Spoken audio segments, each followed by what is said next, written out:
For my father, Robert Emmett Crace, called away before the show. A seat remains empty. Chapter 1. Jennifer Sheridan stood in the door to my office as if she were Fay Ray and I was King Kong, and a bunch of black guys in sagebrush tutus were going to tie her down so that I could have my way. It's a look I've seen before on men as well as women. I'm a detective, Miss Sheridan. I'm not going to hurt you. You may even find that you like me. I gave her my best Dudley Do-Right smile, the one with the twinkle. Jennifer Sheridan said, "Is what we say privileged, Mr. Cole?" "As in attorney-client?" I was holding the door, but Jennifer Sheridan couldn't seem to make up her mind whether to come in or leave. "Yes." I shook my head. "No. My records and my testimony can be subpoenaed, and under California law, I must provide them." "Oh." She didn't like that. "But there is latitude. I sometimes forget things." "Oh." She liked that better, but she still wasn't convinced. "I guess there's only so much you can do with the Dudley." Jennifer Sheridan said, "This isn't easy for me, Mr. Cole. I'm not sure I should be here, and I don't have much time. I'm on my lunch hour." We could talk over sandwiches downstairs. There was a turkey and Swiss on a French baguette waiting for me in the deli on the ground floor. I'd been thinking about it for most of the morning. "Oh, thank you, no, I'm engaged." "That wasn't a sexual proposition, Miss Sheridan. It was a simple offer to share lunch and perhaps more efficiently use both our times." "Oh." Jennifer Sheridan turned as red as a beating heart. "Also, Miss Sheridan, I'm getting tired of holding the door." Jennifer Sheridan made up her mind and stepped past me into the office. She walked quickly and went to one of the two directors' chairs across from my desk. There's a couch, but she didn't even consider it. Jennifer Sheridan had sounded young on the phone, but in person she looked younger, with a fresh scrubbed face and clear, healthy skin and dark auburn hair. Pretty. The kind of happy, innocent pretty that starts deep inside and doesn't stop on the way out. That kind of pretty. She was wearing a light blue cotton skirt with a white blouse and a matching light blue bolero jacket and low-heeled navy pumps. The clothes were neat and fit well, and the cuts were stylish but not expensive. She would have to shop, and she would have to look for bargains, but she had found them. I liked that. She carried a black imitation leather purse the size of a Buick, and when she sat with her knees and her feet together, and her hands clutching the purse on her lap. Proper. I liked that, too. I made her for 23, but she looked 18, and she'd still be carded in bars when she was 30. I wondered if I looked old to her. Nah, 39 isn't old. I closed the door, went to my desk, sat, and smiled at her. "What do you do, Miss Sheridan?" "I'm a secretary for the law firm of Watkins, Oakham & Beale. We're in Beverly Hills." "Is that how you found me?" "I work for Marty Beale time to time. A little skip tracing, a little missing persons, that kind of thing." "I peeked in Mr. Beale's reference file. He thinks highly of you." "You don't say." "They don't know that I'm here, and I would appreciate it if you didn't say anything." I nodded. "On the phone you said something about your boyfriend." "My fiance. I think that he's mixed up in some kind of criminal thing. I've asked him, and he denies it, but I know that something's going on. I think he's scared, and that worries me. My fiancé is not scared of very much." I nodded again and tucked that away. Fearless fiancé. "Okay, what kind of crime are we talking about?" "I don't know." "Is he stealing cars?" "I don't think so." "Is he embezzling?" "No, it wouldn't be that." How about fraud?" She shook her head. "We're running out of choices, Miss Sheridan." She glanced into the big purse, as if there were something inside it that she was hoping she wouldn't have to show me, as if the purse were somehow a point of no return, and if she opened it and let out whatever was inside, She would never be able to close it again, or return the elements of her life to a comfortable or familiar order. Pandora's purse. Maybe if I had a purse like that, I'd be careful of it too. I said, "I know it's hard, Miss Sheridan. If it was easy, you wouldn't need me. But if you don't tell me about him, or what you think he's up to, I can't help you. Do you see that?" She nodded and held the purse tighter. I took out a yellow legal pad, a black Sense-Matic pencil, and made as if I were poised to copy the rush of information she was about to provide. I drew a couple of practice marks on the page, subliminal prompting. "I'm ready. Fire away." She swallowed. "Any time." She stared at the floor. I put the pad on the desk and the pencil on the pad. I put my fingertips together and looked at Jennifer Sheridan through the steeple. And then I looked at the Pinocchio clock that I've got on my wall. It has eyes that swing from side to side as it talks. And it's always smiling. Happiness is contagious. It was 12:22, and if I could get down to the deli fast enough, the turkey would still be moist and the baguette would still be edible. I said, "Maybe you should go to the police, Miss Sheridan. I don't think I can help you." She clutched the purse even tighter and gave miserable. "I can't do that." I spread my hands and stood up. "If your fiance is in danger, it's better to get in trouble with the police than it is to be hurt or killed." 12:23. "Try the police, Miss Sheridan. The police can help you." "I can't do that, Mr. Cole." The misery turned into fear. "My fiancé is the police." Oh, now it was my turn. I sat down. Jennifer Sheridan opened the purse and took out a 3x5 color snapshot of herself and a tall, good-looking kid in a navy blue LAPD summer weight uniform, leaning against a squad car. They were smiling. "His name is Mark Thurman. He doesn't work uniform anymore. Last year, he was chosen for a plainclothes position at the 77th Division in South Central Los Angeles." "What kind of plainclothes?" "They call it a REACT team. They monitor career criminals and try to stop them before they hurt people. It's an elite unit, and he was the youngest man chosen. He was very proud of that." She seemed proud of it, too. "Everything was fine for the first few months, but then he changed. It happened almost overnight." "What kind of change?"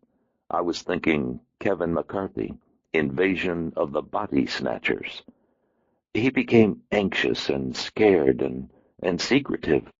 We never keep secrets from each other, and now there are things that he won't talk about with me." I looked closer at the picture. Thurman had long forearms and a ropey neck and a country boy's smile. He must have been 14 inches taller than Jennifer Sheridan. I said, "I know a lot of police officers, Miss Sheridan. Some of them are even my friends. It can be a hard job with unusual hours, and you see too much of what's wrong with people. You don't want to go home and chat about it." She shook her head, telling me that I didn't get it. "It isn't just him not talking about the job. He was in uniform for 3 years, and I know to expect that. It's the way he acts.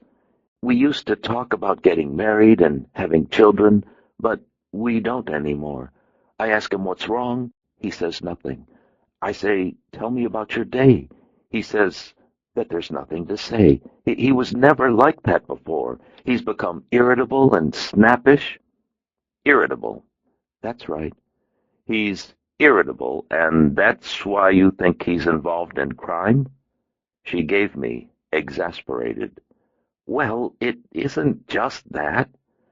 "Have you seen him perform a criminal act, or heard him speak of it, or seen the results of it?" "No."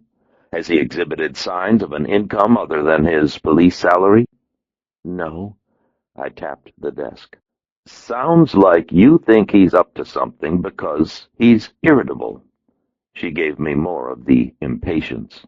"You don't understand. Mark and I have known each other since the 7th grade. We fell in love in the 9th grade. That's how long we've been going together. I love him, and he loves me, and I know him better than anyone else in all the world. All right, I said. Do you have any clues? She frowned at me. Clues, I said, an overheard snatch of conversation, a sub-rosa glimpse of a secret bank account, something that I can use in ascertaining the nature of the crime. I hadn't used ascertaining in 3 or 4 weeks. She said, Are you making fun of me? I was getting one of those headaches that you get when your blood sugar starts to drop. No, I'm trying to make you consider what you want and why you want it. You claim that Mark Thurman is involved in criminal activity, but you have no direction in which to point me. That means that you're asking me to surveil an active-duty police officer. Police officers are paranoid by nature, and they move around a lot. This will be expensive. She looked uncertain. How expensive? $2,000 in advance. You could see her swallow. Do you take Visa? I'm afraid not. She swallowed a second time. That seems an awful lot. Yes, I said, it is. She put the photograph of Mark Thurman back in her purse and took out a red doeskin wallet. She dug in the wallet and got a faraway look like she was working with numbers. Then she pulled out 2 20s and put them on my desk. I can pay you $40 now and $40 per month for 49 months. I said, Jesus Christ, Miss Sheridan. She clenched her jaw and brought out another 10. All right, $50. I raised my hands, got up, and went to the glass doors that lead out to the little balcony. The doors that came with the office were aluminum sliders, but a couple of years ago I had them changed to a nice set of double-glazed French doors with brass handles. I opened the doors, set them so that the breeze wouldn't blow them closed, and that's when I saw 2 guys sitting across the street in a brown, unmarked sedan 4 stories below. A tall guy with shaggy, thick-cut hair sat behind the steering wheel, and a shorter guy with a ragged face slouched in the passenger seat. The tall guy had long forearms and a ropey neck, and looked a lot like Mark Thurman. Son of a gun. I turned away from the doors and looked at Jennifer Sheridan. Nope, she didn't know that they were out there. Mark work today? She looked surprised that I'd asked. That's right. He works Monday through Friday from 11 until 6. He let his hair grow since he went to React? Jennifer Sheridan smiled, trying to figure me. Why, yes, he had to for the undercover work. Thurman, all right. I walked back to the desk and looked at her. You could see how much she loved him. You could see that she trusted him and that she'd never think that maybe he was following her. I said, Do you and Mark live together? She made a tiny headshake, and a bit of the red again touched her cheeks. We've talked about it, but we decided to wait. Uh-huh. So you believe that he's hiding something, and you want me to find out what? Yes. What if I find out that Mark Thurman isn't who you think he is? What if I look and I find something that changes the way that you feel about him and the way that he feels about you? Jennifer Sheridan made a little move with her mouth, and then she cleared her throat. Mark is a good man, Mr. Cole. If he's involved in something, I know it's not because he wants to be. I trust him in that, and I love him. If we find out that he is in trouble, we will help him. She had thought about these things, probably lay awake with them. I went back to the doors and pretended to adjust them. Thurman and the other guy were still in the sedan. Thurman had been looking up, but ducked back when he realized that I'd come back onto the balcony. Fast moves are bad. Another couple of years on the job and he'd know better. You just sort of casually look away, shift the eyes without moving the head. Eye contact can kill you. I went back into the office and sat, and Jennifer Sheridan said, Will you help me, Mr. Cole? I said, Why don't we do this? I'll nose around and see if there's anything worth pursuing. If there is, I will work for you and pursue it. If there isn't, I will return your money and you won't owe me anything. Jennifer Sheridan said, "That will be fine." And then she smiled. Her tanned skin dimpled and her white teeth gleamed, and there came a quality of warmth to the room, as if a small sun had risen from beneath my desk. I found myself returning the smile. I wrote a receipt in her name for the amount of $40 and noted that it was paid against a due balance of $1,960, payable in monthly installments. I gave back the extra 10 with her receipt, then put the $40 into my wallet. My wallet didn't feel any fatter than it had without the 40. Maybe if I went down to the bank and had the 40 changed to ones, it would feel like more. Jennifer Sheridan took a folded sheet of paper from the huge purse and handed it to me. "This is where Mark lives, and his home phone number, and his license plate and his badge number. His partner's name is Floyd Riggins. I've met Floyd several times, but I don't like him. He's a mean-spirited man." Okay. Riggins would be the other guy in the car. She took back the paper and scribbled something on the back.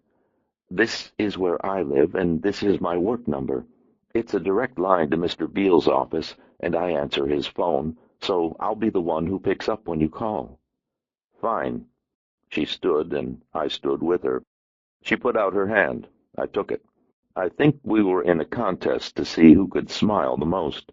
She said, "Thank you, Mr. Cole. This is very important to me." "Elvis." "Elvis." She smiled even wider, and then she gathered her things and left. It was 12:46, and I stopped smiling. I sat at my desk and looked at the paper that she had given me with the information about Mark Thurman and herself, and then I put it into the desk's top right-hand drawer, along with my copy of the receipt.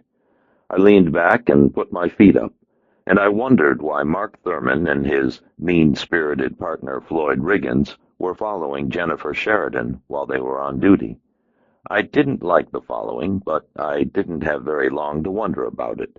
At 12:52, Mark Thurman and Floyd Riggins came in. Chapter 2. They didn't kick the door off its hinges, and they didn't roll into the office with their guns out like Crockett and Tubbs used to do on Miami Vice, but they didn't bother to knock either. The guy I figured for Floyd Riggins came in first. He was 10 years older than Thurman and maybe 6 inches shorter, with a hard, squared-off build and weathered skin. He flashed his badge without looking at me and crossed to Joe Pike's office. I said, "It's empty." He didn't pay attention. Mark Thurman came in after him and went out onto the balcony, like maybe a couple of Colombian drug lords had ducked out only seconds ago and were hanging off the side of the building with grappling hooks, and Thurman wanted to find them. He looked bigger in person than he had in the pictures, and he was wearing faded khaki fatigue pants and a red jersey that said Lancaster High Varsity, number 34. He looked younger, too, with a kind of rural innocence that you rarely find in cops, sort of like Dragnet as played by Ronnie Howard. He didn't look like a guy who'd be into crime, but then, what does a criminal look like? Boris Badenoff? Riggins came out of Pike's office and scowled at me. His eyes were red and swollen, and I could smell the scotch on his breath, even though he was standing on the other side of the chairs.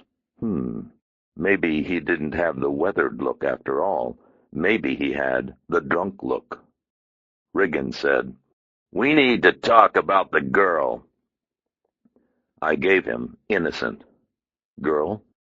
Riggins squinted like I'd spit on his shirt and grinned out the corner of his mouth. Mean-spirited. "Oh, I like it when jerks like you get stupid. It's why I stay on the job." "What are you drinking to get eyes like that, Aqua Velva?" Riggins was wearing a baggy beachcomber shirt with the tail out, but you could still make out the butt of his piece riding high on his right hip. He reached up under the shirt and came out with a Sig 9 mil and said, "Get your ass against the goddamned wall." I said, "Come on." Mark Thurman came in off the balcony and pushed the gun down. "Jesus Christ, Floyd, take it easy. He doesn't know what this is about." "He keeps dicking with me. He won't make it long enough to find out." I said, "Let me guess. You guys work for Ed McMahon, and you've come to tell me that I've won the Publishers Clearinghouse sweepstakes for $1 million." Riggins tried to lift his gun, but Thurman kept the pressure on. Riggins's face went red to match his eyes, and the veins swelled in his forehead. But Thurman was a lot stronger and sober, so it wasn't much of a problem. I wondered if Riggins acted like this on the street, and if he did, how long he had been getting away with it. Stuff like this will get you killed. Thurman said, "Stop it, Floyd. That's not why we're here." Riggins fought it a little longer, then gave it up. And when he did, Thurman let go. Riggins put the cig away and made a big deal with the hand moves and the body language to let everyone know he was disgusted. "You want to do it, then do it, and let's get out of here. This asshole says she wasn't even here." He went to the couch and sat down, petulant. Thurman sort of shook his head like he couldn't figure Riggins out, like he had tried for a long time and was maybe getting tired of trying. He turned back to me. "My name is Mark Thurman. This is my partner, Floyd Riggins. We know she was up here because Floyd followed her up." I glanced at Floyd again. He was staring at the Pinocchio clock. "Maybe Floyd got confused. There's an insurance office across the hall. Maybe she went there." Floyd said, "Okay, she wasn't here. We're not here either. You want to play it that way? You fell asleep and you're dreaming all this." He got up and went to the clock for a closer look. "Hurry up, Mark. I don't want to spend the day." Like a little kid. Thurman looked nervous, but maybe he was just uncomfortable. His partner was looking bad, and that made him look bad. He said, "We called in about you, and the word is that you're a straight shooter, so I thought we should talk." "Okay." "Jennifer and I are having some trouble." "You mean this isn't official police business?" Riggins went back to the couch and sat down. "It could be, you want. We could have information that you've been up to something. We could even find a snitch to back it up. That would look real good for your license." Thurman's face went dark, and he said, "Shut up, Floyd." Riggins spread his hands. "What?" Thurman came to the front of my desk and sat in the right-side director's chair. He leaned forward when he sat and stared at me the way you stare at someone when you're trying to figure out how to say something you don't want to say. "I'm here for personal reasons, and they have to do with me and Jennifer. You want to pretend that she wasn't here, that's fine, I understand that. But we still have to talk, see?" "Okay." Riggins went, "Jesus Christ, get on with it!" Thurman's face clouded again, and he once more looked at Riggins and said, "If you don't shut the fuck up, I'm gonna clock you, Floyd." "Enough's enough." Riggins frowned and crossed his arms and drew himself into kind of a knot. Drunk enough to be pissed, but sober enough to know that he'd stepped over the line. These guys were something. Thurman turned back to me and sat there, his mouth working. He was having trouble with it, and he didn't strike me as a guy who'd have trouble with a lot. He made a little blowing move with his lips, then laced his fingers and leaned forward. "We followed her because she's been pressing me pretty hard about some stuff, and I knew she'd try something like this. She's pretty strong-willed, and she gets a head-on about things, if you know what I mean." Riggins made a snorting sound, then recrossed his arms and put his feet up on the little coffee table I have in front of the couch. I didn't like it, but I didn't say anything. Thurman said, "Jennifer and I have been going together since we were kids. I've been acting kind of distant with her for the past couple of months, and I haven't told her why, and Jennifer has it figured that I'm mixed up in something. I know that's what she talked to you about because that's what she talks to me about. Only that isn't it at all." "No?" "No." Mark Thurman looked down at his feet and worked his jaw harder, and then he looked up at me. "I've got another girlfriend."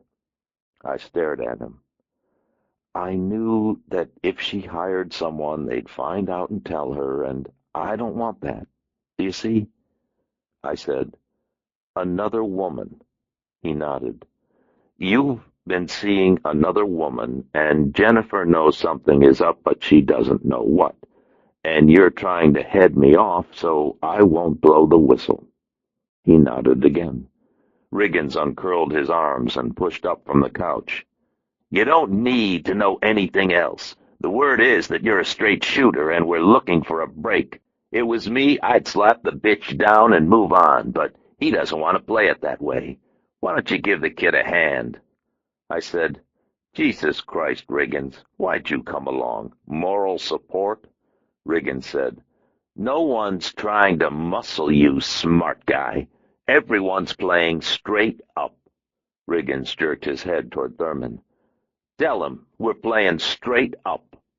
Mark Thurman looked back at me, only now there was a lost quality to his eyes. I didn't want you telling Jennifer. When it comes, it's got to come from me. He was leaning forward so far, I thought he'd fall out of the chair. Do you see? Sure, I see. It's personal. That's how it should stay. Sure, Riggins said. No one's asking you to turn down the fee. Just play it smart. Do us the favor, and someday you'll get a payback. But I can keep the fee. No problem.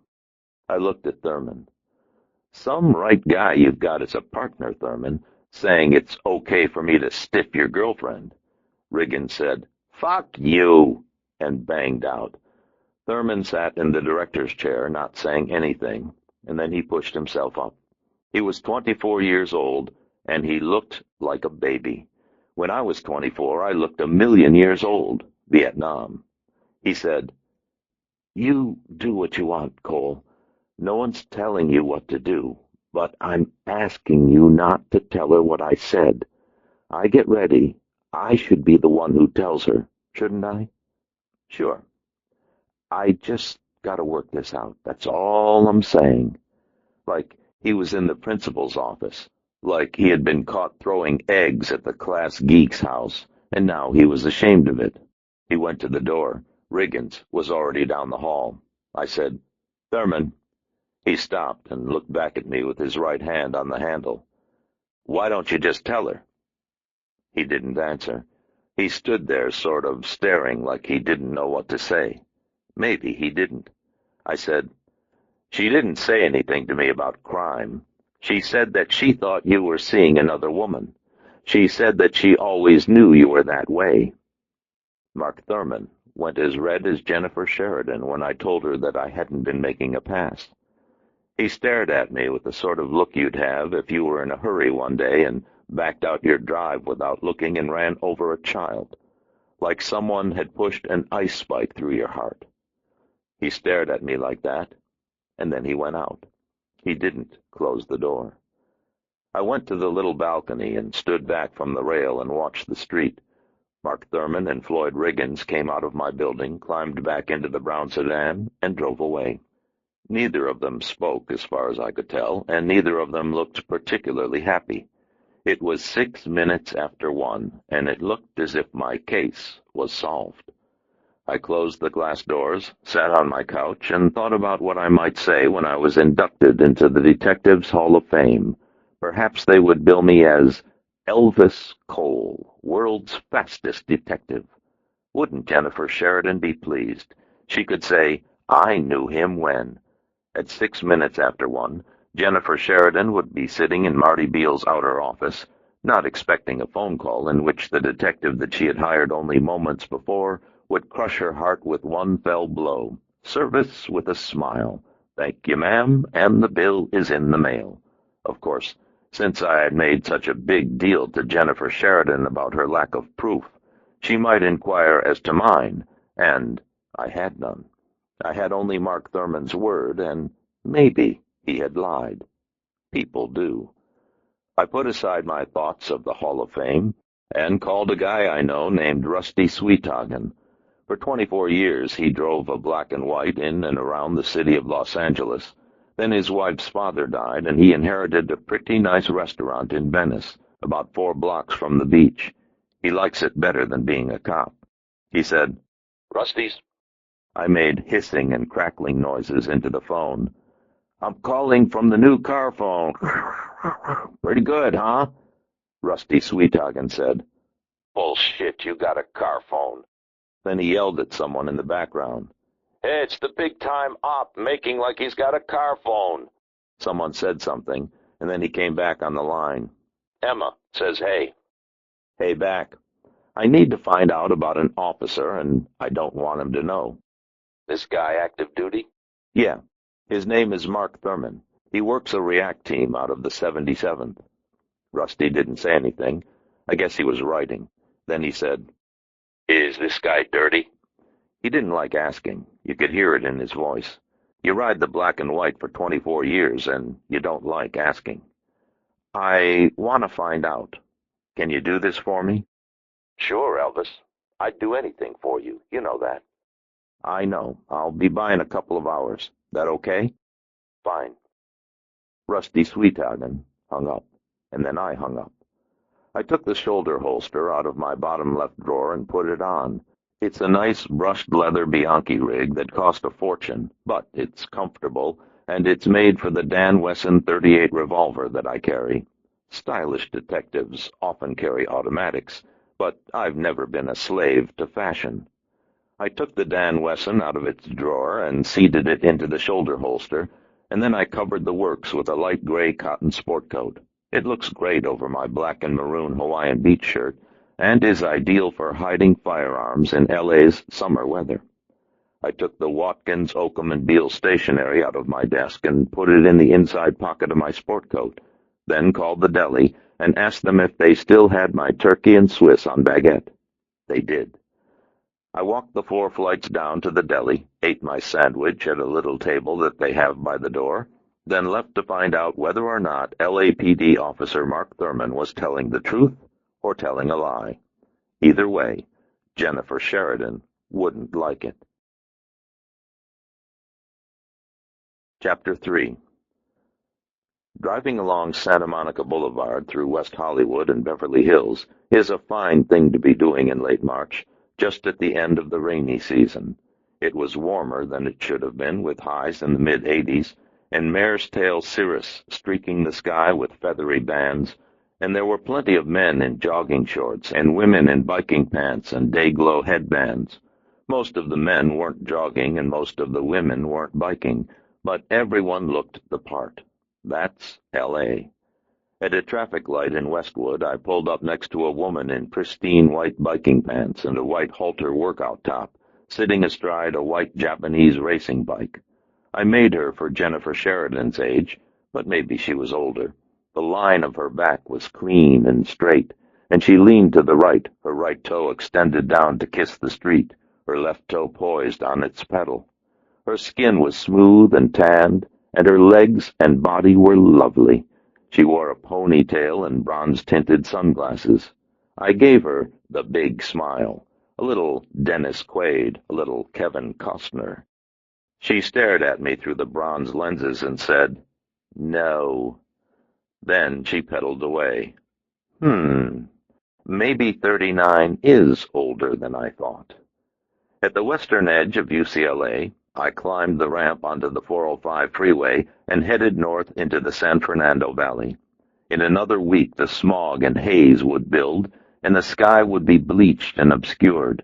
But for now, the weather was just right for boyfriends tailing girlfriends, and girlfriends hiring private eyes to check up on boyfriends, and private eyes spending their afternoons on long drives into the valley, where they would risk life and limb snooping around police officers' apartments.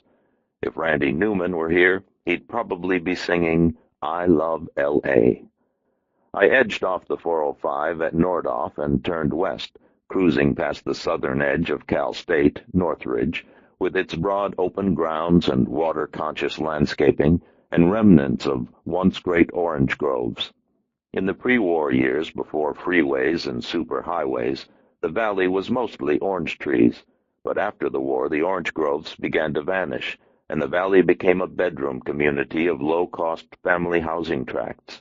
When I came to L.A. in the early 70s, there were still small bits of orchard dotted around Encino and Tarzana and Northridge, The trees laid out in geometric patterns, their trunks black with age, but their fruit still sweet and brilliant with color. Little by little, they have melted away into single-family homes and mini-malls with high vacancy rates and high-density apartment complexes, also with high vacancy rates. I miss them. Mini-malls are not as attractive as orange trees, but maybe that's just me.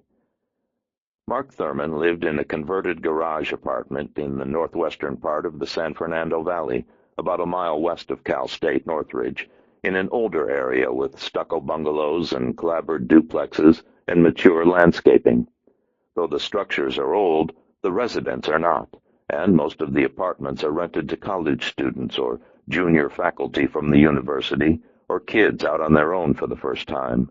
Lots of bikes around, lots of small foreign cars, lots of music. I parked across the street from a flat-topped duplex and looked down the drive.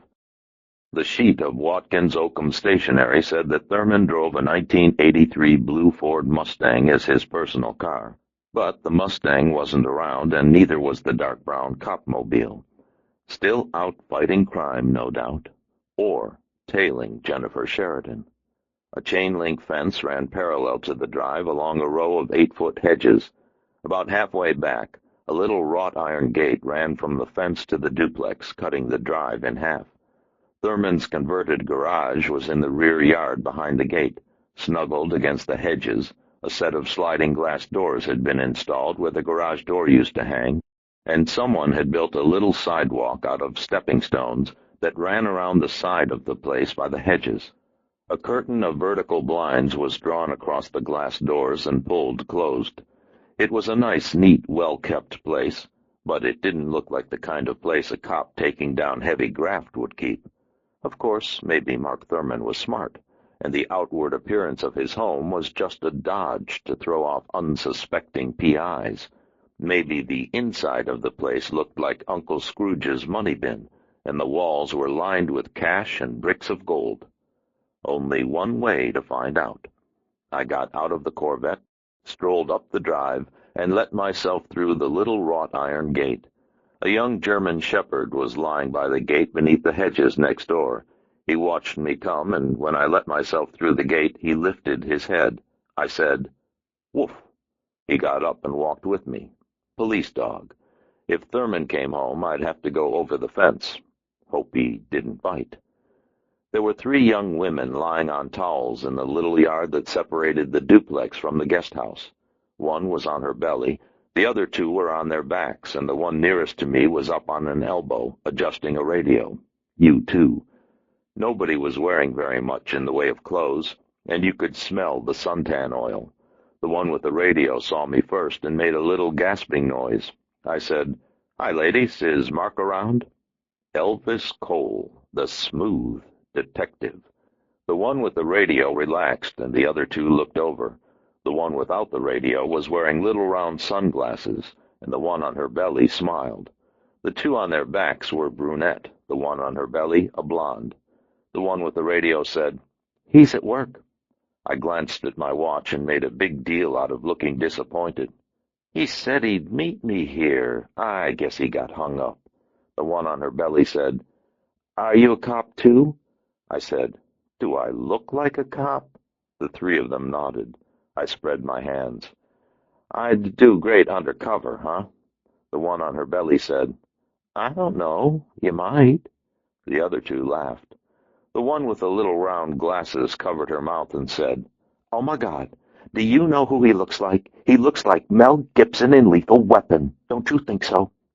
I was liking the one with the glasses just fine. Maybe 39 wasn't so old after all. The one with the radio said, "If Mark Thurman told you he'd be here, he's probably on his way. He's pretty good about that kind of stuff." I said, "I've just got to drop something off. You think he'd mind?"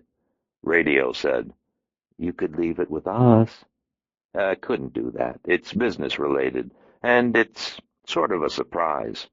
The one on her belly looked interested. "Evidence?" The one with the little round sunglasses said, "Allie likes cops. She wants to see your gun." Allie slugged sunglasses in the leg, and all three of them laughed. The one with the radio said, "Go ahead. Mark's cool. He keeps a spare key in a little Sucrets box to the left of the landing, behind a plant." "Thanks." The German Shepherd was waiting for me when I went around the side of the guest house and followed me to the door. The Sucrets box and the key were exactly where radio said they'd be. Some neighbors, huh? I took out the key and let myself in. The German Shepherd sat on his haunches and stared after me and whined. Hell of a police dog, too. Mark Thurman's garage had been converted into a pretty nice apartment. The side door opened into a living room, and from the door you could see the kitchen and another door that led to a bedroom and a bath. A brown cloth couch rested against the west wall, and a shelving unit stood against the north. The east wall was the glass doors. A CD player and a Sony TV and a VCR and about a zillion CDs were in the wall unit, but the CD player and the VCR were low-end Pioneer, and neither was a bank breaker, even on a police officer's take-home. There was an overstuffed chair at either end of the couch, and a coffee table of bright white pine that matched the wall unit. He would have bought the set from one of those discount places. Imported, they would have told him. Danish. There wasn't a sea of gold coins that you could dive into, or mounds of money bags scattered around, but I hadn't yet seen the bedroom. One shouldn't jump to conclusions. I glanced through the kitchen, then went into the bedroom. It was small, with a single window and a door that led into the bath, and it wasn't any more lavishly appointed than the living room. I went into the bath first, then came back into the bedroom. There was a king-sized bed without a headboard, a nightstand, and a dresser with a large curved mirror that didn't match any of the other furniture. Garage sale. The bed was made and neat, and the spread was pulled tight across its surface. I went through the dresser drawers, and then I looked under the bed. Under the bed there was a red Lily of France brassiere, 36C. I pulled it out and looked at it, but there was nothing to suggest the owner. Jennifer Sheridan might be a 36C, but I hadn't asked, and I hadn't thought about it. I put the brassiere back where I had found it, and then I looked in the nightstand. There was a New Balance shoe box in the large cabinet at the bottom of the nightstand with Mark Thurman's diploma from the police academy, a couple of letters from someone named Todd, and Thurman's credit card and banking receipts. Thurman held a checking account and savings account with CalFed, one MasterCard, one Visa card, plus gas cards from both Chevron and Mobil. He kept the billing statements from the Visa and MasterCard in a legal-sized envelope marked Visa. Neither card showed recent purchases for anything out of the ordinary, but the most recent bill was 3 weeks old. His savings account held $3,416.28. I copied the account numbers for the Visa and the MasterCard, and then I put the box back as I had found it and went to the closet. A summer-weight LAPD uniform and a set of Navy winters hung with the sport shirts and the jeans and the slacks. They hadn't been worn in a while. A single blue suit looked like it didn't get worn much either. There were shoes and a spinning rod and a set of golf clubs that looked so old they had probably been handed down from father to son. Above the clothes, a high shelf ran around the perimeter of the closet, weighted down with old issues of Sports Illustrated, a motorcycle helmet that looked like it had never been used, and a cardboard box containing an outsized scrapbook with yellowed clippings of Mark Thurman playing football and baseball and basketball and track for the Lancaster Wildcats. Four-letter man. Mark had played fullback and strong-side linebacker, going both ways for 60 minutes a game. There were newspaper photos of Mark in action, and Mark celebrating with teammates, but there were also snapshots of Mark alone, and Mark with Jennifer, and Jennifer alone. Here Mark eating ice cream at the Tasty Freeze, here Jennifer posing shyly in the empty bleachers, here the two of them at the sophomore prom, and the junior-senior, and at graduation. I don't know how old they were in the earliest photographs, but they looked like babies. You got the feeling that Jennifer had taken the photos of Mark, and Mark had taken the photos of Jennifer, and that there had never been anyone else in their lives, that they had been complete and whole since that moment when they'd fallen in love in the 9th grade, and in some wonderful way, always would be. But maybe not. The clippings and the photographs began in ninth grade and ended with graduation. Maybe all those years of oneness had become oppressive to Mark, and he had decided that there had to be more, and, like the photos in the scrapbook, the oneness had to end. Maybe he had told me the truth. Maybe, after all those years, it was finally over. I put the scrapbook back as I had found it, and finished going through his things, but there were no keys to a newly purchased Porsche, no hastily scrawled map to bags of money buried in the high desert, and no unexplained series of numbers for the Swiss accounts. There was only the 36C. That's the way it goes sometimes. I made sure the rooms were like I had found them. Then I let myself out, locked the door, and went around to the drive. The German Shepherd was gone. So was Allie. The other two were still on their backs. I said, "Allie get bored?" The one with the radio said, "She said she was hot. She went in to cool off." The one with the little round glasses said, "What took you so long?" Pit stop. Elvis Cole, man of 1,000 lies. "You guys know Mark's friend, Jennifer?" "Sure." "She come around lately?" "Not for a couple of weeks, but she used to." The one with the glasses said, "She's so flat. I don't know what he sees in her." The one with the radio said, "Please, Brittany." Brittany. Whatever happened to the women's movement? I said, "Mark said he's got another friend. Have you met her?" The one with the radio said, "We haven't seen her." Brittany sat up and wrapped her arms around her knees. "You mean he's available?" I shrugged. Michael Bolton started singing about how much being in love hurt, and the one with the radio turned it up.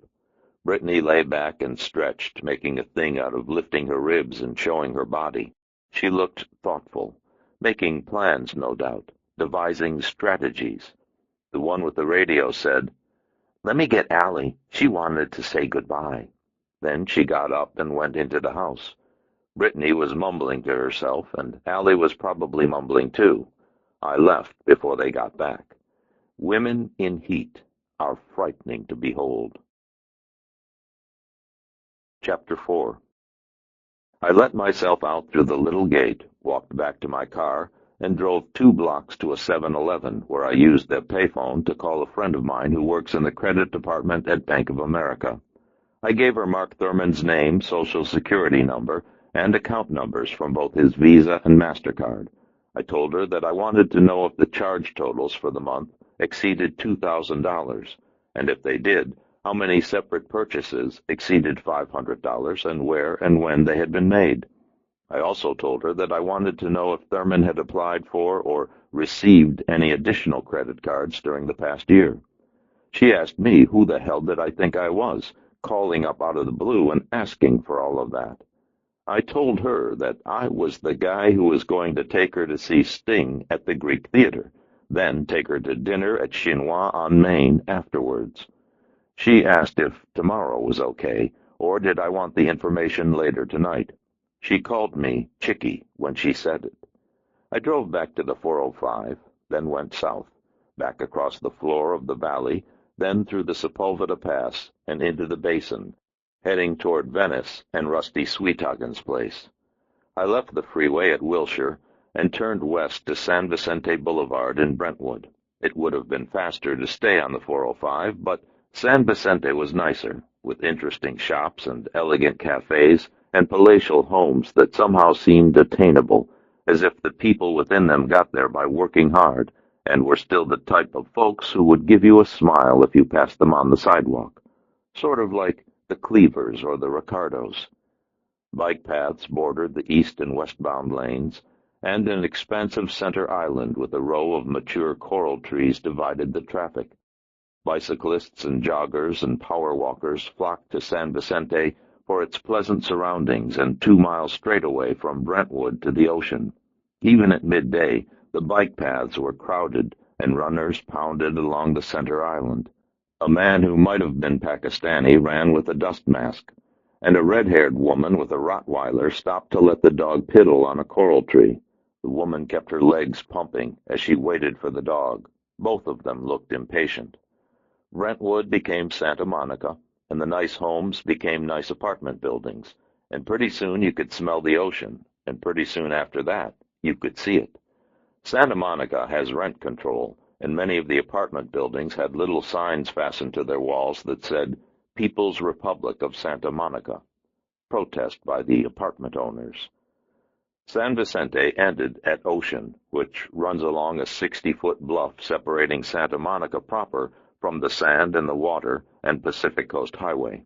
Most of the joggers turned back at Ocean, but most of the riders turned left to continue on the bike paths that run along the top of the bluff.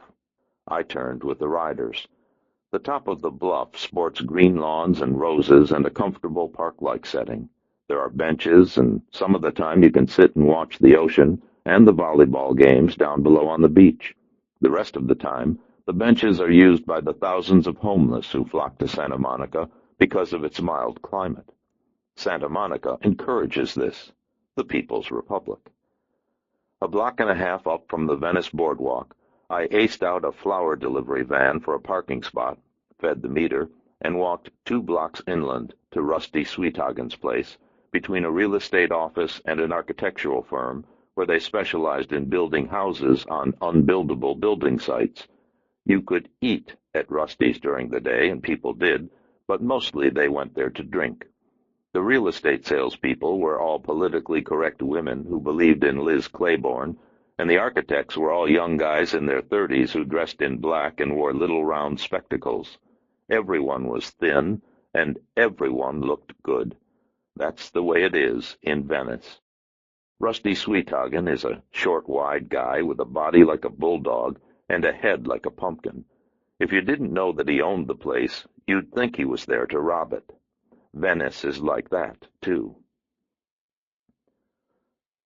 6 years ago, Rusty and Emma's 15-year-old daughter, Katie, took up with a guy from the Bay Area who introduced her to the joys of professional loop production and crack-inspired public sex performance. Katie ran away, and Rusty asked me to help. I found her in the basement of a 3-bedroom house in the San Francisco hills, sucking on a crack bong to kill the pain of the beating that her Bay Area hero had just given her, because she wasn't quite enthusiastic enough in the multiple-partner sex she'd just been forced to have in front of a Hitachi 3000 Super Pro video camera. I got Katie and all copies of the 14 sex loops she'd made in the previous 3 days. None of her performances had yet been distributed. I destroyed the tapes and brought Katie to a halfway house I know in Hollywood. After 8 months of hard family therapy, Katie moved back home, returned to high school, and began to put her life on track. She met a guy named Kevin in a support group during her 2nd year of college, and 14 months later they were married. That was 7 months ago, and now she was finishing a business degree at Cal State Long Beach. Rusty Sweethagen cried for a week after I brought her back, said he'd never be able to repay me, and refused to let me or anyone who was with me pay for a drink or for anything else that he might provide. I stopped going to Rusty's because all the free drinks were embarrassing. Rusty was sitting at the bar reading a copy of Newsweek when I walked in. It was 26 minutes past 2, but the place was still crowded with the lunch hour rush. The real estate salespeople and the architects were vying for bar space, with a lot of businessmen sporting bow ties and very short hair. The real estate people were getting the best of it. More practice, I guess. I pushed in beside Rusty and said, "I can't believe a guy with your money hangs around the job. I had your bucks, I'd be on the beach in Maui." Rusty squinted at the kid who worked the bar and said, "It's a cash business, hound dog. You don't watch 'em, they'll rob you blind." The kid showed Rusty his middle finger without looking up. "I don't have to steal it. I'm going to own it one day." The kid's name was Kevin, Rusty's son-in-law. Rusty shook his head and looked back at me. "The day I get any respect around here, I'll drop dead and be buried." I said, "Eat the food around here, and it'll happen sooner rather than later." Rusty Sweethagen laughed so hard that an architect looked over and frowned. Kevin said, "You want a Falstaff, Elvis?" "Sure." Rusty told him to bring it to the table, and led me to an empty window booth where someone had put a little reserved sign. People were waiting by the maitre d', but Rusty had saved the booth. After Kevin had brought the beer, I said, "You get anything on my guy?" Rusty hunkered over the table. "This guy I talked to, he says the people from the 77th like to hang at a bar called Cody's over by LAX. It's a shit-kicker place. They got dancers and little chicken wire cages. They got secretaries go in to get picked up, like that." "Is Thurman a regular?" "He didn't give it to me as a fact, but a react unit is a tight unit, sort of like SWAT or Metro. They do everything together, and that's where they've been hanging." "You got the address?" He told me, and I wrote it down. "Your guy know if Thurman is mixed up in anything dirty?" Rusty looked pained, like he was letting me down. "I couldn't push it, hound dog. Maybe I could have gotten more, but you want Mr. Tact. The rest is going to take a couple days." "Thanks, Rusty. That's enough for now." I finished the Falstaff and took out my wallet. Rusty covered my hand with his. "Forget it." I said, "Come on, Rusty." Rusty's hand squeezed. "No." The squeeze got harder, and Rusty's jagged teeth showed, and suddenly the pumpkin head looked like a jack-o'-lantern from hell, and you could see what had kept Rusty Sweethagen alive and safe for 24 years in a black and white. It was there for only a second, and then it was gone, and he gently pushed my wallet toward me. "You don't owe me anything, Elvis. I'm glad to help you, and I will always help you in any way I can. You know that." There was something in his voice and his eyes and the way he held his hand that said that my not paying was profoundly important, as profound as anything had been or ever would be in his life. I put the wallet away and stood. "Okay, Rusty." "Sure." He looked apologetic. "I've got a couple more calls to make, and I'm waiting to hear from a guy. You want Tact?" "Sure." "You hungry? We got a pretty good halibut today. Like nothing would make him happier than to feed me, to give to me. I'll see you around, Rusty. Thanks." 1 hour and 40 minutes later, I parked in a McDonald's lot about 3/4 of a mile from LAX and walked across the street to Cody's saloon. Mid-afternoon was late for lunch and early for quitting time, but a dozen men were lining the bar and sipping cold beer out of plain glasses. There weren't any female real estate agents, and none of the guys at the bar looked like architects, but you never know. Maybe they were politically incorrect and wanted to keep it a secret. There was a big sign on the roof of a neon cowgirl riding a bucking horse. The cowgirl looked sort of like a cheerleader from Dallas. Maybe she was politically incorrect, too. A young guy with a lot of muscles was behind the bar, talking with a couple of women in skimpy cheerleader outfits who were hanging around at the waitress station. A red-haired woman in an even skimpier outfit danced without enthusiasm in a chicken wire cage behind the bar. Neither the bartender nor the waitresses were looking at the dancer, and neither were most of the guys lining the bar. Guess it's tough to get motivated with the chicken wire. They were playing Dwight Yoakam. I went to a little table across from the dancer's cage, and one of the waitresses came over with her little pad. I ordered another Falstaff. When you've got a $40 retainer, the sky's the limit. When she came back with it, I said, "What time do things pick up?" I gave her the nice smile, the Kevin Costner. She smiled back, and I saw her eyes flick to my hands. Nope, no wedding ring. I made the smile wider. She said, "Mostly after dinner. We get a lot of cops in here, and they don't get off until later." I nodded. "You know an officer named Mark Thurman?" She tried to remember. "What's he look like?" "Big, like a jock. He probably comes around with a guy named Floyd Riggins. They work together." Now she remembered, and her face grew hard. "I know Floyd." "Floyd must be a real pip all the way around." I grinned like it was an old joke. That Floyd is something, isn't he?" "Uh-huh." She wasn't seeing much humor in it. "What time do they usually get here?" I don't know, maybe 8, something like that. Like she was getting tired of talking about it, maybe even pissed. Floyd must be something, all right. Look, I've got to get back to work. Sure. She went back to the bar, and I sipped the beer, and pretty soon I ordered another. There didn't seem to be a lot to do until 8 o'clock, so sipping Falstaff seemed like a good way to pass the time. Dwight Yoakam stopped, and Hank Williams, Jr. came on, and pretty soon the day shift waitresses left, and the night shift cranked up the Garth Brooks and the Kentucky Headhunters. The night shift dancers were younger and moved better in the cage, but maybe that was because of the music. Or maybe it just seemed that way because of the Falstaff.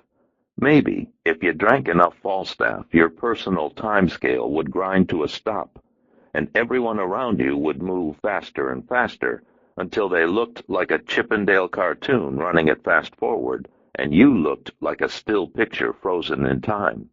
Maybe they would continue to age, but you would stay young, and pretty soon they'd be dead, and you'd have the last laugh.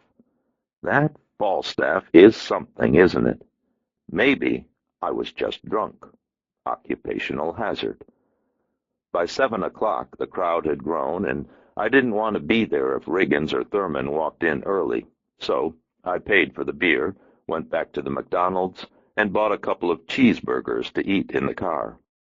At 14 minutes after 8, Mark Thurman's blue Ford Mustang turned into Cody's parking lot. There were 3 other people in the car.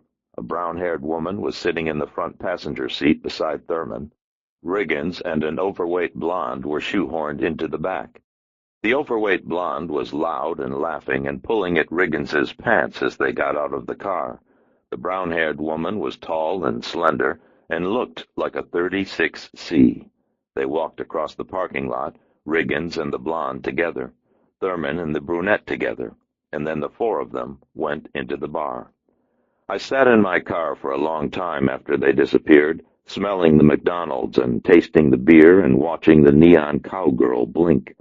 My head hurt and I was tired from all the sitting, but I wasn't anxious to get home. Getting home meant going to bed, and sleep wouldn't come easy tonight. Tomorrow I would have to speak with Jennifer Sheridan and tell her what I had found.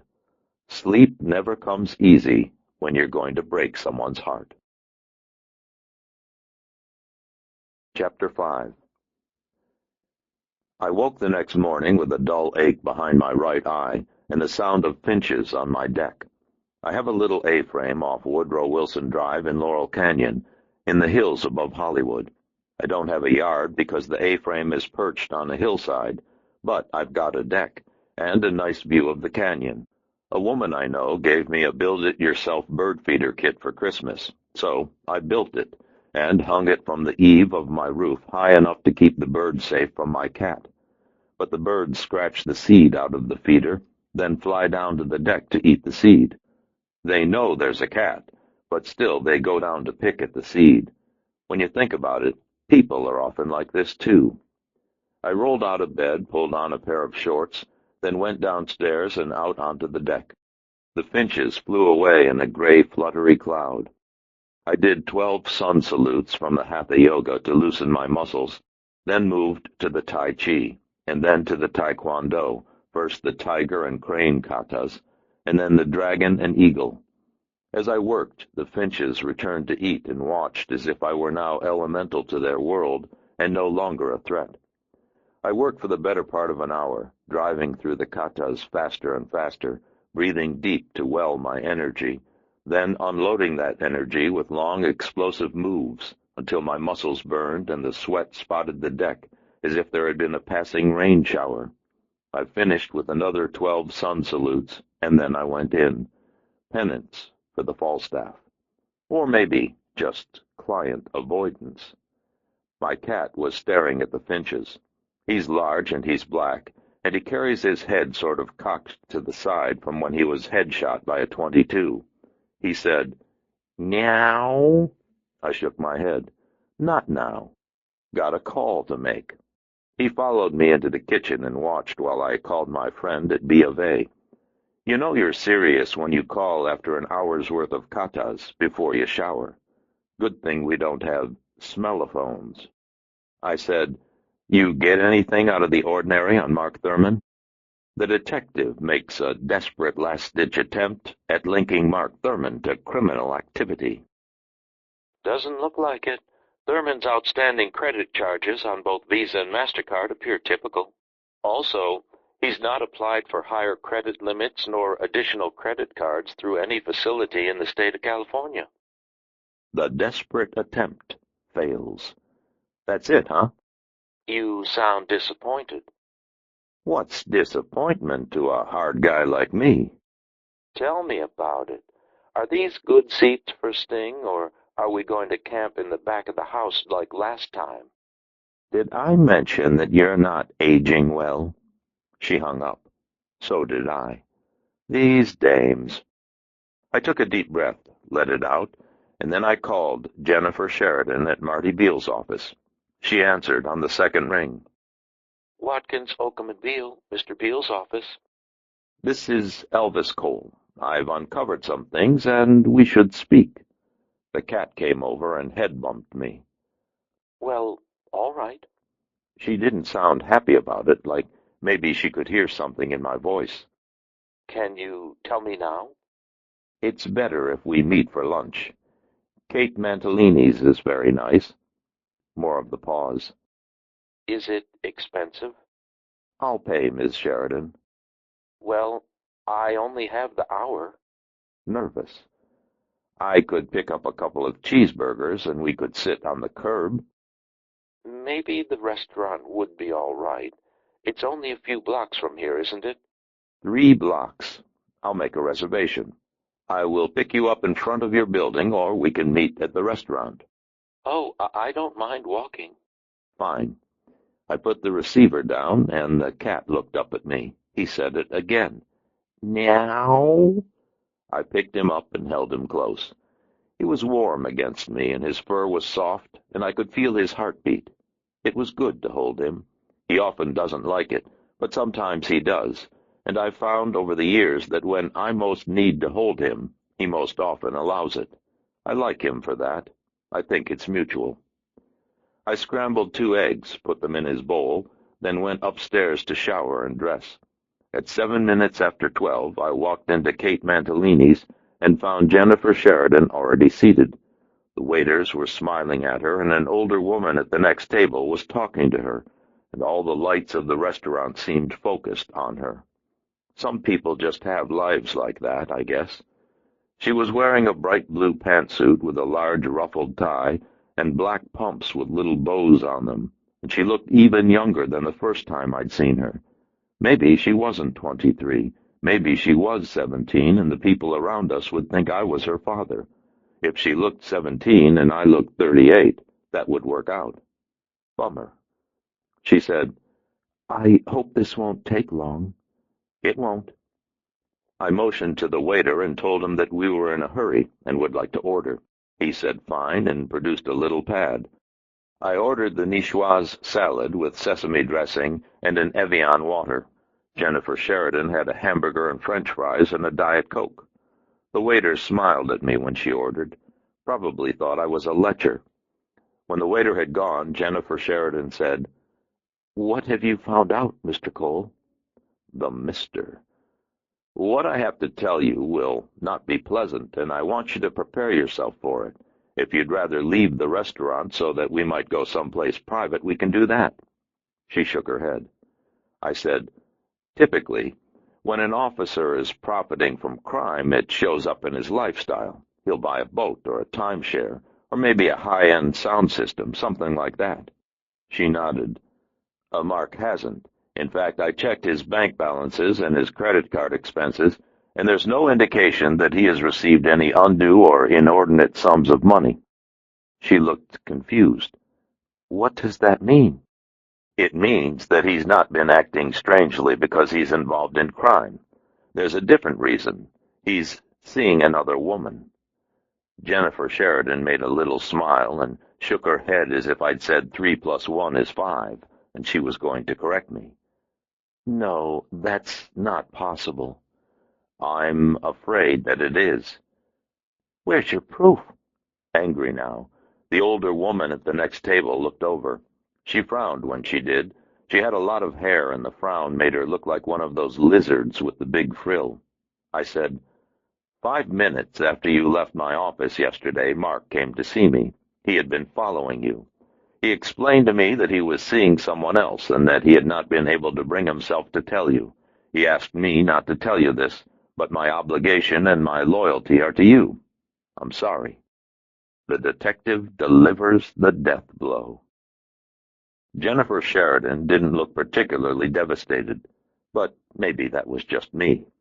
The waiter brought our food and asked Jennifer Sheridan if she'd like ketchup for her French fries. She said yes, and we waited as he went to the counter, found a bottle, and brought it back.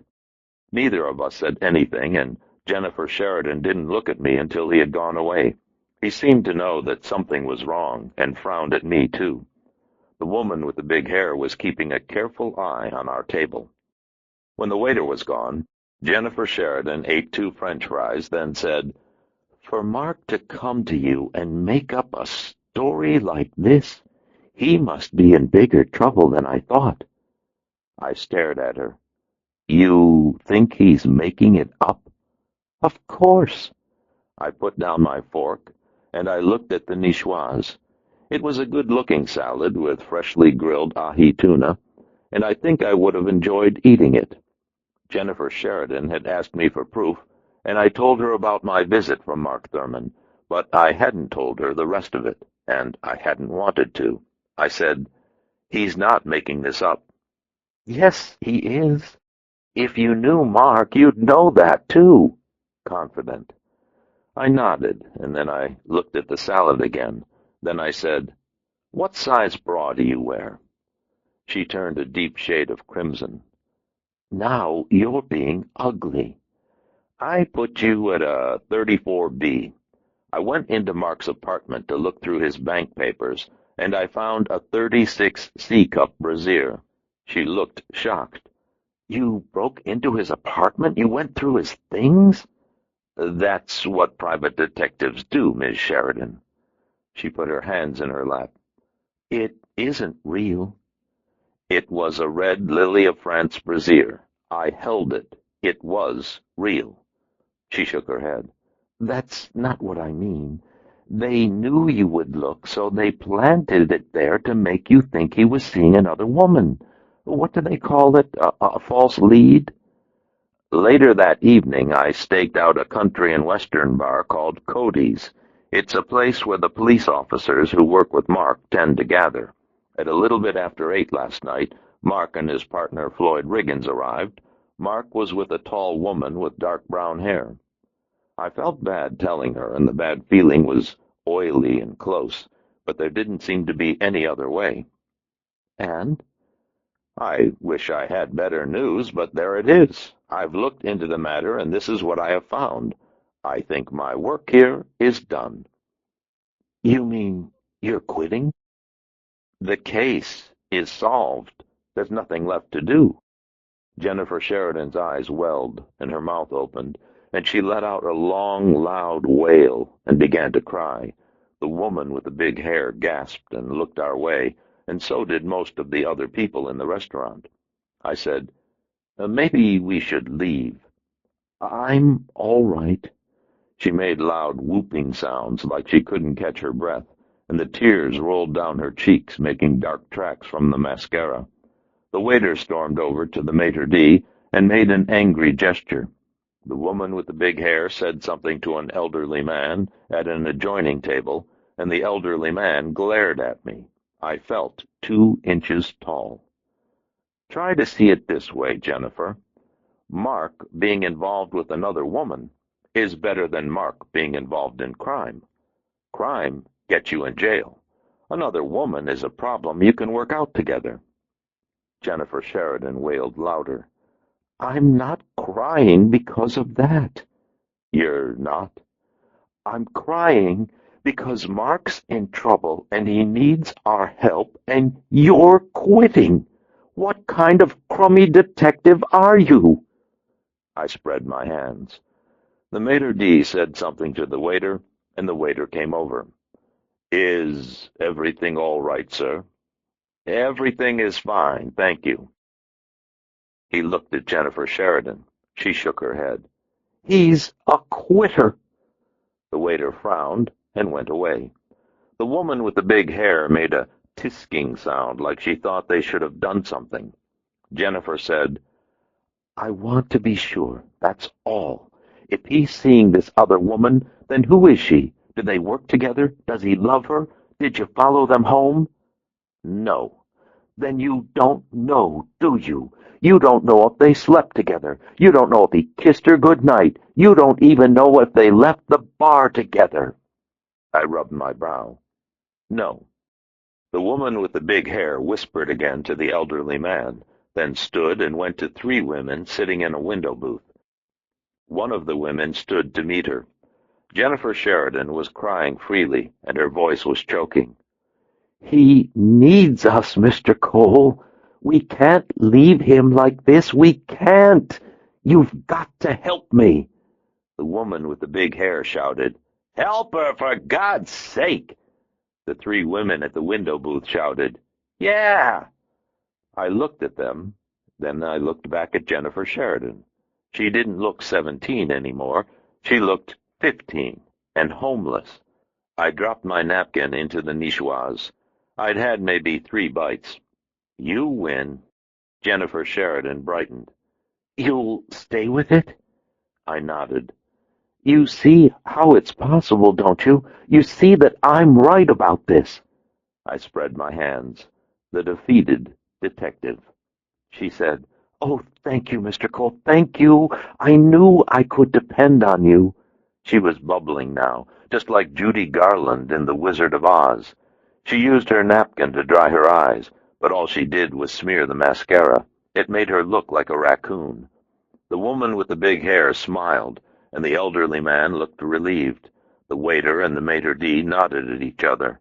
The three women in the window booth resumed their meal. The restaurant returned to its normal course of lunchtime events, and Jennifer Sheridan finished her hamburger. Everybody was happy. Jesus Christ, I said. The waiter appeared at my elbow. Is something wrong with the niçoise, sir? I looked at him carefully. Get away from me before I shoot you, he said. Very good, sir. And he got. Chapter 6. At 12:55, I gave Jennifer Sheridan a lift the 3 blocks back to her office, and then I headed back toward mine. But I wasn't particularly happy about it. I felt the way you feel after you've given money to a panhandler, because the panhandler has just dealt you a sob story that both of you knew was a lie, but you went for it anyway. I frowned a lot and stared down a guy driving an ice cream truck, just so I could feel tough. If a dog had run out in front of me, I probably would have swerved to hit it. Well, maybe not. There's only so much sulking you can do.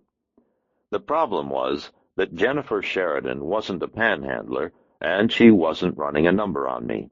She was a young woman in pain, and she believed what she believed. Only believing something doesn't make it so. Maybe I should spend the rest of the afternoon figuring out a way to convince her. Maybe I could rent one of those high-end, see-in-the-dark video cameras and tape Mark Thurman in the act with the brown-haired woman. Then we could go back to Kate Mantinelli's, and I could show everyone. And what would the woman with the big hair think then? Maybe there are no limits to sulking after all. I stopped at a Lucky Market, bought 2 large bottles of Evian water, put one in my trunk, then continued on toward my office. Half a block later, 2 guys in a light blue 4-door sedan pulled up behind me, and I thought I was being followed. A Hispanic guy in a dark blue Dodgers cap was driving, and a younger guy with a light blonde butch cut was riding shotgun. His was the kind of blonde that was so blonde it was almost white. I looked at them, but they weren't looking at me, and a block and a half later they turned into a Midas muffler shop. So much for being followed. When I got up to my office, I opened the French doors off the little balcony, then turned on the radio, and lay down on my couch. KLSX on the airwaves.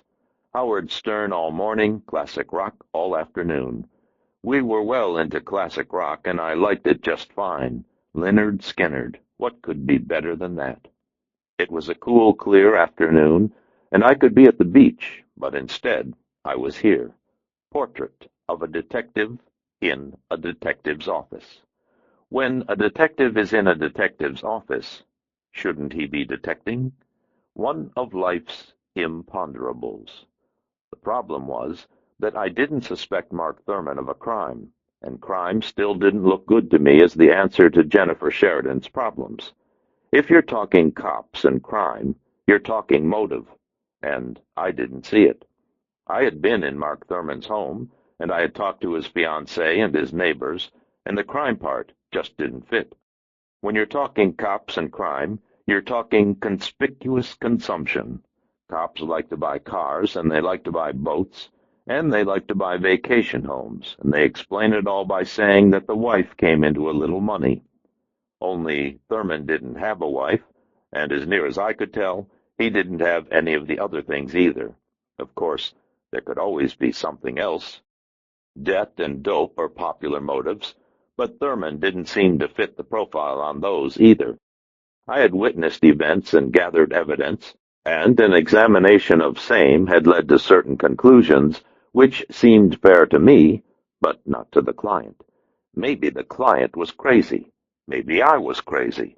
Maybe the client was just confused, and maybe I should have done more to alleviate her confusion, but I had not. Why? Maybe she should be the detective and I should be the client. We couldn't be any more confused than we were now. Sometime later, the phone rang. I got up, went to my desk, and answered it. Elvis Gold Detective Agency, we never lie down on the job. Caught you sleeping, huh? It was Rusty Sweethagen. Ha! We never sleep, Rusty said. I talked to a guy who knows about React. Yeah? I sat in the chair and leaned back and put my feet up. It was quiet in the office. I looked at the water cooler and the couch and the two chairs opposite my desk and the file cabinet and the Pinocchio clock and the closed door to Joe Pike's office. The water machine hummed, and little figures of Jiminy Cricket and Mickey Mouse stared back at me, and the coffee machine smelled of old coffee. But something was missing. Rusty said, Maybe I shouldn't even mention this. You've rethought our friendship and you want me to pay for lunch? Nothing that important. This guy I talked with, he said something that's maybe a little funny about the React guys down at 7-7. Funny? I've seen these things in my office 10,000 times, and today something was different. Yeah, it's like he wouldn't have even mentioned it if I hadn't pushed him. Like, it's one of those things that doesn't matter unless you're looking, and it probably doesn't matter even then. Okay. I was only half listening. I picked up the phone and carried it around to the file cabinet and looked back at my desk. Nope, nothing was off with the desk. He says their arrest pattern is maybe a little hinky for the past few months. Like maybe these guys aren't making the arrests that they should be and are making a lot of arrests that they shouldn't. Like what? I looked at the file cabinet. I looked at the Pinocchio clock. React was always big on dope and stolen property, and they've always posted high arrest rates. But the past couple of months, they haven't been making the big numbers. They've mostly been booking gangbangers and stick-up geeks. It's a different level of crime. We're not just talking Thurman, we're talking the team? Yeah, it's a team thing. What I hear, Thurman's got a great record. That's why he got the early promotion. I looked at the French doors. I looked at the little refrigerator. Nope. Rusty said, Hell, Elvis, maybe it's just the off-season. I hear anything else, I'll let you know. Sure, Rusty, thanks. I looked back at the Pinocchio clock. Rusty Sweethagen hung up, and then I hung up, and that's when I saw it. The Pinocchio clock was still. Its eyes weren't moving. It wasn't making the talking sound. The hands were stopped at 11:19. I followed the cord to where it plugs into the wall behind the file cabinet. The plug was in the socket, but not all the way, as if someone had brushed the cord and pulled it part way out of the wall and hadn't noticed. I stood very still and looked around the office, and in the looking, the office now felt strange, as if an alien presence were a part of it. I went back to my desk, opened each drawer, and looked at it without touching it. Everything appeared normal, and as I had left it. Ditto the things on the desktop. I got up again and opened the file cabinet, and looked at the files without touching them, and tried to recall if they were positioned as I had last seen them, but I couldn't be sure. I keep all active files in the office cabinet, as well as all cases in the current quarter. At the end of every quarter, I box the closed files and put them in storage. There were 27 files in the cabinet drawer. Not much if you're the Pinkertons, but plenty if you're me. Each file contains a client sheet and daybook entries where I've made notes along the way, as well as any photographs or paperwork I accumulate, and a conclusion sheet, which is usually just a copy of the letter I write to the client when the job is over. I hadn't yet made a file for Jennifer Sheridan. I fingered through the 27 files that were there, but nothing seemed to be missing. I closed the cabinet and looked at the little figurines of Jiminy Cricket and Mickey Mouse and Pinocchio on my desk and on top of the file cabinet. Jiminy, doffing his top hat, had been moved, but Mickey and Minnie riding in a hupmobile had not. Son of a gun! Someone had searched my office. I put Jiminy in his proper place, plugged in the Pinocchio clock and set it to the correct time, then went back to my desk and thought about Mark Thurman. The odds were large that whoever had come into my office wasn't Mark Thurman or anyone who knew Thurman, and that the timing had just been coincidental. But the timing still bothered me. I had thought the case was over, but apparently it wasn't. I wasn't exactly sure that the case was still on, but maybe that's what I had to prove. Maybe I should ask Jennifer Sheridan to be a partner in the firm. Maybe she gave detective lessons. I called this reporter I know who works for the Examiner named Eddie Ditko. He's about 1,000,000 years old, and he loves me like a son. He said, "Jesus Christ, I'm up to my ass in work. What the fuck do you want?" You see, I need to find out about the REACT unit deployed out of the 77th Division down in south-central L.A. Eddie said, "You think I know this shit off the top of my head?" Isn't Eddie grand? Nope, I was thinking maybe you could conjure it in your crystal ball. You got crystal balls, always imposing like this.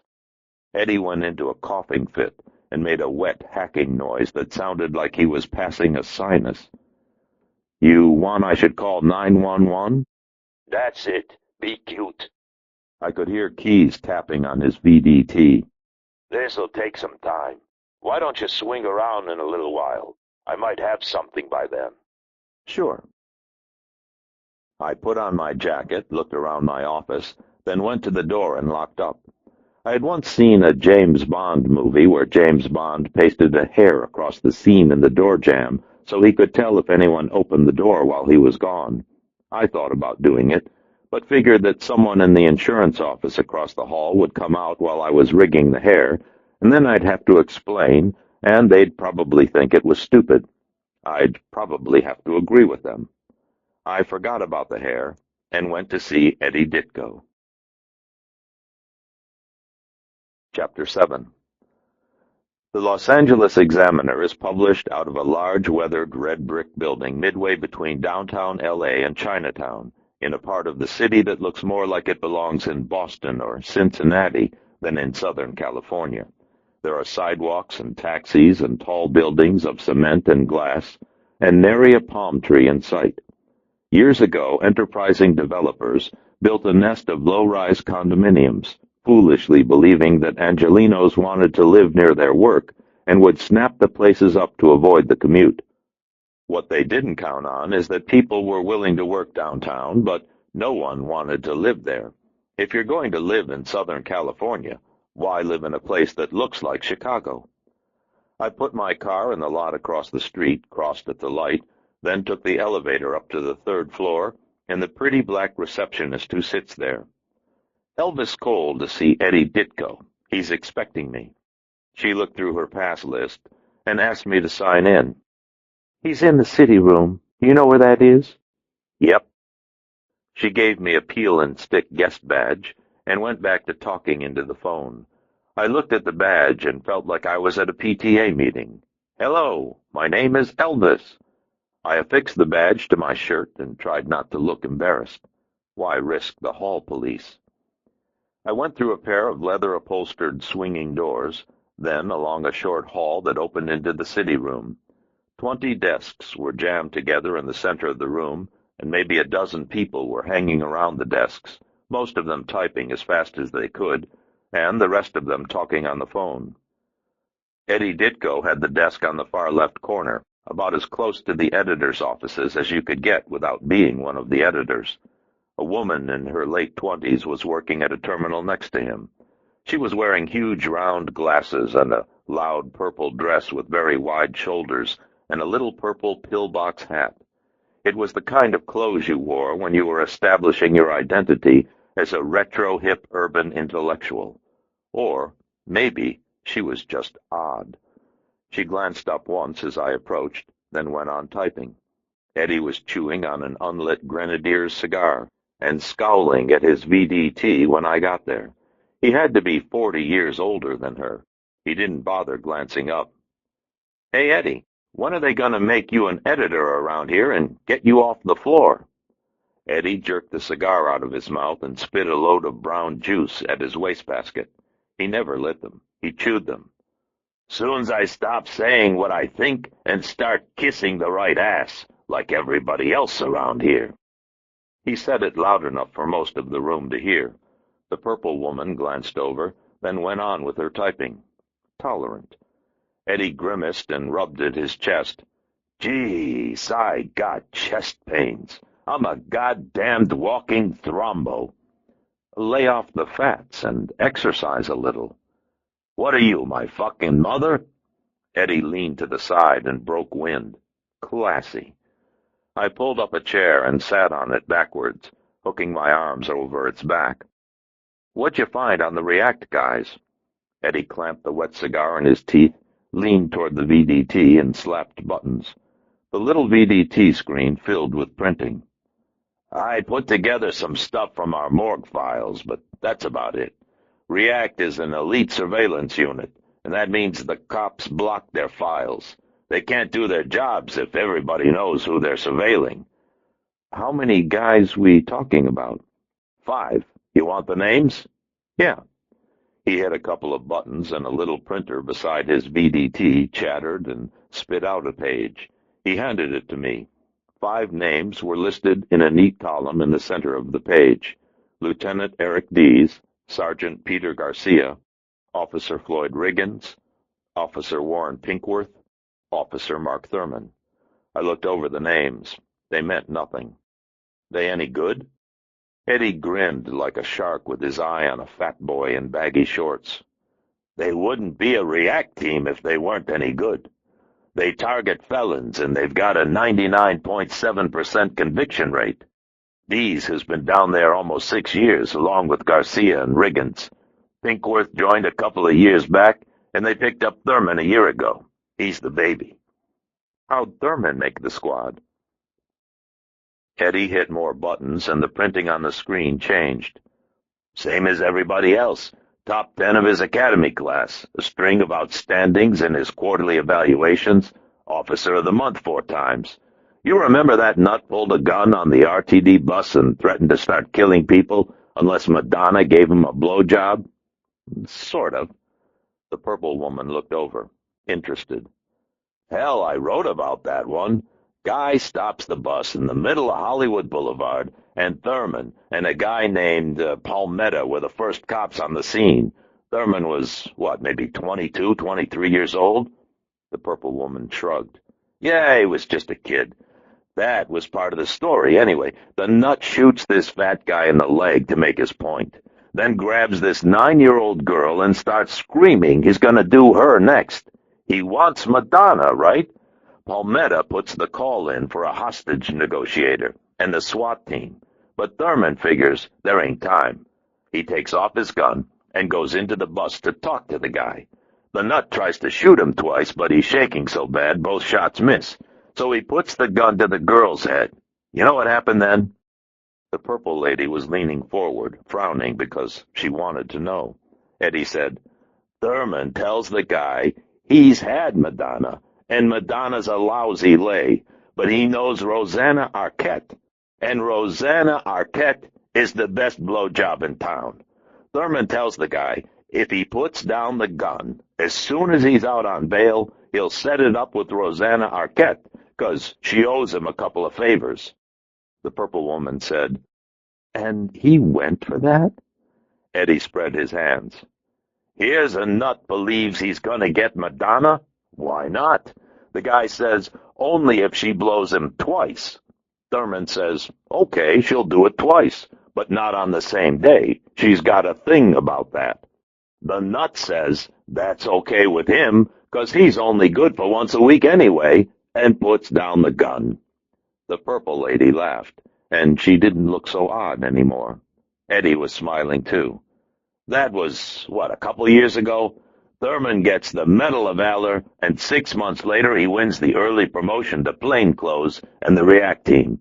They're top cops, pal. Every one of those guys has a story like that in his file, else he wouldn't be on the team. Eddie, what if I didn't want the good stuff? What if I was a reporter and I was looking for something that maybe had a smell to it? Like what? Like, maybe I'm looking to see if they've crossed over. Eddie shook his head and patted the BDT. If it's in here, it's already public record. Someone would have had to lodge the complaint, and it would have had to come out through LAPD PR or one of the news agencies or courts. It wouldn't be a secret, and no one would be trying to hide it. Okay, could you check for allegations? Substantiated or otherwise. I looked at him. Reporter humor. It's probably over your head. Eddie hit more keys and watched the screen, and then did it again. When he had filled and wiped the screen 3 times, he nodded and leaned back. I had it searched through the files, keying on the officers' names for every news release during the past year. Then I threw out the junk about them saving babies and arresting the Incredible Hulk and just kept the bad stuff. This is pretty neat. I leaned forward and looked at the screen. What's it found? Excessive force complaints. Suspect injured while resisting arrest. Suspect filed brutality charges. Like that. Of course, these guys are busting felons, and felons tend to get nasty, but check it out. You've got 26 complaints in the past 10 months, and 11 of them are against this guy Riggins. Any charges brought? Nada. IAD issued letters of reprimand twice and dealt a 2-week suspension, but that's it. I read the list. 26 names ran down the left side of the page, and next to each name there was a booking number and the arresting charge, and the claims levied by the defendants and the accused officer or officers. Riggins had all or part of 11 of the charges, and the remainder were divided pretty evenly between Pinkworth and Dees and Garcia and Thurman. Thurman had part of 3. Eddie said, You've got to understand, cops on these special tax squads get charges filed all the time, so most of these really are garbage. But if I'm looking for tuna, I'm looking for losers, and that's Riggins. Thanks, Eddie. Eddie stuck the cigar in his mouth and rolled it around and looked at me. What you got going here, kid? Is it any good? I don't know. I'm still just running down the leads. He nodded and sucked on the cigar, and then he gazed at the editor's offices. He wasn't getting any younger. If there's a story here, I want it. You bet, Eddie. Eddie Ditko spread his hands, then hacked up something phlegmy and spit it into the basket. No one looked and no one paid any mind. I guess seniority has its privileges.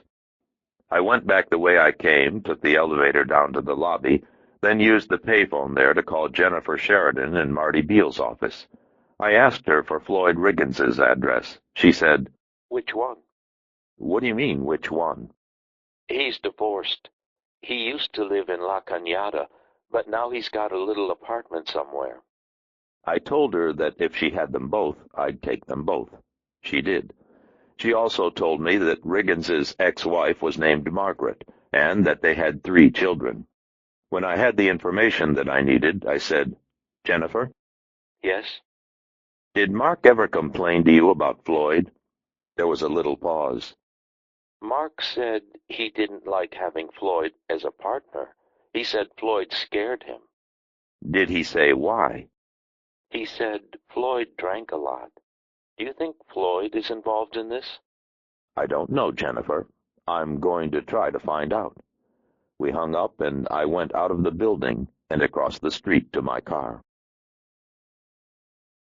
Chapter 8. Floyd Riggins was living in a small 6-unit stucco apartment building on a side street in Burbank, just about 10 blocks from the Walt Disney Studio. There were 3 units on the bottom and 3 on top, and an L-shaped stair at the far end of the building. It was a cramped working-class neighborhood, but working class was good. Working class means that people go to work.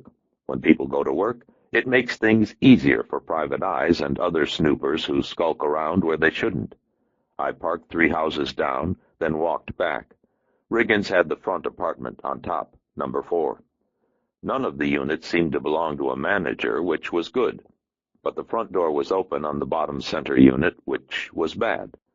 Light mariachi music came from the center unit, and the wonderful smells of simmering menudo and the fresh-cut cilantro, and when I drew closer, the sound of a woman singing with the music. I walked past her door as if I belonged, then took the stairs to the second level. Upstairs, the drapes were drawn on all 3 units. Everybody at work. I went to number 4, opened the screen, and stood in Riggins's door with my back to the street. It takes longer to pick a lock than to use a key, but if a neighbor saw me, maybe they'd think I was fumbling with the key. Floyd Riggins's apartment was a single large studio with a kitchenette and a closet, and the bath along the side wall. A sleeping bag and a blanket and an ashtray were lined against the opposite wall, and a tiny Hitachi portable television sat on a cardboard box in the corner. A carton of Camel Wides was on the floor by the sleeping bag. You could smell the space, and it wasn't the sweet, earthy smells of menudo. It smelled of mildew and smoke and B.O.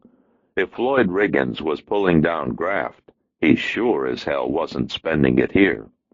I walked through the bathroom and the closet and the kitchenette, and each was dirty and empty of the items of life, as if Riggins didn't truly live here, or expect to, any more than a tourist expects to live in a motel.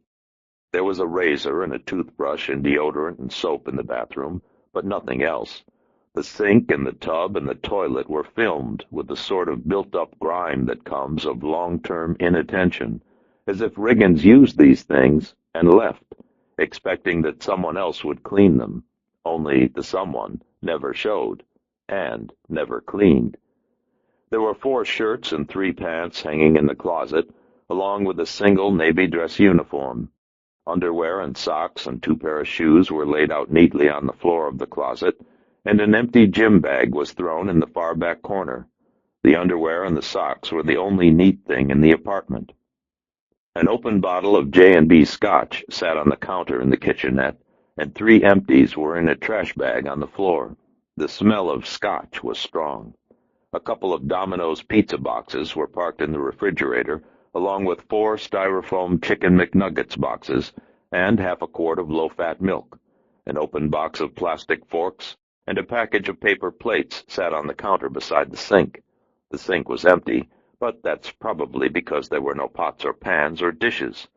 I guess Riggins had made the choice to go disposable. Why clutter your life with the needless hassle of washing and cleaning when you can use it and throw it away? It had taken me all of 4 minutes to look through Riggins's apartment. I went back into the main studio and stood in the center of the floor and felt oily and somehow unclean.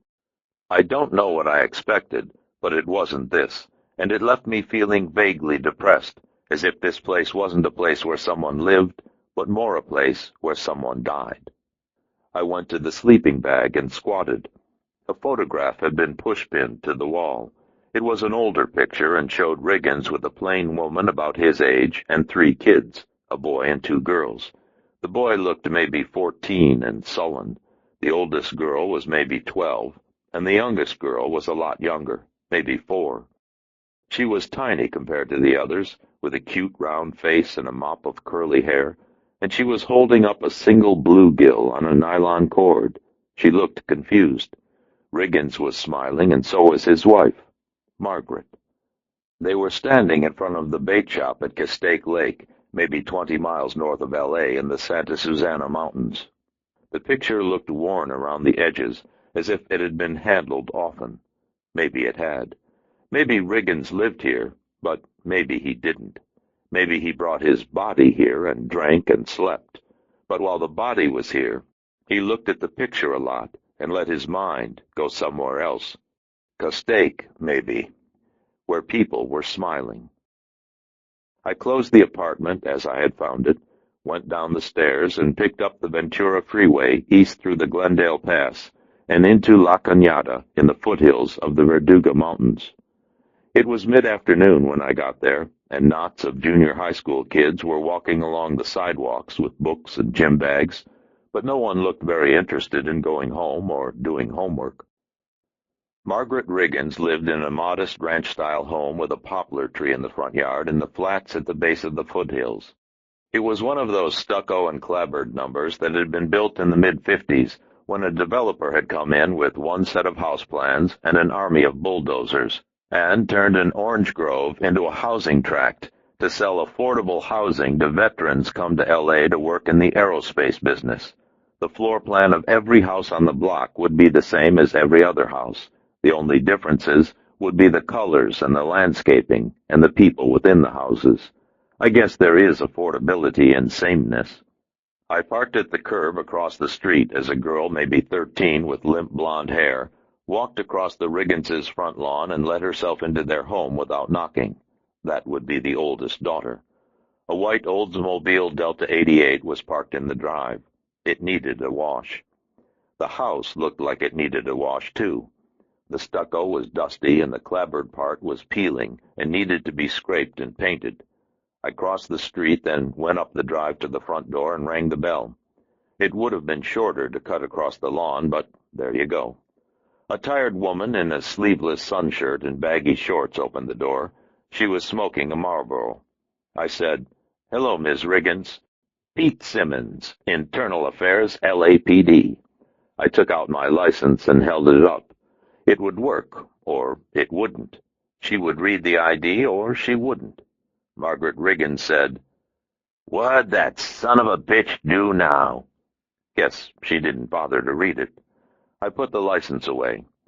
"I'd like to ask you a couple of questions. It won't take long." "Ain't that what they all say?" She took a final pull on the Marlboro, then flipped it onto the front yard and stepped out of the door to let me in. I guess visits by guys like Pete Simmons were an inevitable and expected part of her life. We went through the living room into an adjoining dining area off the kitchen. The girl who had come in before me was sitting cross-legged on the living room floor watching Geraldo and reading a copy of Sassy magazine. There was a hard pack of Marlboros beside her and a green Bic lighter and a big clay ashtray that looked like she'd made it in pottery class. She was smoking. Loud music came from the back of the house, but there was a muffled quality to it, as if a door was closed. The music suddenly got louder, and a boy's voice screamed, "I told you to stay out of my room, you little shit! I don't want you here!" Then the boy came out of the back hall, pulling the younger girl by the upper arm. He was maybe 16 now, with most of his father's growth, and she was maybe 6. The little girl's face was screwed up, and she was crying. The boy shouted, "Mom, make her stay out of my room! I don't want her back there!" Margaret Riggins said, "Jesus Christ, Alan." I said, "You're holding her too tight. Let go." Alan said, "Who in the hell are you?" The little girl was staring at me. "You're hurting her," I said. "Let go." Margaret Riggins said, "Hey, I don't need any help with my kids." I was looking at Alan, and Alan was looking at me, and then he suddenly let go and bent over the little girl and screamed, "I hate you!" He stomped back down the hall, and the music went soft as the door closed. The little girl didn't seem too upset by what had happened. Guess it happened so often she was used to it. Probably even a game by now. She rubbed at her arm and ran back down the hall. The music didn't change pitch, so I guess she went into her own room. Margaret Riggins said, "These kids," then stooped down, took a cigarette from her older daughter's pack, and turned away to sit at the dining room table. I said, "Maybe it'd be better if we had a little privacy." Margaret Riggins used a book of paper matches to light the Marlboro, and put the spent match in a little beanbag ashtray she had on the table. "Is Floyd going to get fired?" Guess the privacy didn't matter. "No, ma'am, this is just follow-up on a couple of things." "That alimony is all I have. He pays it on time every month." I took out the little pad I keep in my jacket and made a big deal out of taking that down. "That's good to hear. The department frowns on a man if he ducks his responsibility." She nodded and sucked on the cigarette. Out in the living room, the oldest girl was sucking on a cigarette, too. I tried to look sly. We hear enough good things like that, and it makes it easy to overlook a bad thing. Do you see? She squinted at me through the smoke. "I don't understand." I made a little shrugging move, conversational. "Everybody thinks we're looking to chop heads, but that's not true. We hear a guy does right by his family. We don't want to throw him out in the streets. We find out he's gotten himself into trouble. We'll try to counsel him and keep him on the payroll. Maybe suspend him for a while, maybe demote him, but keep him employed so he can take care of his family." She drew so hard on the Marlboro that the coal glowed like a flare. "What kind of trouble?" I smiled. "That's what I want you to tell me, Miss Riggins." Margaret Riggins turned toward her older daughter. "Sandy, shut off the TV and go to your room for a little while, okay?" Sandy gathered up her things, then went down the same hall the other kids had used. Margaret turned back to me. "I don't know what you're talking about." "You and Floyd talk?" "Maybe once a week. There's always something with one of the kids." "He's supporting 2 households, Miss Riggins. Kids need things. So do adults." "Jesus Christ, have you seen where he lives?" I spread my hands. "Has money seemed a little easier to come by?" "Ha! Has Floyd maybe hinted around that he has something going?" "Absolutely not." I leaned forward, and I lowered my voice. "If an officer crosses the line and someone aids and abets in that crossing, they can be charged. Did you know that, Miss Riggins?" She drew on the cigarette, and now her hands were trembling. "Are you telling me that Floyd has stepped over the line?" I stared at her. She stood up, dribbling cigarette ash. "I've had enough with that son of a bitch. I really have. I don't know anything about this. I don't know what the hell you're talking about." "Sit down, Miss Riggins." She sat, breathing hard. "I'm making no accusations.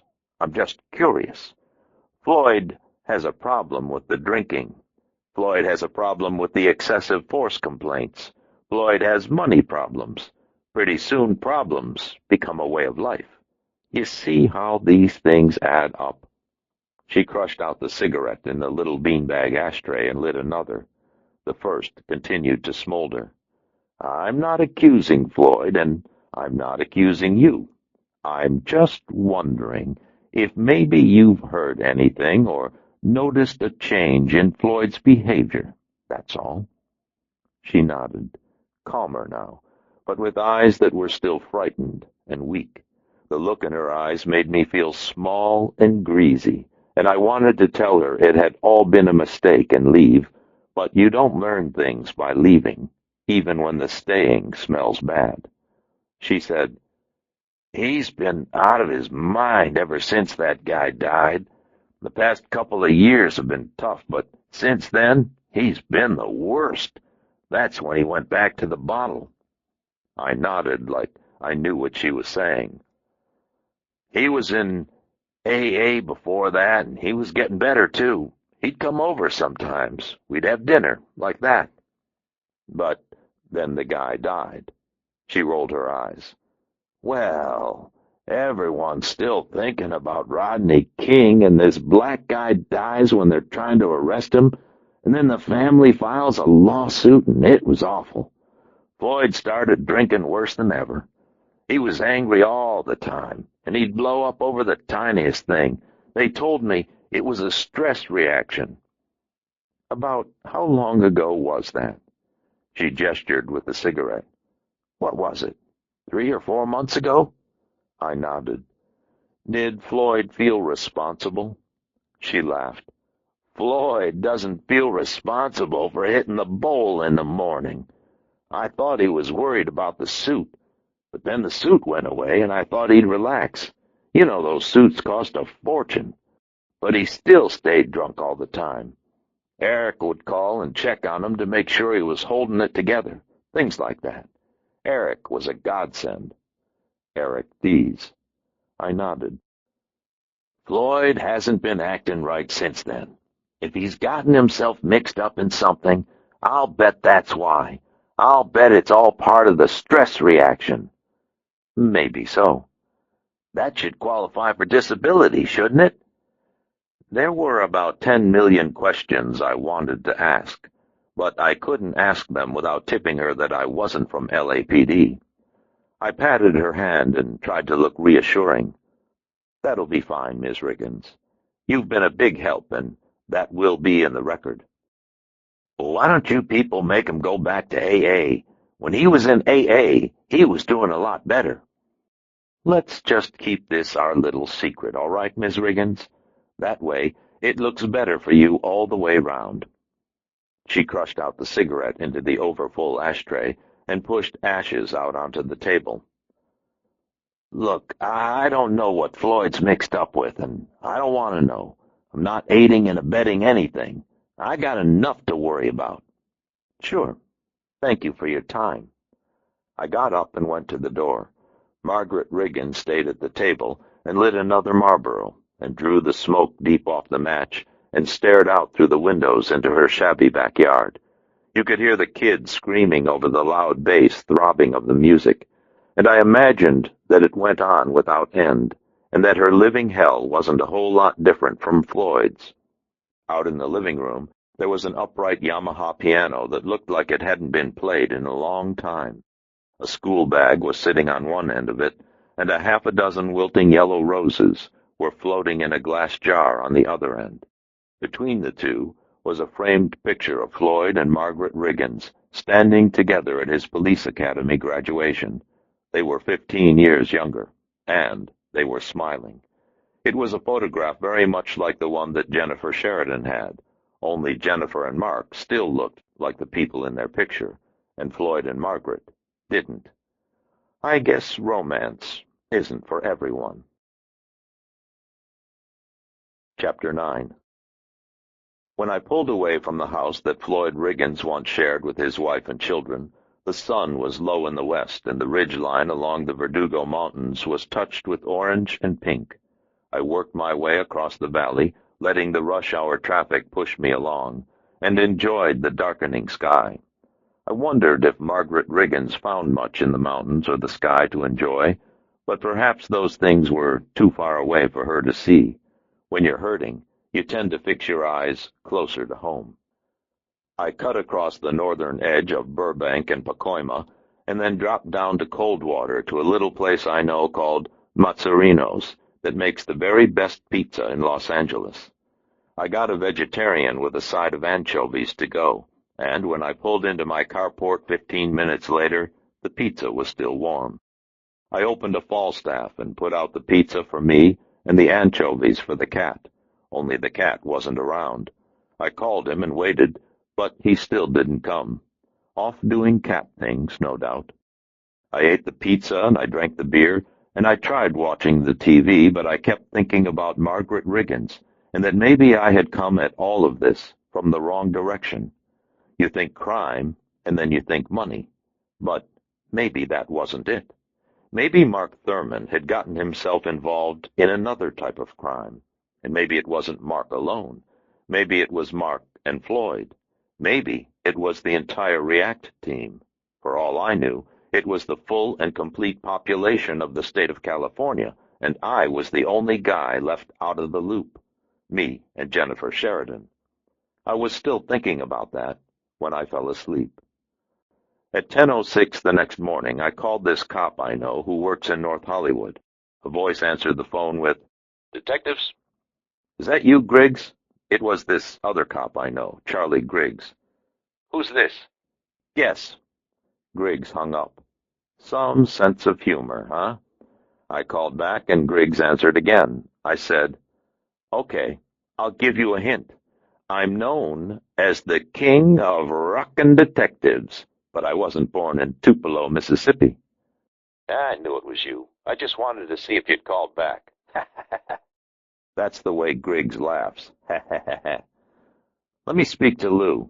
"What's the magic word?" Come on, Charlie. "What do you say, wise ass? You want to speak to Lou? Tell me what you say." This guy's an adult. I'm going to get you, Griggs. Griggs was killing himself. "I'm going to give your address to Joe." The laughing stopped, and Griggs put me on hold. Maybe 40 seconds later, Lou Poitras picked up. "I don't pay these guys to goose around with you." Griggs hasn't done a full day's work in 15 years. "We don't pay him to work. We keep him around because he's such a scream. Sort of like you." Another comedian. I said, 4 months ago, a guy died during a React arrest down in South Central. You know anyone I can talk to about it? "Hold on." Poitras put me on hold again and left me there for maybe 8 minutes. When he came back, he said, "Suspect's name was Charles Lewis Washington. "Okay." I wrote it down. There's a guy working Hollywood named Andy Malone, used to be a partner of mine. He's a uniform supervisor on the day shift. He just came out of the 77th. You want to go down there now?" Yeah. "I'll call him and set it up." Thanks, Lou. "You got that $12 you owe me?" I made a staticky noise and pretended we had been cut off. Works every time. 40 minutes later, I parked in a diagonal parking place outside the glass front door of the Hollywood Police Division and went past 3 black women who were standing on the sidewalk into a trapezoidal public room with a high ceiling and a white tile floor. There was a payphone on the wall up by the front glass and padded chairs around the perimeter of the wall for your waiting comfort. The walls were aqua. The glass was bulletproof. A Formica counter cut off the back third of the room, and 3 uniformed officers sat on stools behind the counter. 2 women and a man. One of the women and the man were talking on telephones, and the other woman was writing in a small black notebook. A Hispanic man and woman sat in the chairs under the payphone. The Hispanic man sat with his elbows on his thighs and rocked steadily. He looked worried. The Hispanic woman rubbed his back as he rocked and spoke softly. She looked worried, too. I went past them to the officer writing in the little black notebook and said, "Elvis Cole to see Sergeant Malone." "He expecting you?" "Yes." "Have a seat." She left the counter and went back through a door into the bowels of the station house. There was another door on the customer side of the counter. It was heavy and dense, and if no one buzzed you through, it'd probably take a rocket launcher to get past it. I sat opposite the door and waited. In a couple of minutes, the female officer reappeared behind the counter and said, "He's finishing up a couple of things. He'll be with you in a minute." "Sure." I waited some more. A well-dressed black woman came in and asked the people behind the counter if Officer Hobbs was in. The same officer who had gone to see Malone said something into a phone, and a couple of minutes later a tall, muscular black officer came through the heavy door. He smiled when he saw the woman, and she smiled when she saw him. He offered his hand, and she took it, and they went out through the glass door to hold hands in the privacy of the sidewalk. Love at the station house. Two Pakistani men came in past the lovers. One of them was maybe in his 50s, the other was maybe in his 40s. The older one looked nervous, and the younger one wore a loud pink shirt and leather sandals. The younger one went to the counter and said, "We would like to speak with the chief of police." He said it so loud, the Hispanic man stopped rocking. The two desk officers glanced at each other and smiled. The desk officer on the phone kept talking like it was nothing. Guess you work at the desk at Hollywood. Nothing surprises you. The male desk officer leaned back on his stool and looked through the doorway behind the counter and yelled, "We got a citizen out here wants to see the chief." A uniformed lieutenant with silver hair came out and stared at the Pakistanis, then frowned at the desk officer. "Knock off this shit and take care of these people." The younger Pakistani said, "Are you the chief?" The lieutenant said, "The chief's busy with the city council. How can I help you?"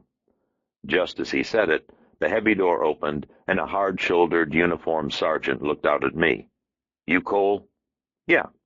He had sandy hair and thick, blocky hands and a deep tan, because most of his time would be spent on the street. He wore a little red and green and gold Vietnam service ribbon beneath the badge on his left breast, and a marksmanship pin beside the ribbon. "Andy Malone," he said. "We can talk back here." He put out his hand, and I stood and took it, and then I followed him through the door. We went down a long hall past 3 candy machines and a soft drink machine, and a couple of restrooms for people who weren't cops to use. At the far end of the hall there was a booking desk where a couple of cops were processing a tall, skinny black kid. The kid's hands were cuffed. One of the cops was white and the other was black, and they both were thick across the chest and back and arms, like they spent a lot of time in the gym. Guess you work in a war zone, you want to be as threatening as possible. The white cop was trying to unlock the cuffs, and the black cop was shaking his finger about 2 inches from the kid's nose, saying, "You listening to me?" The kid was giving with attitude, and you knew he wasn't listening and wasn't going to. Your bad guys are often like that. There were a couple of varnished wood benches in the hall opposite a door that said Sergeant's Office. We went into the office, and Malone closed the door. "You want coffee?" "Sure, thanks." Malone filled a couple of paper cups, handed one to me, then went behind a cluttered desk and sat. He didn't offer cream or sugar. Maybe they didn't have any. I sat across from him in a hard chair, and we looked at each other and sipped our coffee. He said, "My buddy Lou Poitras says you want to know about Charles Lewis Washington." "Uh-huh." "You're a private investigator." "That's it." The coffee was hot and bitter and had probably been made early this morning. "Make any money at it?" "No one's getting rich." He took more of the coffee and made a little smile. The wife's been after me to leave the force since the riots. All this time, she's still after me." He made a shrugging move with his head, then set the cup on his desk. "So, tell me why you're digging around Charles Lewis." "His name came up in something I'm working on, and I want to run it down." Malone nodded and had more of his coffee. He didn't seem to mind the taste, but then he was used to it. "How do you know Poitras?" "Met on the job. Got to know each other." He nodded again and leaned back. When he did, the old swivel squealed. "Lou says you pulled time in Vietnam." "Yep." He put down his coffee and crossed his arms. "I was there in 68. 71. The chair squealed again. The nod. "People think the Nam. They think the 60s. A lot of people forget we still had guys there till March 29, 1973. A lot of people don't care." He made a little smile. "Yeah, we kicked ass in Saudi. That sort of makes up for things. Don't forget Panama and Grenada." The smile got wider. "Kick enough ass, pretty soon you forget the losers. Who wants to remember losers when you got so many winners running around?" I said, "Hell, Malone, we're not that damned old, are we?" Malone laughed, uncrossed his arms, and said, "What do you want to know about Washington?" I told him. Malone went to a battered gray cabinet, took out a manila folder, and brought it back to the desk. He skimmed through it for a couple of minutes, then he closed it. He didn't offer to let me see it. Washington worked in a pawn shop over on Broadway, down in South Central. We had information that the shop was being used as a fence drop for some of the guns looted during the riots. So React put eyes on the place, then went in with a sting. And it went bad. That's a way to say it. Washington thinks he's making a buy on 10,000 rounds of stolen ammo. The officers think it's under control. But when they flash the badges, he goes a little nuts and decides to resist. Washington dives behind a counter and comes up with a piece. But our guys are thinking Rodney King, so they don't shoot him. There's a scuffle, and Washington hits his head, and that's it. I hear it was controversial. They're all controversial. This one less than most. What do you have on Washington? Malone checked the report again. 28, a long-time 7 Hoover Crip with multiple priors. He there alone in the store? Sure, the family went nuts. We had the pickets, the wrongful death suit, all of that, but they backed off. Did the city settle? Nope, they dropped it.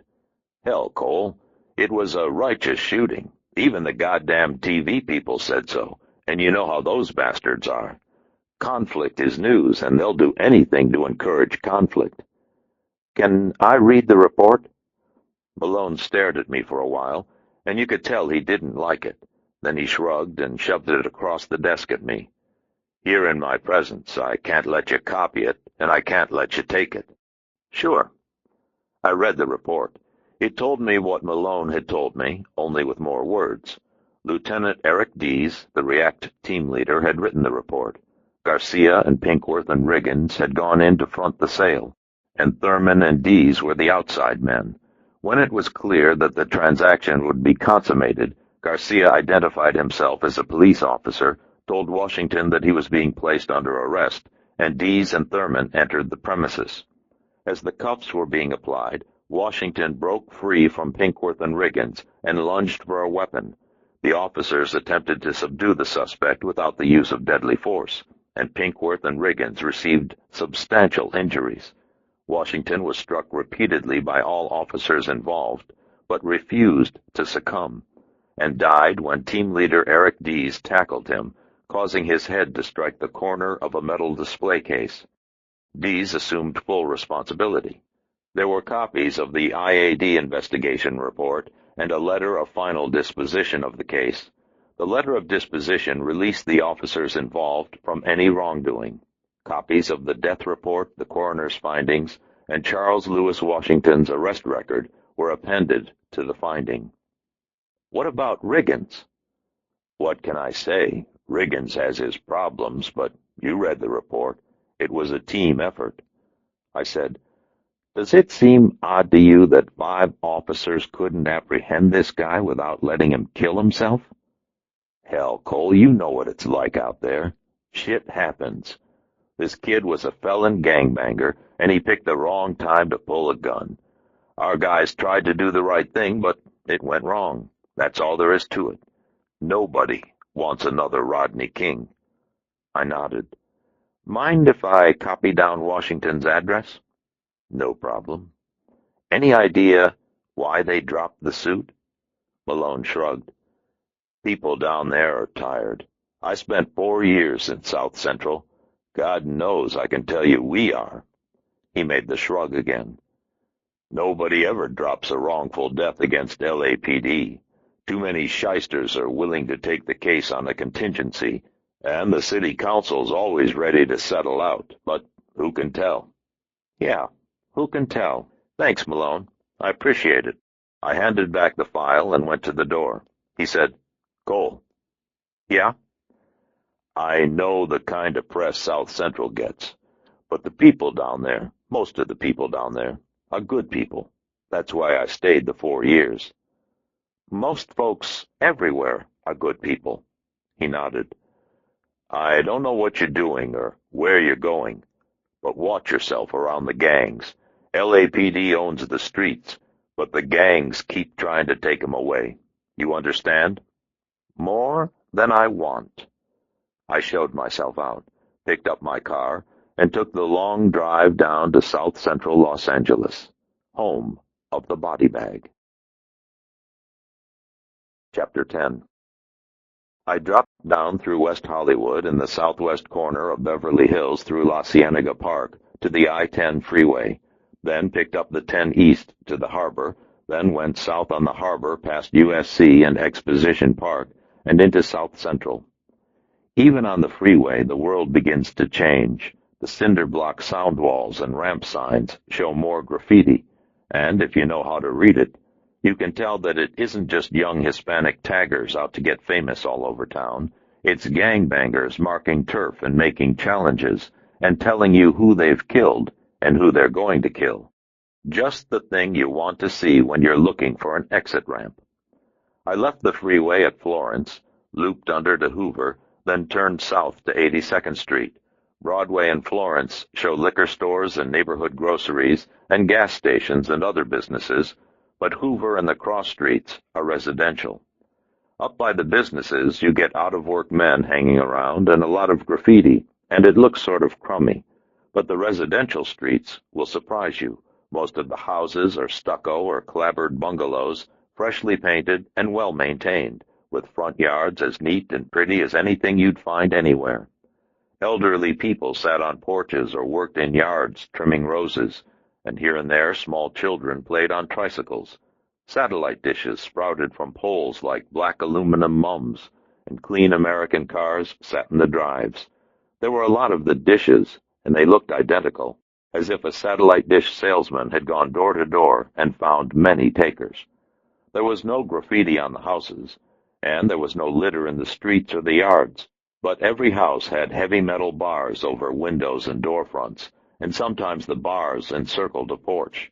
That's how you knew there was a war on. If there wasn't a war, you wouldn't need the protection.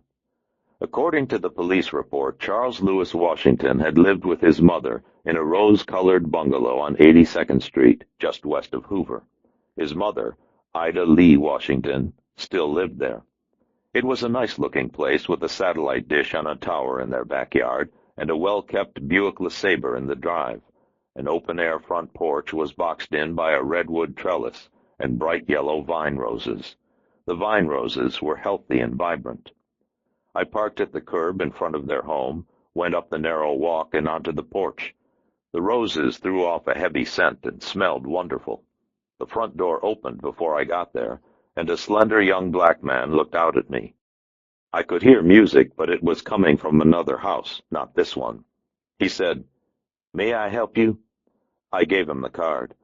"My name is Elvis Cole. I'm a private investigator, and I was hoping to speak with Mrs. Ida Lee Washington." He was wearing a plain white crewneck T-shirt and blue navy work pants and white sneakers and an imitation gold watch band. The band was bright against his dark skin. He read the card, and then he looked back at me. "About what?" "Charles Lewis Washington." "Lewis is dead." "I know. That's what I want to talk about." He stared at me a couple of seconds longer, like he had to make up his mind, but like he was making it up about things that had nothing to do with me. After a little of that, he stepped back out of the door and held the screen. "All right. Please come in." I went past him into a small, neat living room. An old man, maybe 300 years old, and a young woman who couldn't have been more than 16 were watching TV. The girl was sitting on a burgundy velveteen couch, the old man in a hardwood rocker. He was holding a can of Scrapple. They both looked at me with a sort of curious surprise. The white man comes to call. A little boy, maybe 3 years old, pulled at the girl's legs, and she picked him up. Crocheted doilies were spread on the arms of the couch and the headrest, but you could make out the worn spots through the gaps in the doilies. The girl didn't look a whole hell of a lot older than the baby, but there you go. Toys appropriate to a 3-year-old were scattered across the floor. I smiled at them. "Hi." The old man nodded, and the little girl picked up a remote control and clicked off the TV. The younger man said, "Go tell Mama we got company." The girl slipped off the couch and went down a little hall into the back of the house. I said, "Your wife?" Lewis's girlfriend, Shailene. This is their son, Marcus. This is my grandfather, Mr. Williams. Say hello, Marcus." Marcus covered his eyes with his fingers and sat down on the floor, then rolled over onto his belly. He giggled as he did it. The old man started rocking. Lewis's girlfriend came back with a heavy, light-skinned woman in her 50s, Ida Lee Washington. There was a friendly half-smile on her face, and a fine film of perspiration as if she'd been working. The younger man held the card toward her. "Man wants to ask you about Lewis." The older woman froze as if someone had put a gun to her head, and the half-smile died. "Are you with the police?" "No, ma'am. I'm a private investigator, and I had some questions about what happened to Charles Lewis Washington. I was hoping you could help me." She looked at the card, and then she looked at me, and then she looked at her son. He crossed his arms and stared at her with the sort of look that said, "You're on your own." She shook her head. "I'm very sorry, but you've come at a bad time." "Please, Mrs. Washington, this won't take long, and it would be terribly inconvenient to come back later." I thought about saying, "Aw, shucks," but I figured that would be overboard. She fingered the card and looked at the younger man. "James Edward, did you offer the man a cool drink?" James Edward said. "You want a scrapple?" "No, thank you. I won't take any more of your time than necessary." Mrs. Washington offered me a seat in the overstuffed chair. It was worn and comfortable and probably had belonged to Mr. Washington. She sat on the couch with the girl and the baby. James Edward didn't sit. I said, "Was Lewis in a gang, Mrs. Washington?" Her foot began to move, nervous. "No, he was not. The police said he was, but that wasn't so." "I saw his arrest record. He was arrested for stealing electronics equipment with 3 other young men when he was 16 years old. All 4 kids, including Lewis, admitted to being members of the 77 Hoover Crips." "When he was a baby?" The foot stopped moving, and she made an impatient gesture. "Lewis got out of all that. That Winslow Johnston was the troublemaker. They put him in the penitentiary, and he got killed there, and Lewis gave it up. He joined the Navy and got away from all this. When he came back, he found Shailene." Mrs. Washington reached out and patted Shailene on the thigh. "He was trying to make something of himself." Shailene was staring at me the way you stare at someone when you're thinking that a good time would be punching little holes in their head with an ice pick. "The report also said Lewis owned the pawn shop." "That's right." "Where'd he get the money to buy an ongoing business like that, Mrs. Washington?" There were lovely crocheted doilies on the couch's arms. She straightened the one nearest her, then began to twist it. "He had money from the Navy, and I co-signed some papers." Marcus climbed down off the couch and toddled out of the living room and into the kitchen. Mrs. Washington leaned forward to see where he was going, but Shailene didn't. Mrs. Washington straightened and looked at her. "You better see where he's going." Shailene went into the kitchen after him. I said, "Mrs. Washington, I don't want to offend you, and I promise you that nothing you say to me will be repeated to police or to anyone else. Was Lewis fencing stolen goods?" Her eyes filled. "Yes," she said. "I believe that he was. But that gave them no call. Lewis didn't carry no gun. Lewis wouldn't have done what they said." "Yes, ma'am. I know my boy. I know him the way only a mother can know a son. They had no call to hurt my boy." Jennifer Sheridan, knowing Mark Thurman. "Yes, ma'am." She was twisting the crocheted doily into a high, tight peak. I said, "If you believe that, then why did you drop the wrongful death suit against the officers who killed him?" Mrs. Washington closed her eyes against the tears, and the old man spoke for the first time. He said, "Because Lewis was always looking for trouble, and he finally found it. There's nothing else to it, no reason to keep it alive." His voice was deep and gravelly, and more like a bark than a voice. His eyes blinked rapidly as he said it. "It was right to let it go. Just let it go and walk away. Let the dead lie. There's nothing more to say to it." He put the scrapple can carefully on the floor. Then, just as carefully, he pushed himself up and walked from the room. He took very short steps and used first the couch and then the wall to steady himself. Shailene had come back with Marcus in her arms to stand in the door to the kitchen, staring at me and hating me. Mrs. Washington was staring into the folds of her lap, eyes clenched, her body quivering as if it were a leaf in the wind. I sat there in the warm living room and looked at them and listened, and I did not believe them. Mrs. Washington said, "You should go. I'm sorry now, but you should go." "You really, truly believe he was murdered?" "You have to go," I said. "Did the officers threaten you? Please, go." "The officers who shot Lewis, did they come here and threaten you and make you drop the suit?" "Please leave," James Edward said. "What are you going to tell him, Mama?" "Don't you say anything, James Edward. There's nothing more to say." Ida Lee Washington pushed to her feet and waved me toward the door. "I want you out of my house. You're not the police, and you have no paper that says you can be here, and I want you out." Marcus began to wail. For a moment, everything was still, and then I stood. "Thank you for your time, Mrs. Washington. I'm sorry about your son."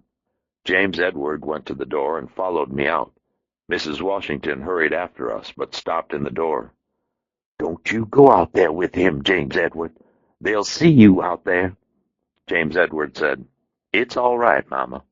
He pushed her gently back into the house and closed the door. It was cooler on the porch, and the rose smell was fresh and strong. We stood like that for a moment.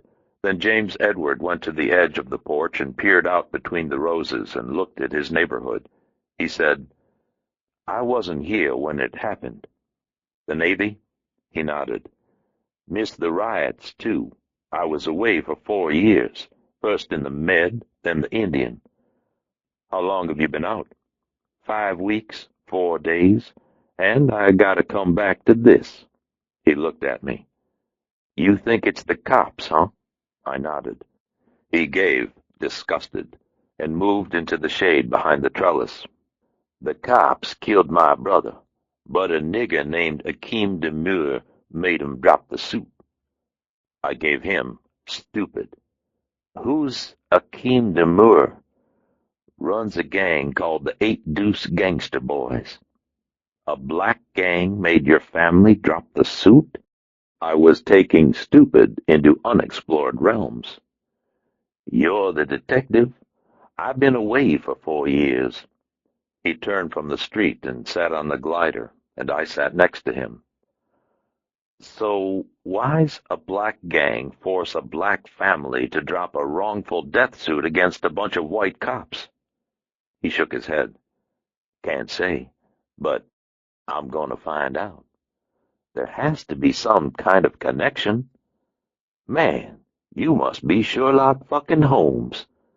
Hey, you get me up to speed. I'm something to watch." He nodded, but he didn't look like he believed it. I said, "This is your hood, James Edward, not mine. If there's a connection between these guys, there's going to be a way to find out. But I don't know what it is." "So what?" "So they don't have a detective's mate rating in the Navy, and maybe I can help you find out. I find out, and maybe we can get your mother out from under this thing." James Edward Washington gave me a long, slow look, like maybe he was wondering about something, and then he got up and started off the porch without waiting for me. "Come on. I know a man we can see." Chapter 11. We walked out to the Corvette, and James Edward Washington gave approval. I got in, but James Edward took a slow walk around. 65, 66. I thought private eyes were supposed to drive clunky little cars like Columbo. That's TV. What about if you follow somebody? Don't a car like this stand out? James Edward was liking my car just fine. If I was living in Lost Overshoe, Nebraska, it stands out. In L.A., it's just another convertible. A lot of places I work, if I drove a clunker, it'd stand out more than this. James Edward smiled. Yeah, but this ain't those places. This is South Central. We'll see. James Edward climbed in, told me to head east toward Western, and I pulled a K-turn and did it. We drove north on Western to Slauson, then turned east to parallel the railroad tracks, then turned north again. James Edward told me that we were going to see a guy he knew named Ray DePente. He said that Ray had spent 22 years in the Marine Corps, teaching hand-to-hand down at Camp Pendleton, before tendering his retirement and opening a gym here in Los Angeles to work with kids and sponsor gang intervention programs. He also said that if anyone knew the South Central gang scene, Ray did. I said that sounded good to me. 4 blocks above Broadway, I spotted the same 2 guys in the same blue sedan that I'd suspected of following me 2 days ago. They stayed with us through 2 turns and never came closer than 3 cars, nor dropped back farther than 6. When we came to a 7-Eleven, I pulled into the lot and told James Edward that I had to make a call. I used the payphone there to dial a gun shop in Culver City, and a man's voice answered on the second ring. Pike? It's me. I'm standing in a 7-Eleven parking lot on San Pedro, about 3 blocks south of Martin Luther King Boulevard. I'm with a black guy in his early 20s named James Edward Washington. A white guy and a Hispanic guy in a dark blue 1989 sedan are following us. I think they've been following me for the past 2 days. Shoot them. Life is simple for some of us. I was thinking more that you could follow them as they follow me, and we could find out who they are. Pike didn't say anything. Also, I think they're cops. Pike grunted. Where are you headed? A place called Ray's Gym in South Central. Pike grunted again. I know, Ray's. Are you in immediate danger? I looked around. Well, I could probably get hit by a meteor. Pike said, Go to Ray's. You won't see me, but I'll be there when you come out. Then he hung up. Some partner, huh? I climbed back into the car, and 14 minutes later we pulled into a gravel parking lot on the side of Ray DePente's gymnasium. James Edward Washington led me inside. Ray's is a big underground cavern kind of place, with peeling paint and high ceilings, and the smell of sweat pressed into the walls. Maybe 40 people were spread around the big room, men and women, some stretching, some grinding through katas, like formal dance routines, some sparring with full contact pads. An athletic woman with strawberry hair was on the mats with a tall black man with mocha skin and gray-flecked hair. They were working hard, the woman snapping kick after kick at his legs and torso and head, him yelling, "Come on, get in here, come on, I'm wide open." Every time she kicked, sweat flew off her and sprayed the mat. Each of them was covered with so many pads, they might have been in spacesuits. James Edward said, "That's Ray. I started fooling around with the martial arts when I was in the Army, and I got pretty good at it. Ray DePente was good, too, and he looked like an outstanding teacher. He snapped light punches and kicks at the woman, making her think defense as well as offense. He tapped them on the heavy pad over her breasts and taunted her, saying, 'Stop me,' saying, 'Jesus Christ, protect yourself,' saying, 'You mine any time I want you.' She kicked faster, snapping up roundhouse kicks and power kicks, then coming in backwards with spin kicks. He blocked most of the kicks and slipped a few and taunted her harder, saying he ain't never had a white woman, but he was about to get one now. As fast as he said it, she hooked his left knee, and he stumbled to catch himself, and when he did, she got off a high, fast spin kick that caught him on the back of the head and bowled him over. And then she was on him, spiking kicks hard at his groin pad, and his spine, and his head, and he doubled into a ball, covering up, yelling that he gives, and laughing that big, deep laugh. She helped him up, and they bowed to each other, both of them grinning, and then she gave a whoop and jumped up to give him a major league hug. Then she hopped away to the locker rooms, pumping her fist and yelling, "Yeah!" Ray DePente stepped off the mat, unfastening the pads, and then he saw us standing on the hardwood at the edge of the mat. He grinned at James Edward and came over, still pulling off the pads. He was 2 inches taller than me and maybe 15 pounds heavier. "Welcome back, Admiral. I've missed you, young man." He grabbed James Edward in a tight hug, and the two men pounded each other on their backs. When James Edward stepped back, he said, "You ain't never had a white woman, but you're about to get one now?" Ray grinned. 13 months ago, 2 assholes followed her into a parking lot in Rancho Park.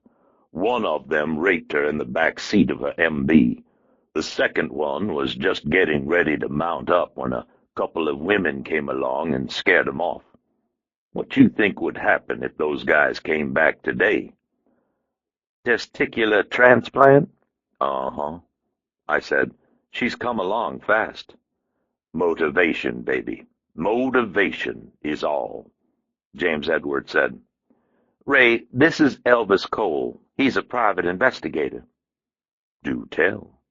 We shook. Ray DePente had a hand like warm steel.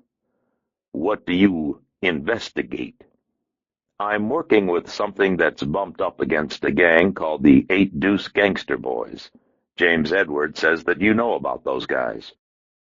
Ray peeled away the rest of his body pads and used his sweatshirt to wipe his face and neck. Everybody else in the place was wearing heavy canvas karate gis, but not Ray. Ray wore desert-issue combat pants and an orange Marine Corps T-shirt. Old habits. "Bumping up against the Crips isn't something you want to do if you can help it. Crips got sharp edges." I gave him shrug. "Occupational hazard." "Uh-huh. Be tough and see." "The Gangster Boys a Crip set?" People hear Crips are Bloods and they think it's just 2 big gangs, but it isn't. Both the Crips and the Bloods are made up of smaller gang sets. 8 Deuce Gangster Boys, 8 Trey Swan Crips, Rolling 60s Crips, 7 Hoover Crips, East Coast Crips, like that. Ray nodded. "Yeah, from down around 82nd and Hoover. That's where they get the name. You want to be a gangster boy, you got to do a felony. You want to be OG, you got to pull the trigger. It's as simple as that." James Edward said, "OG means original gangster. That's like saying you're a made man in the mafia." "Okay." Ray said, "What are you messing around with that's got you down here in South Central with a goddamned Crip set?" "Charles Lewis Washington." Ray's smile faded, and he looked at James Edward. "How's your mama doing, son?" "She's okay. We got a little problem with the 8 Deuce, though." Ray looked back at me. "You working for the family?" "Nope, but maybe what I'm doing gets us to the same place." Ray looked at James Edward, and James Edward nodded. Ray said, "I hadn't seen Lewis for a couple of years, but when I heard about him dying, I didn't like it, and I didn't like how it happened. I worked with that boy out of youth services. It was a long time ago, and he didn't stay with it, but there it is. Once you're one of my young men, you're one of my young men, just like this one." Ray DePente put a warm steel hand on James Edward's shoulder and gave him a squeeze. "I tried to point this one toward the Marines, but he liked the idea of ships." Ray and James Edward grinned at each other, and the grins were as warm as the hand. I said, "The cops say that Lewis was a 7 gangbanger. His mother says no." Ray frowned. "Lewis used to mess around with the 7s, but that was years ago. That's how he came to me." He ever have anything to do with the 8 Deuce gangster boys? Not that I know. The family filed a wrongful death after Lewis was killed, but James Edward here tells me that a guy named Demur made them back off. Ray looked at James Edward again. You sure? James Edward nodded. I said, why would Demur go to bat for a bunch of white LAPD officers? Ray shook his head. I know Demur wouldn't go to bat for anybody unless there's something in it for him. When Lewis Washington died, every news service in town was looking into it, smelling Rodney King all over again. Maybe Demur wanted all the looking to stop. Maybe there was something going on at the premier pawn shop that he didn't want anyone to find out. You think? I shrugged. I think there's a connection. I just don't know who to ask to find out. James Edward said, That's why I brought him here, Ray. Figured you'd be the guy to know. Ray DePente smiled at James Edward. You want me to ask around, young mister? I can do that. Know a man who will probably be able to help. You stay away from those 8 Deuce. The Navy doesn't teach you what you need to know to mess with that trash. James Edward said, Hell, Ray. The strawberry-haired woman came out of the dressing room, showered and changed, and gave Ray a 10-megawatt smile as she bounced out of the gym and into the sunshine. I said, Pretty. Ray said, Uh-huh. An older woman pushed her head out of a little glass cubicle that served as an office at the rear of the gym. She called, Ray, it's somebody from 20th Century Fox. They say it's some kind of emergency, and they need you to come over and show Bruce Willis how to do something for a movie they're making. James Edward grinned. Bruce Willis, damn. Ray didn't look as thrilled with Bruce Willis as did James Edward. Now? They said right away. James Edward said, These studio dudes hire Ray to set up fight scenes and teach his moves to the actors. Arnold been here, man. Sly Stallone used to come here. Ray shook his head. I can do it tonight, but I can't do it now. I've got a class coming in now. The woman said, They said right away. Ray shook his head. Movie people. He called back to her. Tell 'em I got a pass. James Edward Washington gave, impressed. Is this fucking righteous or what? Telling Bruce Willis to pass? The older woman went back into the glass cubicle. Ray said, Jesus Christ, James Edward, it ain't no big thing. Ray DePente looked my way and gave, embarrassed. These kids think this movie stuff is a big deal. They don't know. A client's a client. Sure. I've got a class. Sure. A dozen little girls came in, shepherded by a tall, erect black woman in a neat dress suit. Most of the little girls were black, but a couple were Hispanic. They all wore clean white karate gis and tennis shoes. They took off their shoes before they stepped onto the mat. Ray uncrossed his arms and smiled. Here they are now. James Edward Washington laughed and said, Damn! Ray DePente squeezed James Edward's shoulder again, then told me that it had been a pleasure to meet me, and that if he learned something he would give James Edward a call. Then he turned away and walked out onto the mat to face his class.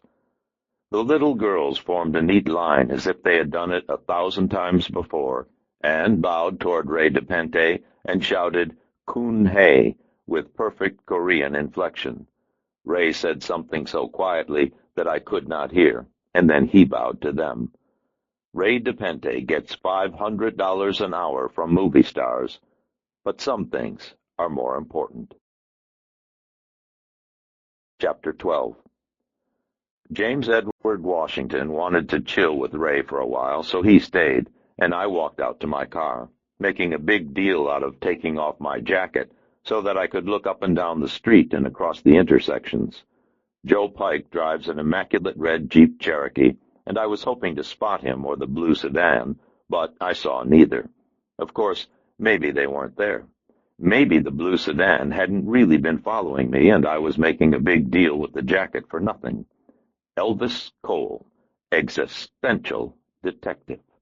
On the other hand, maybe the guys in the blue sedan were better than me, and I wasn't good enough to spot them. Not. I climbed the ramp to the I-10 freeway and went west, changing lanes to avoid slower traffic, and speeding up when the traffic allowed, and trying to play it normal. Just another Angelino in the system. It paid off. A quarter-mile past the La Brea exit, I spotted the blue sedan, hiding on the far side of a Ryder moving van, 2 lanes over. The guy with the Dodgers cap was still driving, and the guy with the butch cut was still riding shotgun. I took the La Cienega exit and went north, timing the lights to get a better view, but always just missing. They were good. Always 3 or 4 cars back, always with plenty of separation, and they didn't seem worried that they'd lose me. That meant they knew they could always pick me up again, or that they were working with a second car. Cops always use a second car. La Cienega is 4 lanes, but Caltrans was at it again, and as La Cienega approached Pico, the 2 northbound lanes became 1.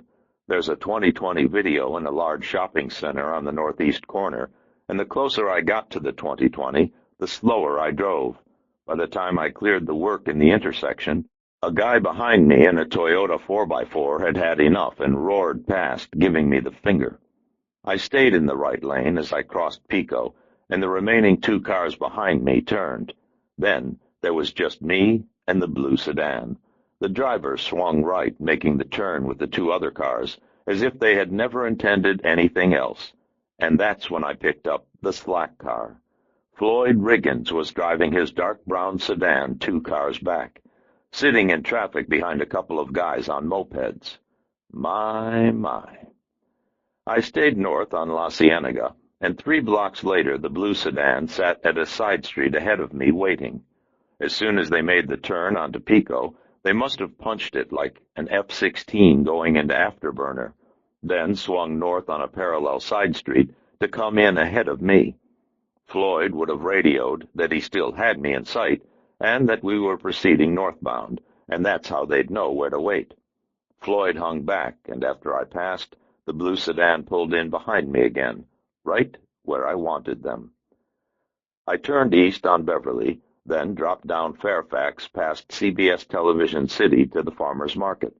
The market is a loose collection of buildings surrounded on all sides by parking lots, used mostly by tour buses and people from Utah, come to gawk at CBS.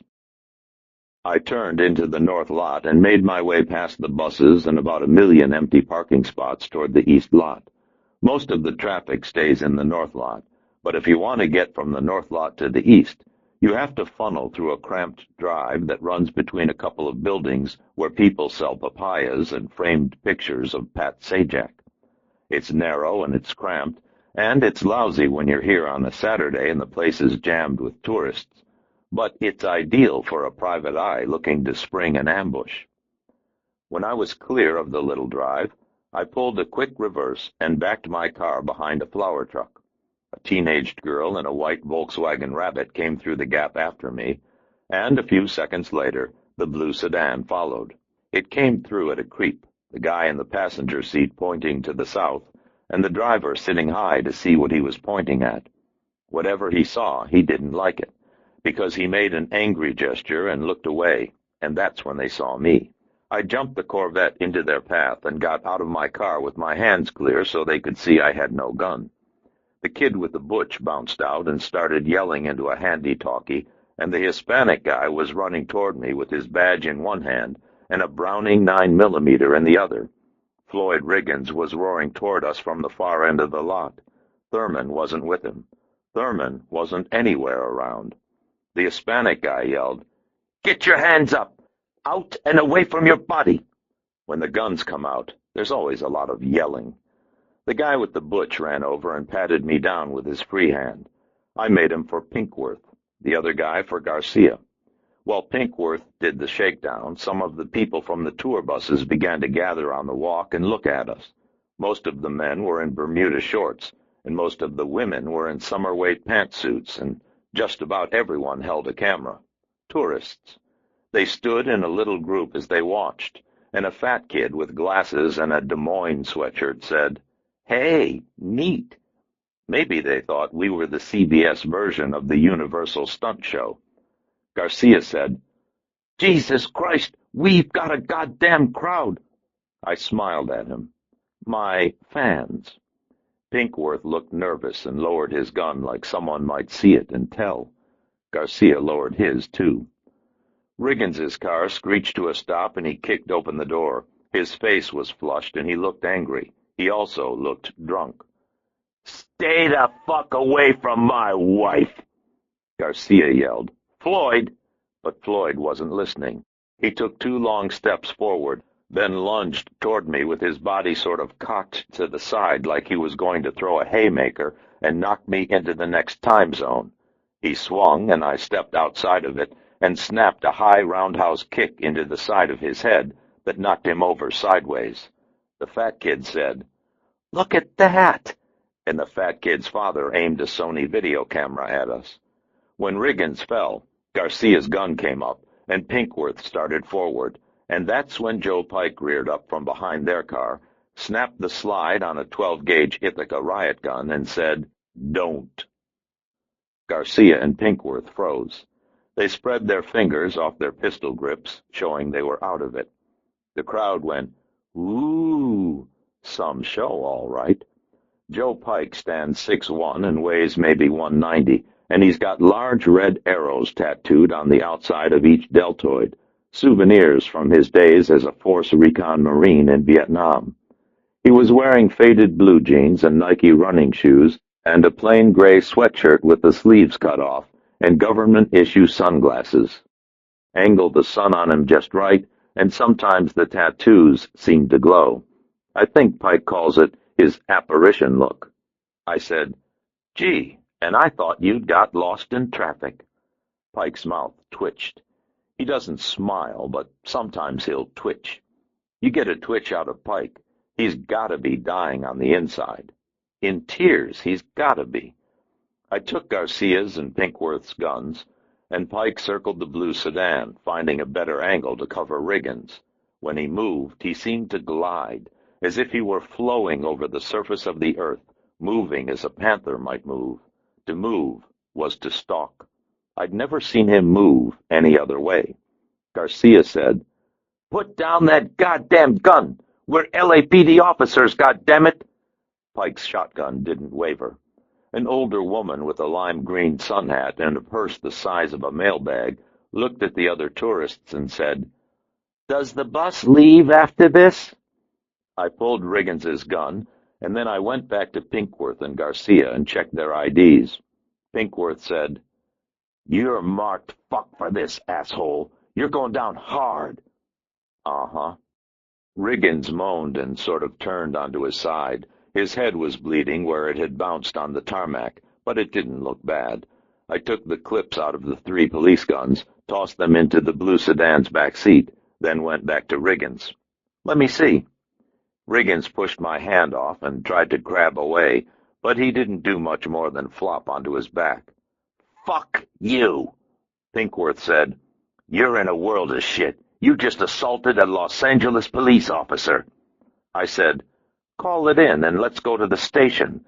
Maybe they'll give Riggins a breathalyzer while you guys are booking me." You could smell it on him a block away. Garcia said, "Quiet, Pink." A green 4-door sedan, identical to the other 2 cop sedans, came toward us across the lot. Riggins was still trying to get up when the green car pulled in behind him, and a tall guy with short gray hair got out. He was wearing chino slacks and a striped short-sleeved shirt tucked neatly into his pants, and short-topped red-winged trail shoes. He was tanned, dark, like he spent a lot of time in the sun, and his face was lined. I made him for mid-40s, but he could have been older.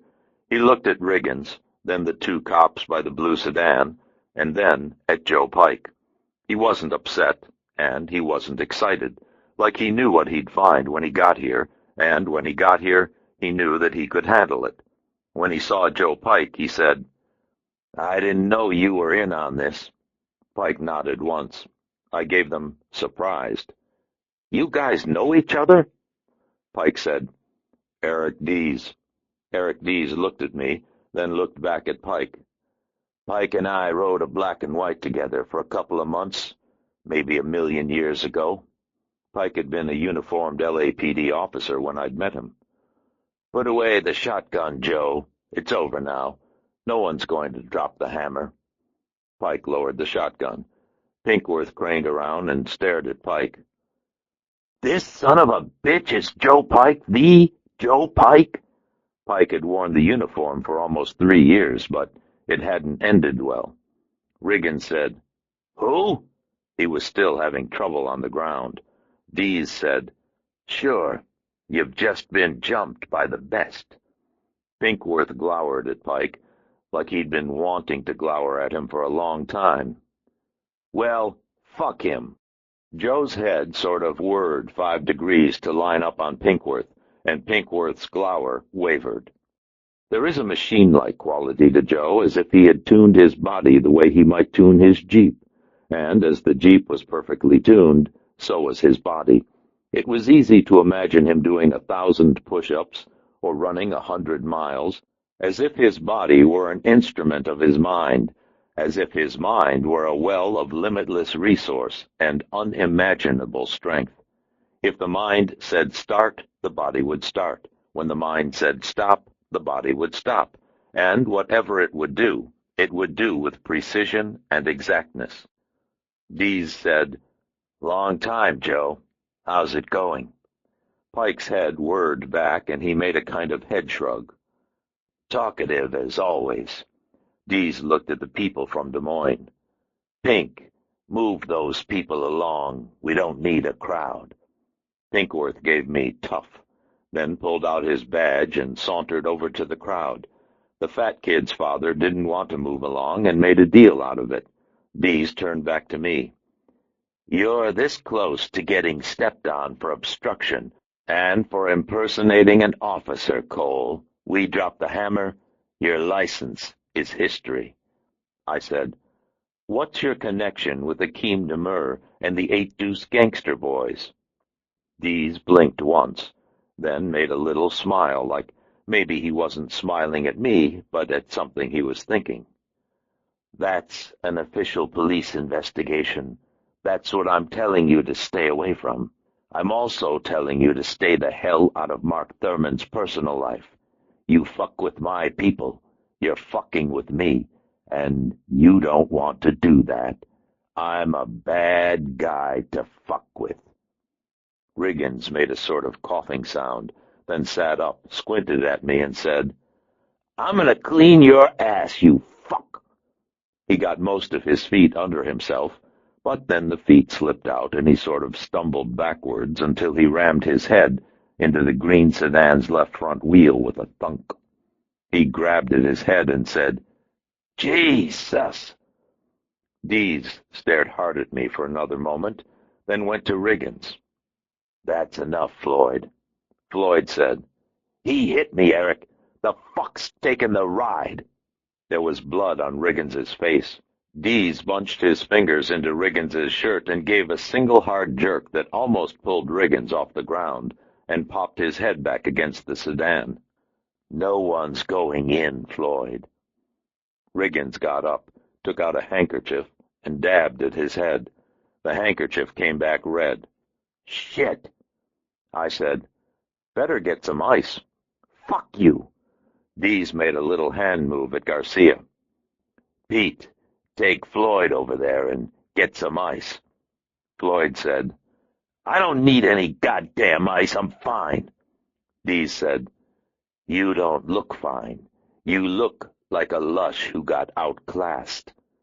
When he said it, his voice was hard and commanding, and Floyd Riggins jerked sideways as if he'd been hit with a cattle prod. Garcia went over to him and took him by the arm. Floyd shook his hand off, but followed him into the market. Joe Pike said, "Elite." Eric Dees's face went hard. They're good, Joe. They didn't cut and walk away. Pike's head whirred back to lock onto Eric Dees. I said, That's the second time I've seen Riggins, and the second time I've seen him drunk. Your people always get shit-faced on duty? Dees came close to me.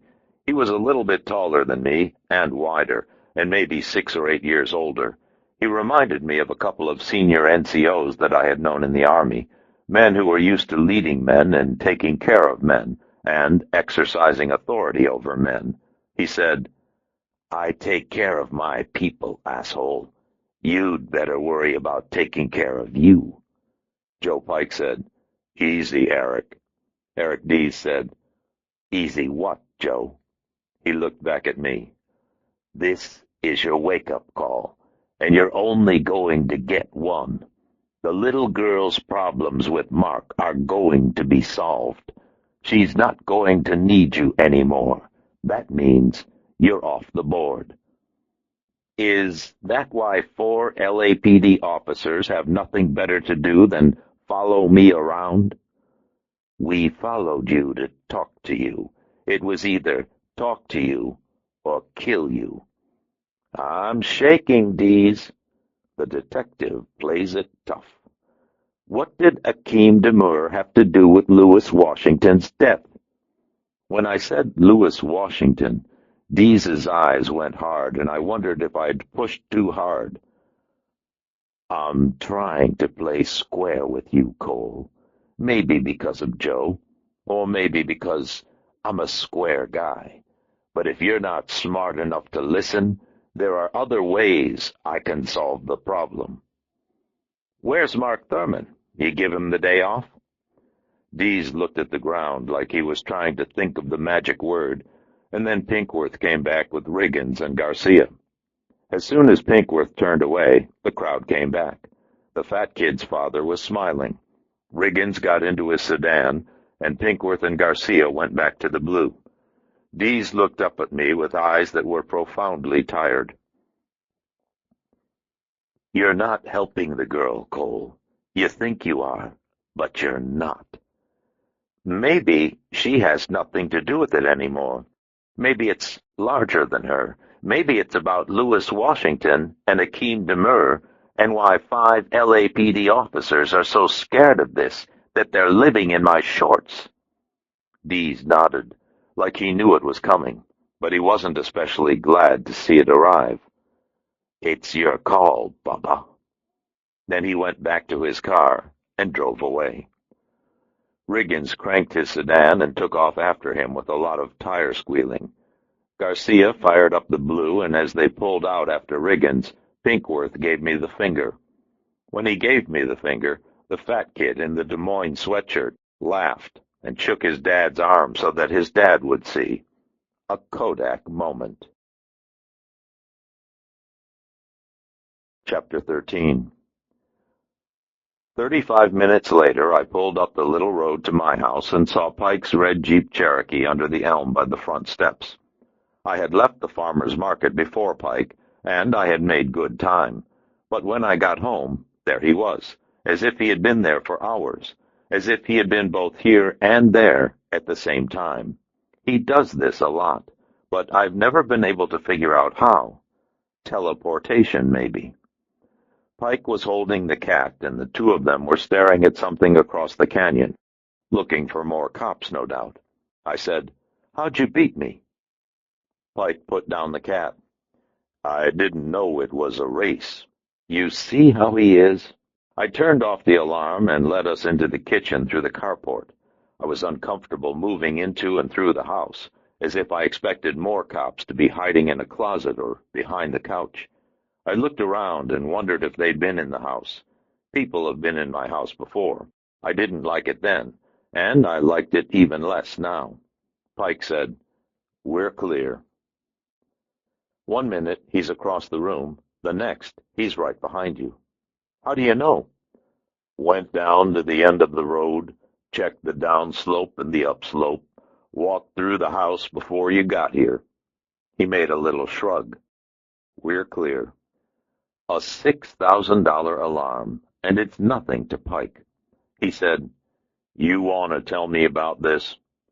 I took 2 Falstaffs out of the refrigerator, gave one to Pike, and I kept one for myself. And then I told him about Jennifer and Thurman and Eric Deese's React team. 4 months ago, Deese's team was involved in an arrest in which a man named Charles Lewis Washington died. Washington's family filed a suit against Deese in the city, but they dropped it when a street gang called the Eight Deuce Gangster Boys pressed them. Pike took some of the Falstaff and nodded. So, what's the connection between a street gang and Eric Deese? That's the question, isn't it? I went upstairs, got the notes I had made on the case, and brought them down. You hungry? Always. I've got some of the venison left. Pike made a face. You got something green? 2 years ago, he had gone vegetarian. Sure. Tuna also, if you want. He'll sometimes eat fish. Read the notes first, then we'll talk after. Pike took the notes, and I went into the freezer for the venison. In the fall, I had hunted the hill country of Central California for black-tailed deer, and had harvested a nice buck. I had kept the tenderloins and chops, and had the rest turned into smoked sausage by a German butcher I know in West L.A. The tenderloins and the chops were gone, but I still had 3 plump sausage rings. I took 2 of the rings from the freezer, put them in the microwave to thaw, then went out onto the deck to build the fire. The cat was sitting out there under the bird feeder. I said, "Forget the birds. We're making Bambi." The cat blinked at me, then came over and sat by the grill. Venison is one of his favorite things. I keep a Weber charcoal grill out on the deck, along with a circular redwood picnic table. The same woman who had given me the bird feeder had also helped me build the picnic table. Actually, she'd done most of the building, and I'd done most of the helping, but that had probably worked out better for the table. I scraped the grill, then built a bed of mesquite coals in the pit and fired them. Mesquite charcoal takes a while, so you have to get your fire going before you do anything else. When the coals were on their way, I went back into the kitchen. Pike looked up from the report. We're squaring off against 5 LAPD officers, and all we're getting paid is $40. Nope, we're also getting $40 per month for the next 49 months. Pike shook his head. Think of it as job security, Joe. 4 years of steady income. Pike sighed. I opened another Falstaff, drank half of it on the way upstairs to the shower, and the other half on the way back down. When I got back down, Pike had built a large salad with tuna and garbanzo beans and tomatoes and onions. We brought the salad and the venison out onto the deck. The sky had deepened, and as the sun settled into a purple pool in the west, the smells of budding eucalyptus and night-blooming jasmine mingled with the mesquite smoke. It was a clean, healthy smell, and made me think, as it always does, of open country and little boys and girls climbing trees and chasing fireflies. Maybe I was one of the little boys. Maybe I still am. There are no fireflies in Los Angeles.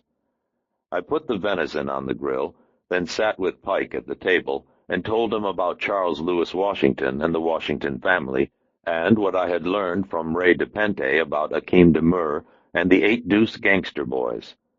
Pike sipped his beer and listened.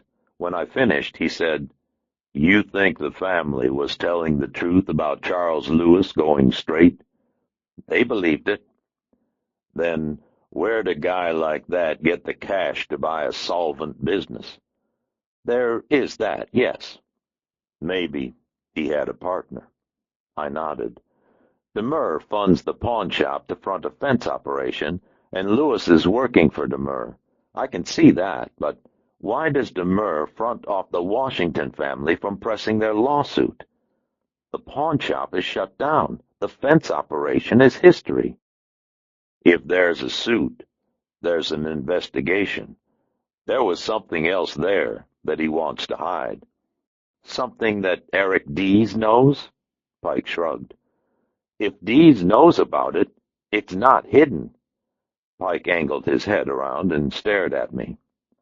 Unless it's something Eric wants hidden too. Ah! I turned the sausages. Fat was beginning to bubble out of the skin, and they smelled wonderful. Akeem Demur and Eric Dees are sharing a secret. Pike nodded.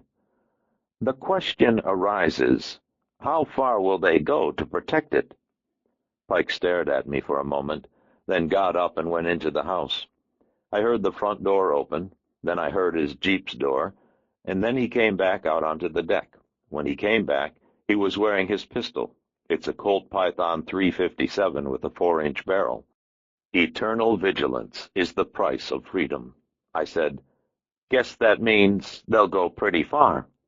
Pike said, if 5 cops are on you, then it's important to them.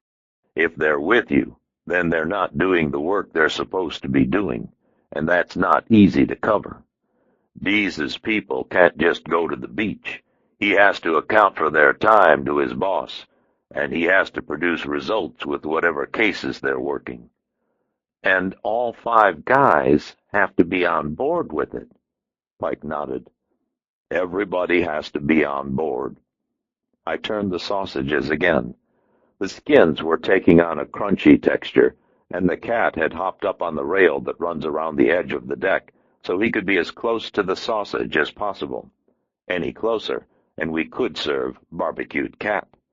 Pike said, Eric was nervous. That's not like him. Maybe even scared, and that's not like him either. Okay? Scared people do atypical things. He was thinking maybe that he could scare you off. Now that he knows that I'm him, it will change what he thinks. He knows that I won't scare. Great. That will make him all the more dangerous. Yes, Pike said. It will. Maybe Dees is telling the truth. Maybe we're just stepping on a case and he's pissed. Pike shook his head. He wants you out. It's easy. He tells his boss, and his boss calls you in, and you sit down together. You know that. The sky darkened, and the hillside below us grew speckled with lights. Pike adjusted his sunglasses, but did not remove them. He never removes them, even at night. If he's not playing it straight, then he can't play it straight. That's the first rule every cop learns. I turned the sausage rings a last time, then took them off the grill and put them onto a maple cutting board. I sliced them at an angle, then put half the meat on my plate and a serious portion on a saucer for the cat. I blew on his to cool it. Pike went into the house and came out with 2 more Falstaffs and what was left of a loaf of rosemary bread. I took some of the salad and tasted it. Pike had made a dressing of soy sauce, rice vinegar, and minced garlic. I nodded. Good. He nodded back. We ate without speaking for several minutes, and Pike didn't look happy. Of course, since Pike never smiles, it's sometimes tough to tell when he is happy, but there are ways. I said, What? Pike picked up a piece of tuna with his fingers, took a small bite, then held out the rest to the cat. The cat stepped forward and ate with enthusiasm. Pike said, I haven't seen Eric in many years. Was he good? Yes. Was he honest? Pike turned his head, and the dark lenses angled toward me. If I saw it any other way, I wouldn't have ridden with him. I nodded. But people change. Pike wiped his fingers on his napkin, then turned back to his meal. Yes, people change. We ate the rest of the meal in silence, and then we brought the dirty dishes into the kitchen and flipped a nickel to see who would wash. I lost. Midway through the load, the phone rang, and Joe Pike answered. He said, Jennifer Sheridan. I took the phone and said, Elvis Cole, personal detective to Jennifer Sheridan. Jennifer Sheridan said, Floyd Riggins just left me. He was here with another officer. They said that I was going to get Mark killed. They said that if I didn't make you stop, something bad would happen. Her voice was tight and compressed, and the words came quickly, as if she were keeping a close rein, but just. Are you all right? I called Mark, but he's not home. What about you? Are you all right? I could hear her breathe. She didn't say anything for a time, and then she said, "I'd like someone with me, I think. Would you mind?" "I'm leaving now." I hung up. Pike was staring at me, his glasses reflecting the kitchen lights. "Riggins paid her a visit. I'd better go over there." Pike said, "This isn't going to work out the way she wants it to." I spread my hands. "I don't know. Maybe we can make it work out that way. If Dees and Thurman and these guys are mixed up with Akeem Demur, it'll be ugly. She may find out something about him that she wished she didn't know." I spread my hands again. "Maybe that's the price for being in love." Pike said, "I'll finish the dishes." I told him thanks. Then I put on the Dan Wesson and drove to see Jennifer Sheridan. Chapter 14. 26 minutes later, I parked on the street across from Jennifer Sheridan's apartment building and buzzed her number on the security phone. The speaker came to life, and Jennifer Sheridan said, "Who is it?" "Elvis Cole." The door lock buzzed open, and I went in and took the elevator to the third floor. Jennifer Sheridan lived in one of those stucco ant farms just off the freeway in Woodland Hills that caters to attractive young singles, attractive young couples, and the not-so-young but almost as attractive newly divorced. There would be a lot of grab-ass around the pool and something called a fitness room where men and women would watch each other work out. But I guess it was a fair trade for a secure building at an affordable price in a low-crime area. Unless the cops were doing the crime. Apartment 312 was down a long hall with a lot of shag carpeting and textured wallpaper and cottage cheese ceilings. Jennifer Sheridan was peeking out of a 2-inch crack in her door, waiting for me. When she saw me, she closed the door to unhook the chain, then opened it again.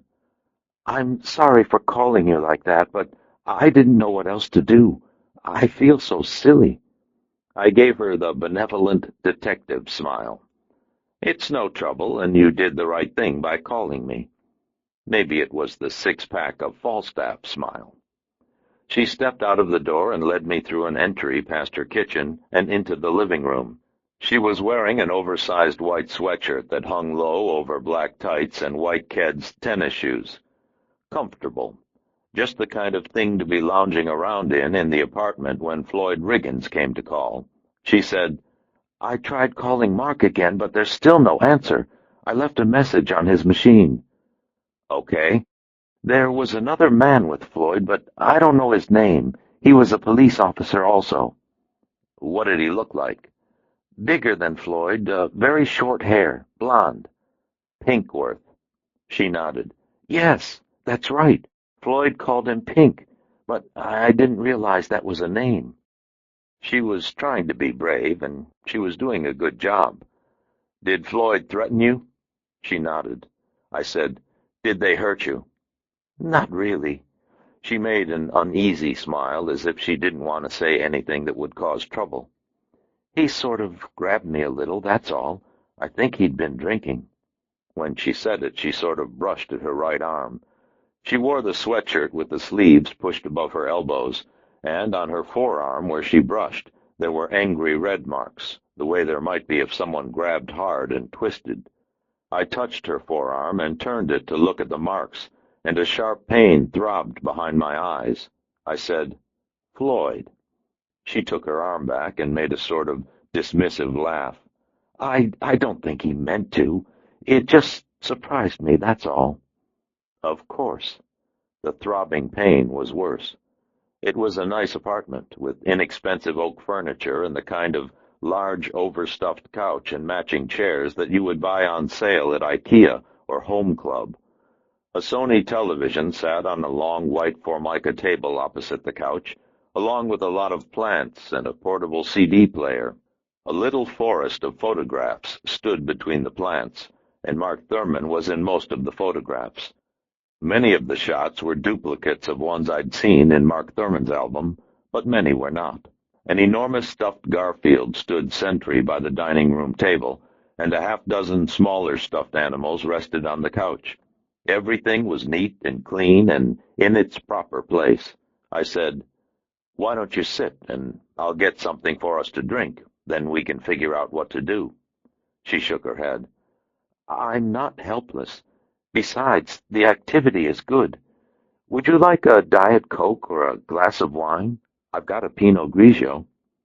"The Pinot," she said. "You sit, and I'll be right back." "Yes, ma'am." She smiled and went into the kitchen.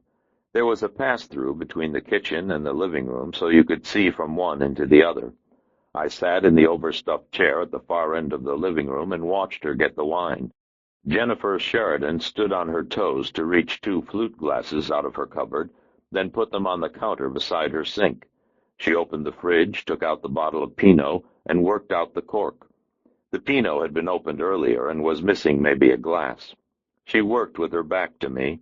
I watched the shape of her calves when she went up onto her toes, and the line of her thighs, and the way the oversized sweatshirt hung low over her bottom and draped from her shoulders.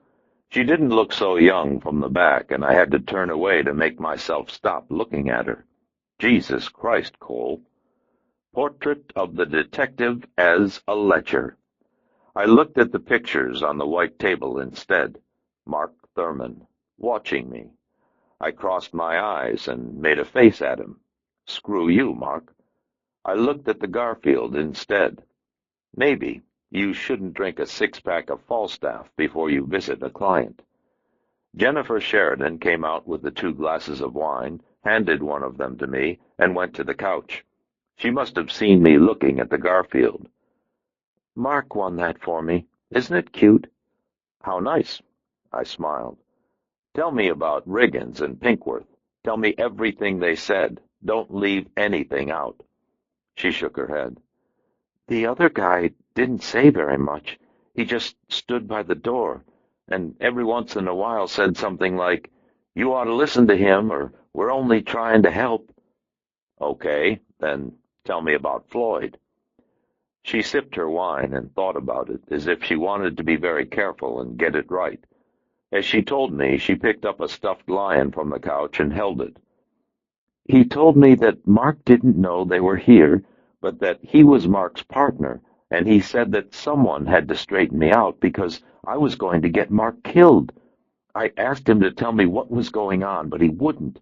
He said that I didn't love Mark, and I said that I did. He said I had a funny way of showing it. I told him to get out, but he wouldn't. He said that I never should have hired you because all you're doing is making trouble. Floyd and I had a run-in today." I told her about the farmer's market. She blinked at me. "You hit him?" "No, I kicked him." She said, "Kicked?" "Yeah, like Bruce Lee, you know." "You can get your foot up that high?" I spread my hands. "I am a man of profound talents." She touched her left cheek between the ear and the eye. "He had a bruise right here. Sort of odd." I spread my hands again, and she smiled, maybe thinking how he had grabbed her. When she smiled, I wanted to drop one wing and run in a circle. Guess we aren't so mature after all. I said, "You don't get 4 active-duty react cops on your tail unless they're very scared of what you're doing. They didn't want me to know that they were on me, and now they know that I do, and they didn't want you to know that something's going on. And now Riggins has come here and threatened you. They've been trying to control the program, but that isn't working, and things are beginning to fall apart. The gloves are coming off."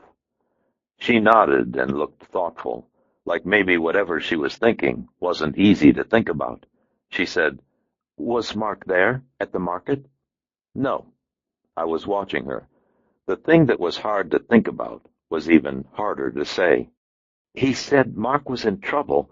He said that they've been trying to help Mark, but that I was messing everything up and Mark was going to be hurt. He started yelling. He said maybe somebody ought to show me what it was like. I got scared then, and that's when he grabbed me." She suddenly stopped speaking, went into the kitchen, and came back with the bottle of Pinot. She added more to her glass, then put the bottle on the table. "Do you think Mark knew that Floyd was coming here?" "I don't know. Probably not. The detective answers a cry for support with a resounding maybe.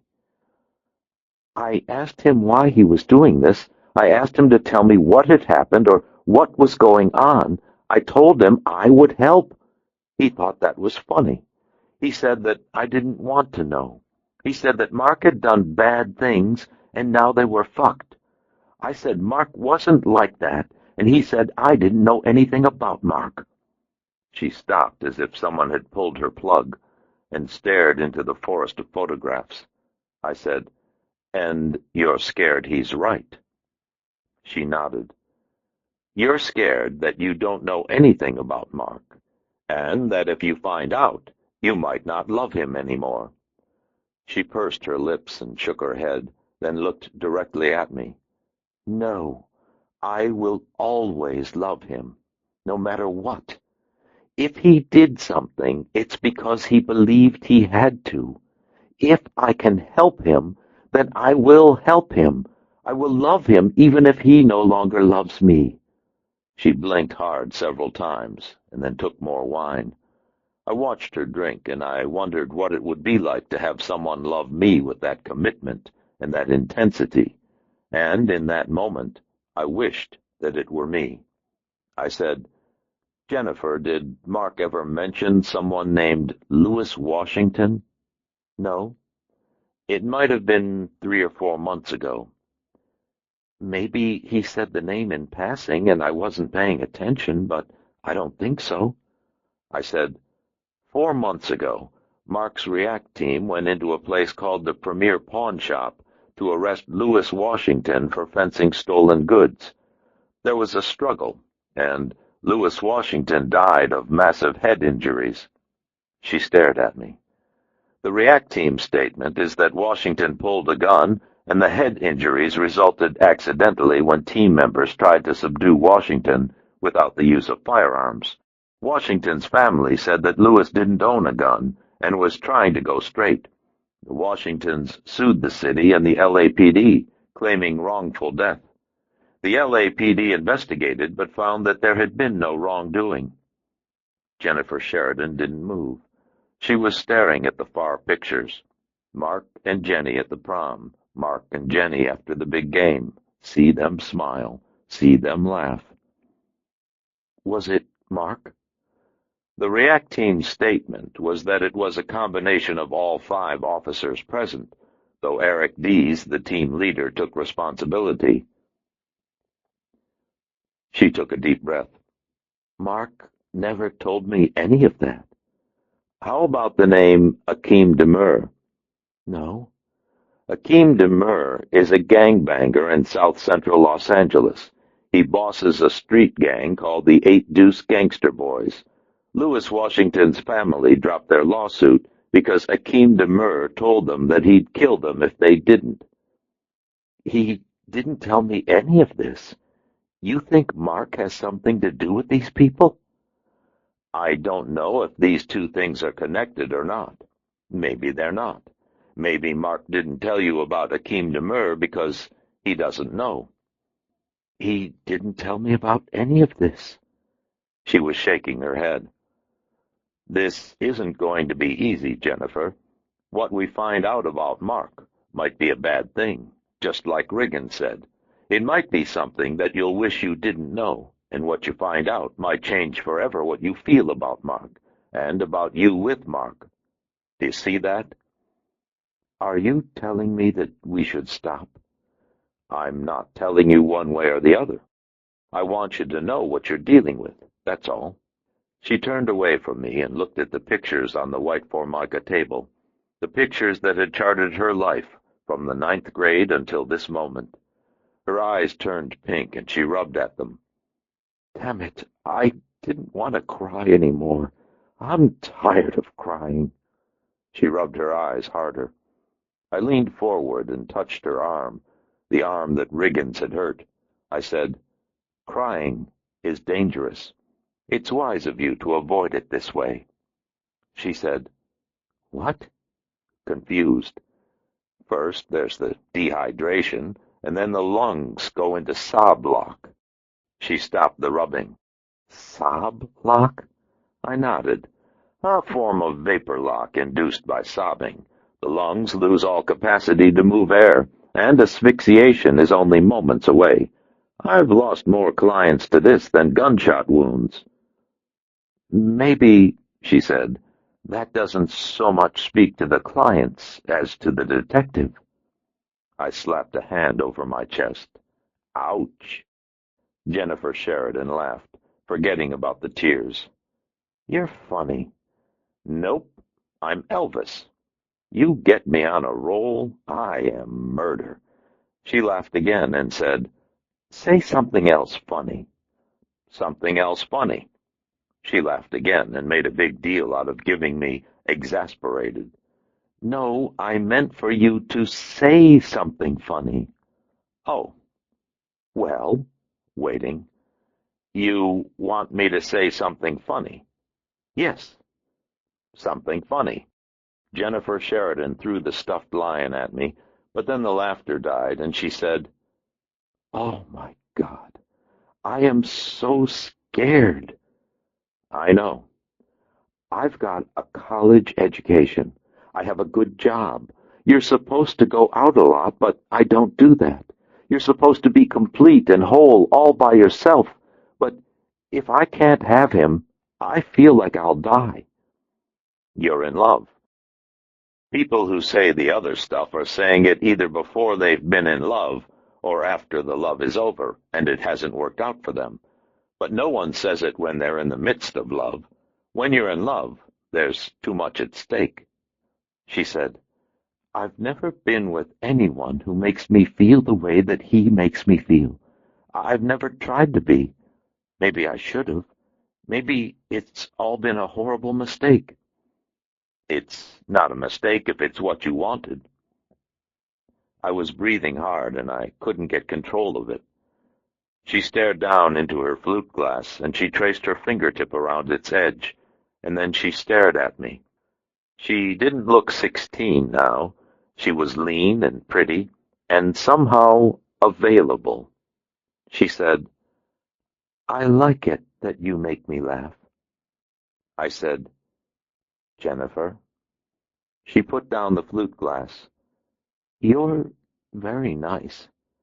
I put down my glass and stood. She went very red and suddenly looked away. She said, Oh, my God, I'm sorry. It's all right. She stood too. Maybe you should go. I nodded and realized that I didn't want to go. The sharp pain came back behind my eyes. All right. This wine, she laughed nervously and still didn't look at me. Sure, me too. I backed away from her and went into the entry hall by the kitchen. I liked the way the tights fit her calves and her thighs and the way the sweatshirt hung low over her hips. She was standing with her arms crossed as if it were cold. I'm sorry, I said. Don't be. Then I said, You're quite lovely. She flushed again and looked down at her empty glass, and I left. I stood in the street outside her apartment for a long time, and then I drove home. Pike was gone, and the house was cool and dark. I left it that way. I took a beer from the refrigerator, turned on the radio, and went out onto my deck. Jim Ladd was conning the airwaves at KLSX, playing a little George Thorogood, playing a little Creedence Clearwater Revival. When you're going to listen to radio, you might as well listen to the best. I stood in the cool night air and drank the beer, and off to my left an owl hooted from high in a stand of pine trees. The scent of jasmine now was stronger than it had been earlier in the evening, and I liked it. I wondered if Jennifer Sheridan would like smelling it too. Would she like the owl? I listened, and I drank for quite a long while, and then I went in to bed. Sleep, when it finally came, provided no rest. Chapter 15. At 10:40 the next morning, I called my friend at B of A. She said, I can't believe there's 2 calls in the same week. I may propose. You get that stupid, I'll have to use the sting tickets on someone else. Forget it. I'd rather see Sting. These dames. I want to know who financed the purchase of a place called the Premier Pawn Shop on Hoover Street in South Central L.A. I gave her the address. Can you help me on that? You at the office? Nope, I'm taking advantage of my self-employed status to while away the morning in bed, naked, and alone. Mr. Seduction. My friend laughed. Well, if I know you, that's plenty of company. Everybody's a comedian. Call you back in 20. Thanks. She made the call in 15. The Premier Pawn Company was owned in partnership between Charles Lewis Washington and something called the Lester Corporation. Lester secured the loan and handled the financing through California Federal. Aha. Is that aha as in this is important, or aha as in you're clearing your throat? The former, maybe. Who signed the papers? Washington and an attorney named Harold Bellis. Bellis signed for Lester and is an officer in that corporation. Bellis have an address? Yeah, in Beverly Hills. She gave it to me. Then I hung up, showered, dressed, and charged off to deepest, darkest Beverly Hills. Portrait of the detective in search of mystery, adventure, and a couple of measly clues.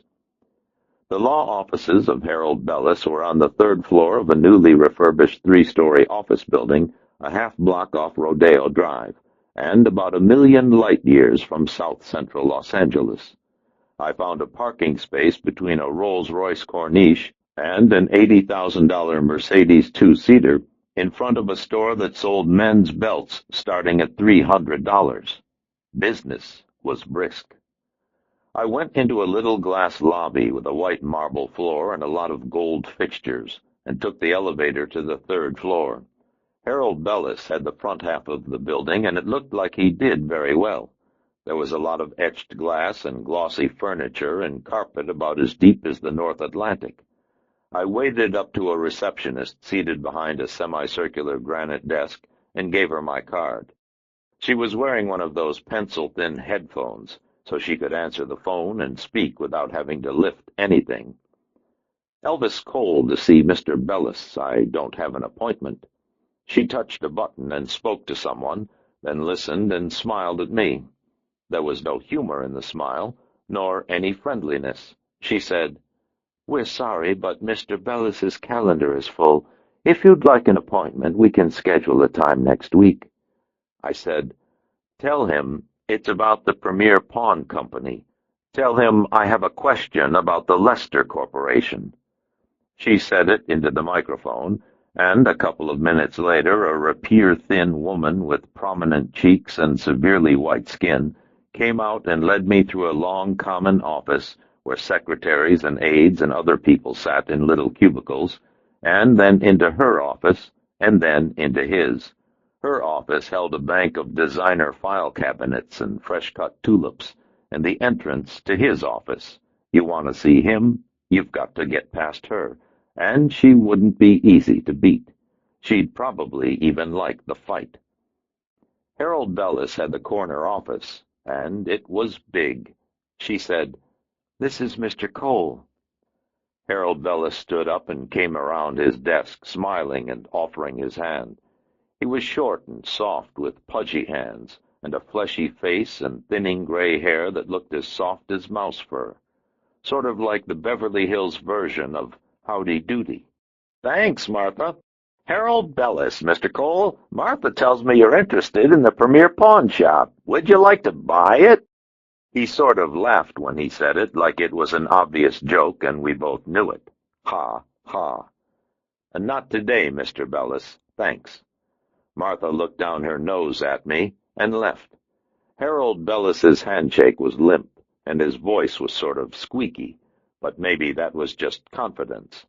An original David Hockney watercolor and 2 Jesus Leus oils hung on the wall. You don't get the Hockney and the Leus by being sissy in the clinches. "I'm working on something that brought me across the Premier, and I learned that you're an officer in the company that owns it." "That's correct." Bellis offered me a seat and took the chair across from me. The decor was Santa Fe, and the seating was padded benches. Bellis's chair looked comfortable, but the benches weren't. He said, "I have a meeting with a client now, but she's sorting through records in the conference room, so we can squeeze in a few minutes." "Great. Does this involve Mr. Washington's death?" "In part." Bellis gave me sad and shook his head. "That young man's death was a tragedy. He had everything in the world going for himself. The police say he was fencing stolen goods. His family suspects that, too." "Well, that was never established in a court of law, was it?" "Are you saying he wasn't?" "If he was, it was unknown to the co-owners of the shop." Bellis's smile grew tighter, and he didn't look so much like Howdy-Doody now. I smiled at him. "Who are the co-owners, Mr. Bellis?" Harold Bellis looked at my card as if in the looking something had been confirmed. "Perhaps if you told me your interest in all of this." Mr. Washington's family implied that he was the sole owner of the Premier, but upon checking, I found that something called the Lester Corporation arranged the financing and carried the paper. "That's right." Since Mr. Washington had no credit history and was working at a minimum-wage job at the time, I was wondering why someone would co-sign a loan with him for such a substantial sum of money. Harold Bellis said, "The Lester Corporation provides venture capital for minority businessmen. Lewis Washington made a proposal, and we agreed to enter into partnership. That's all there is to it." "To the tune of $85,000. "Yes." "You co-signed a loan for a man with no formal education, a criminal record, and no business experience because you like to help underprivileged entrepreneurs? Someone has to, don't you think?" He leaned forward out of the Santa Fe chair, and the howdy-doody eyes were as hard as a smart bomb's heart. Nope, he wouldn't be sissy in the clinches. I said, "Does Akeem Demur own the Lester Corporation?" Bellis didn't move for a long moment, and the eyes stayed with me, the smart bomb acquiring its target. "I'm afraid I'm not at liberty to discuss the Lester Corporation or any other client, Mr. Cole. You understand that, don't you?" "I understand it, but I was hoping that you'd make an exception." The hard eyes relaxed, and some of the howdy-doody came back. Howdy-doody, billing at $1,000 an hour. "Do you suspect that this Mr. Demur had something to do with Lewis Washington's death?" "I don't know." "If you suspect someone of criminal activity, you should report it to the police." "Perhaps I will." Elvis Cole makes his big threat. Harold Bellis glanced at his watch and stood up. The watch was a Patek Philippe that wholesaled out at maybe $14,000. Maybe if you could blow 14 grand on a watch and keep Hockney Originals around for office decorations, you didn't think twice about giving $85,000 to a total stranger with no credentials and a spotty past. Of course, you didn't get rich enough for the watch and the Hockneys by not thinking twice. Harold Bellis said, "I'm sorry I couldn't be more help to you, Mr. Cole, but I really have to see my client now." He looked at my card again. "May I keep this?" "Sure. You can have a couple more if you want. Pass 'em out to your friends. I can use the work." Harold Bellis laughed politely and showed me to the door. The thin woman reappeared and led me back through the office and out to the lobby. I was hoping she'd walk me down to my car, but she didn't. Outside, my car was still bracketed by the Rolls and the Mercedes, and gentlemen of indeterminate national origin were still going into Pierre's to buy $300 belts and $1,200 shoes. Slender women with shopping bags and tourists with cameras crowded the sidewalks, and foreign cars crept along the outside lanes, praying for a parking space. I had been inside maybe 15 minutes, and not much had changed, either with Beverly Hills or with what I knew, But I am nothing if not resourceful. I fed quarters into the parking meter and waited. It was 11:25. At 16 minutes after noon, Harold Bellis came out of his building and walked north, probably off to a business lunch at a nearby restaurant. 11 minutes later, his assistant, Martha, appeared out of the parking garage, driving a late-model Honda Acura. She turned south.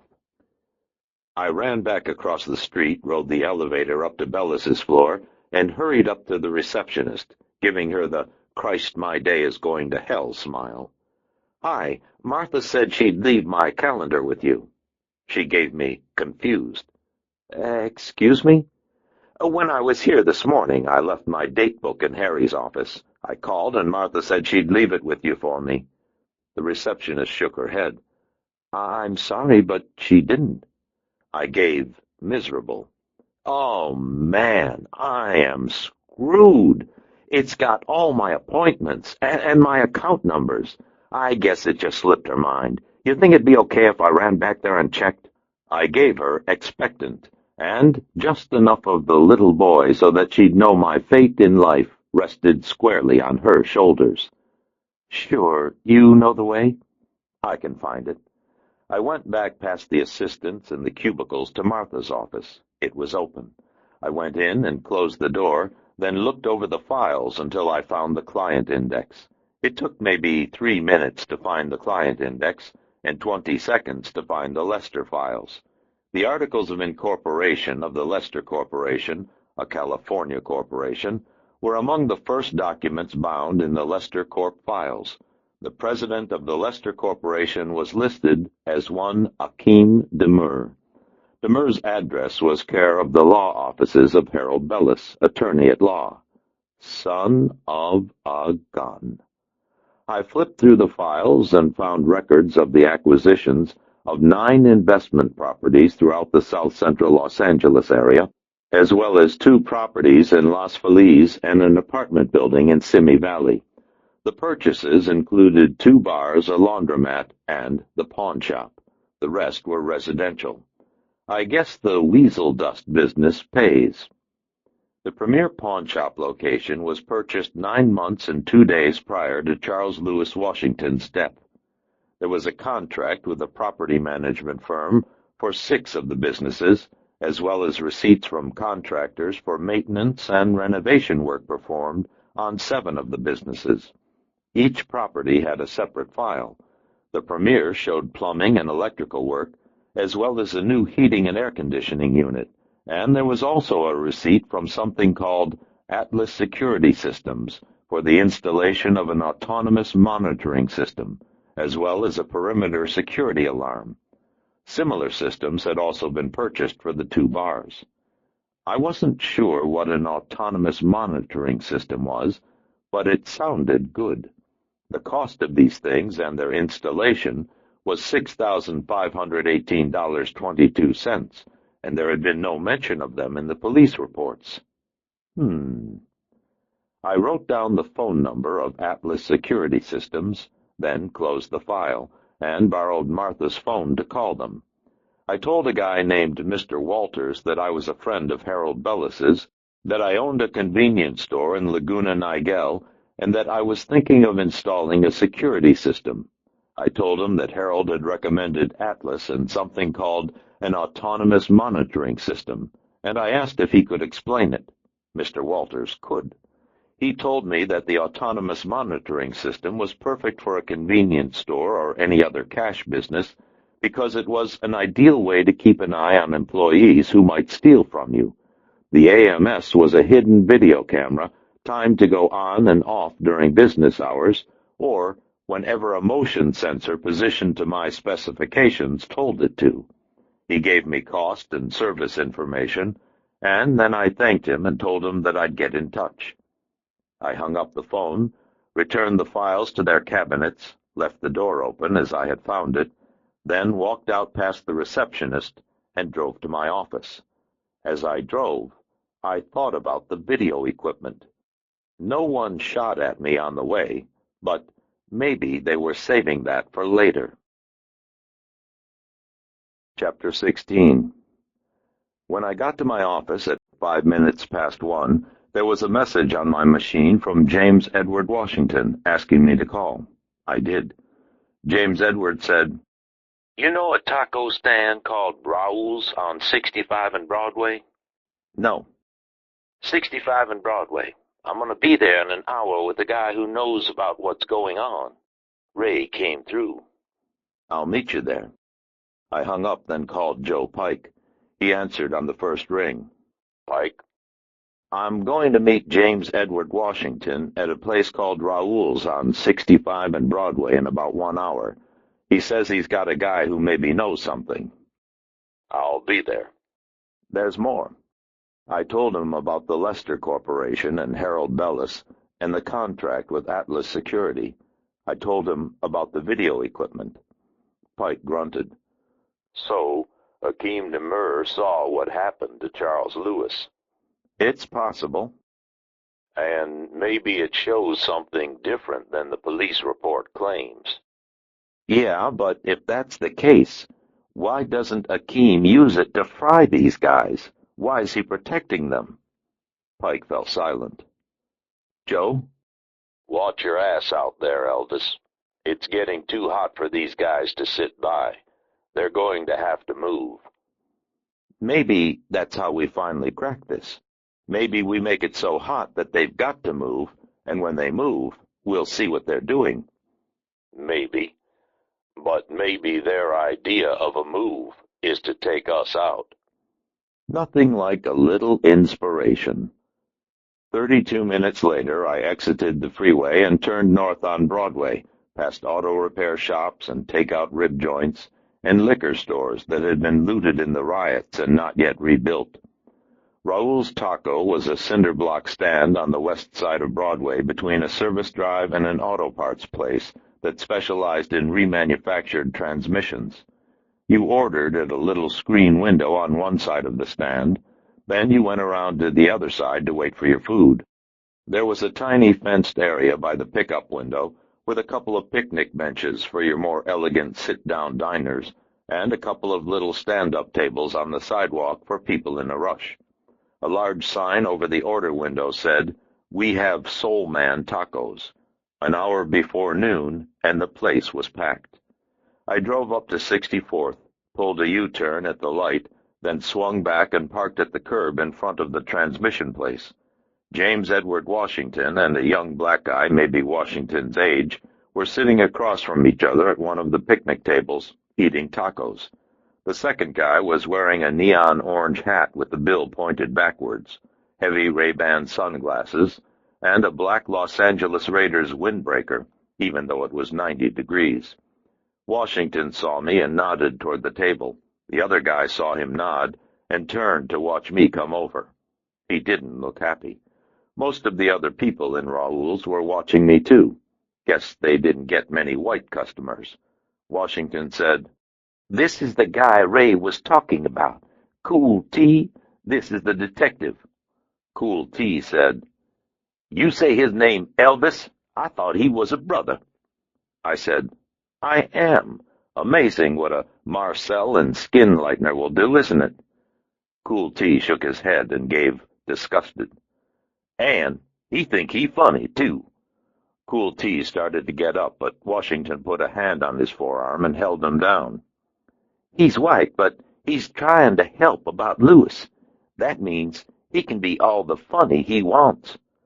Cool T shrugged without looking at me, aloof. Washington took a taco wrapped in yellow paper out of the box and offered it to me. He said, "This is a Soul Man taco. These Mexicans grill up the meat and the peppers and put barbecue sauce on it. You like barbecue?" "Sure." I unwrapped the taco. The paper was soaked through with oil and barbecue sauce, but it smelled like a handful of heaven. The taco was 2 handmade corn tortillas deep-fried to hold their shape, and filled with meat and chili peppers and the barbecue sauce. The sauce was chunky with big rings of jalapeno and serrano peppers. Cool T finished off the rest of his taco, then pointed out the peppers. "It's pretty hot. You ain't used to it. They probably make one without the peppers you ask." He was showing a lot of teeth when he said it. I took a bite, and then I took a second. It was delicious, but it wasn't very hot. I said, "You think they'd give me more peppers?" Cool Tea stopped showing the teeth and went sullen. Shown up by the white man. Washington said, "Cool Tea's been living on these streets while I've been swabbing decks. He's seen what's going on." Cool Tea nodded. "Okay, so what's Cool Tea know?" I finished my taco and eyed the box lustily. There were 3 more tacos in it. Washington made a little hand move that said, "Help yourself." I did. Cool Tea said, "Those cops ain't cops no more. They just passin'." "What's that mean?" "Mean they in business, and they use the 8 deuce as what we call sales representatives." He grinned when he said it. I looked at Washington. "Is this for real?" Washington shrugged. "That's what his girlfriend says." Cool Tea said, "I'm friendly with this bitch. Used to live with a gangster boy." I said, "Are you telling me that these officers are in the crack trade?" Cool Tea nodded. "They in the everything trade. Whatever the 8 deuce in, they in." He selected another taco. "Ain't been an 8 deuce homeboy locked down in 4 or 5 months. Pigs take off the rolling 60s and the 8 tray swans and all these other niggers, but not the 8 deuce. They look out for each other. They share the wealth." The cops and the 8 deuce gangster boys. Uh-huh. They in business together. He finished the taco and licked his fingers. 8 deuce point out the competition, and the cops take it down. You want to see it happen? I can put you on to something." "What?" Cool Tea said, "Nigger been selling dope out of ice cream truck over by Whitley Park. He at the park every Thursday, and the park in 8 deuce turf, and they tired of it. The cops going over there today to run him off." Washington said, "I figured we could go over there and see what's what. I figure if it's our guys, maybe we can do something with it." I was liking Washington just fine. "Okay." Cool Tea said, "Not me. Anybody see me over there and something happen, I'd be meeting up with Mr. Drive-By." Cool Tea stood up. Washington held out his fist, and Cool Tea brushed his own fist against it, back and top and sides, and then he walked away. I looked at Washington. "Well, well. You did okay." Washington nodded. "Cool." Chapter 17. When we walked out to the car, I saw Joe Pike parked at a fire hydrant a block and a half north. We made eye contact, and he shook his head. No one was following. James Edwards said, "What are you looking at?" "My partner." "You work with someone?" He was looking up Broadway. "If you look for him like that, people will know someone's there." James Edwards stopped looking and got into the car. I slid in after him. "Use the mirror. Angle it so that you can see. He's in a red Jeep."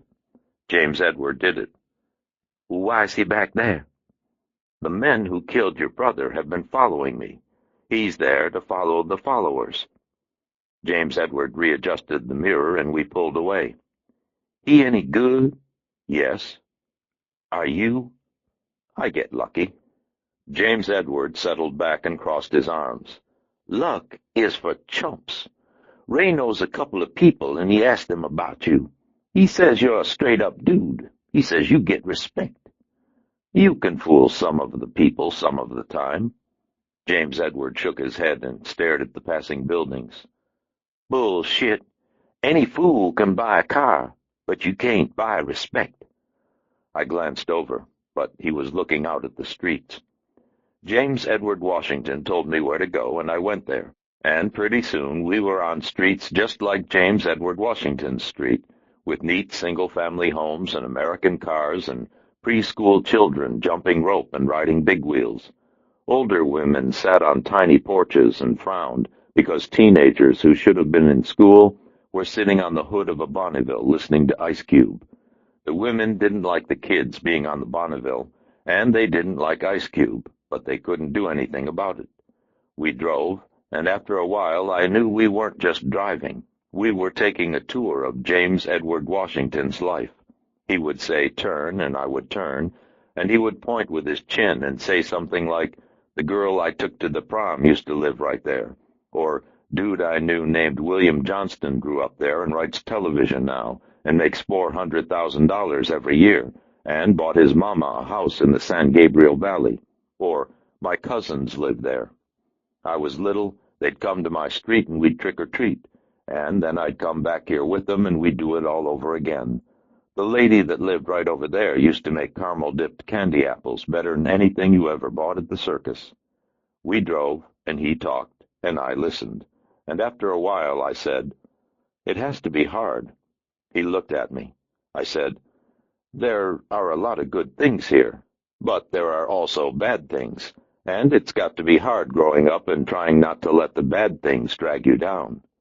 He looked away from me. We rode for a little bit longer, and then he said, "I guess I just want you to know that there's more to the people down here than a bunch of shiftless niggers sopping up welfare and killing each other." I knew that. You think it, maybe, but you don't know it. You're down here right now 'cause a nigger got beaten to death. We're driving to a park where a nigger gonna be selling drugs and niggers gonna be buying. That's what you know. You see it on the news and you read it in the papers, and that's all you know. I know there's people who work hard and pay taxes and read books and build model airplanes and dream about flying them and plant daisies and love each other as much as any people can love each other anywhere, and I want you to know that, too. Okay. He wasn't looking at me, and I wasn't looking at him. I guess we were embarrassed, the way men who don't know each other can get embarrassed. "Thanks for telling me." James Edward Washington nodded. "It's important." He nodded again. "Turn here." At the end of the block was a playground with a basketball court and 6 goals, and beyond the court, a softball diamond with a long, shallow outfield. A few teenage guys were on the court, but not many, and a guy in his early 30s was running wind sprints in the outfield, racing from second base to the far edge of the outfield, then walking back, then doing it all again. A row of mature elms stood sentry along the far perimeter of the outfield. Then there was another street and more houses. A sky-blue sunny-day ice cream truck was parked at the curb in the shade of one of the elms, and a tall guy in a Malcolm X hat was leaning against it with his arms crossed, watching the sprinter. He didn't look interested in selling ice cream. James Edward Washington said, "That's our guy." We turned away from the park, made the block, and came back to a side street that gave an unobstructed view of the basketball players and the outfield and the ice cream truck on the far street. I parked on the side street so we'd have an easy, eyes-forward view, and then I shut the engine. If the neighbors saw us sitting there, maybe they'd think we were scouting for the NBA.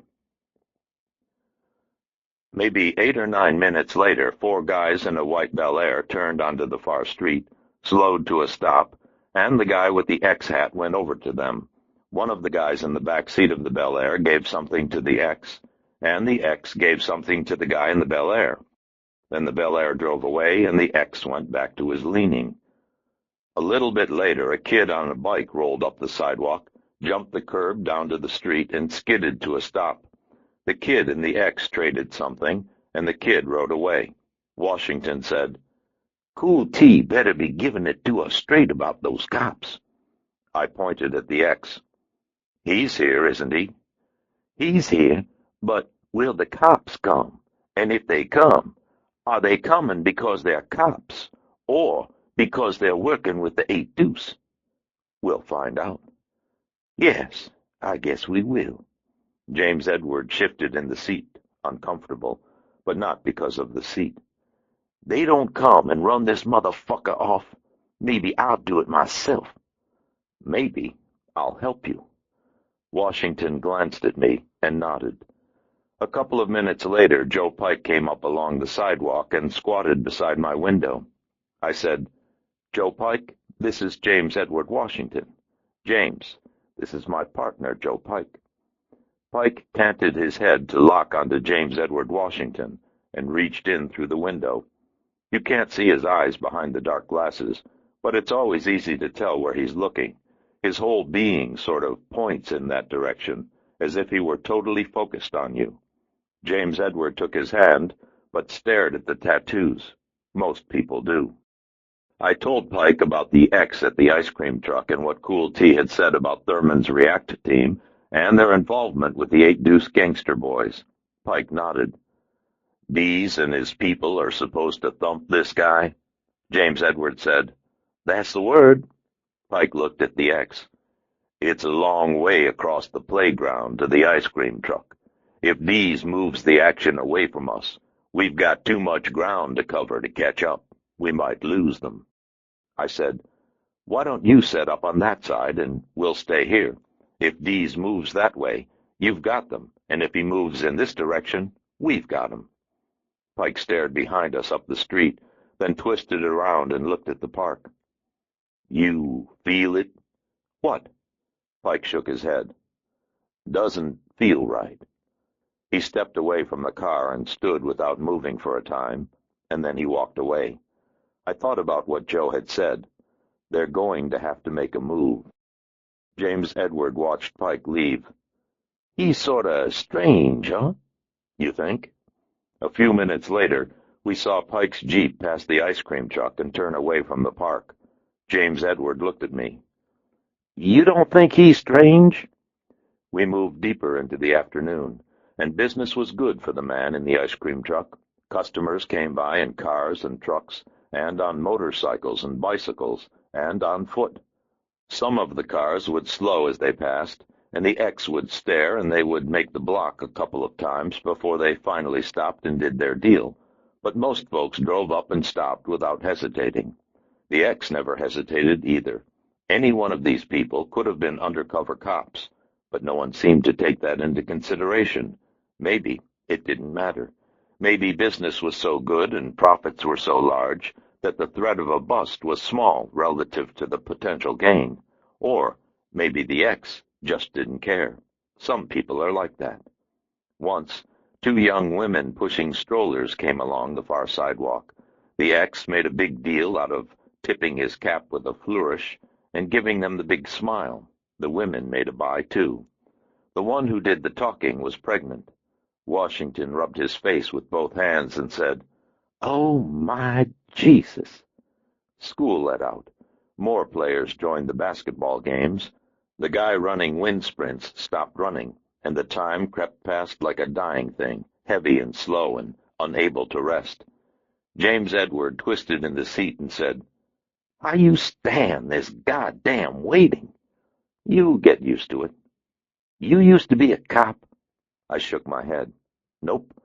I was a security guard for a while, and then I apprenticed with a man named George Feeder.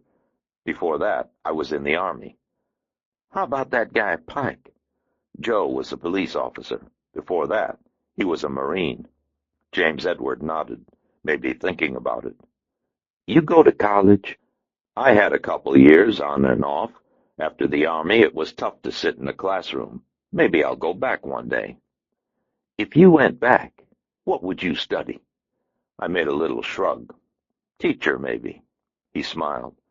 Yeah, I could see you in a classroom. I spread my hands. What, you don't think there's a place for a thug in the 4th grade? He smiled, but then the smile faded. Across the park, a girl who couldn't have been more than 16 pulled her car beside the ice cream truck and bought a glassine packet. She had a pretty face and precisely cornrowed hair in a traditional African design. Washington watched the transaction, then put his forearms on his knees and said, Sitting here, seeing these brothers and sisters doing this, it hurts. Yeah, I guess it does. He shook his head. You aren't black. I see it. I see brothers and sisters turning their backs on the future. What's it to you? I thought about it. I don't see brothers and sisters. I don't see black issues. Maybe I should, but I don't.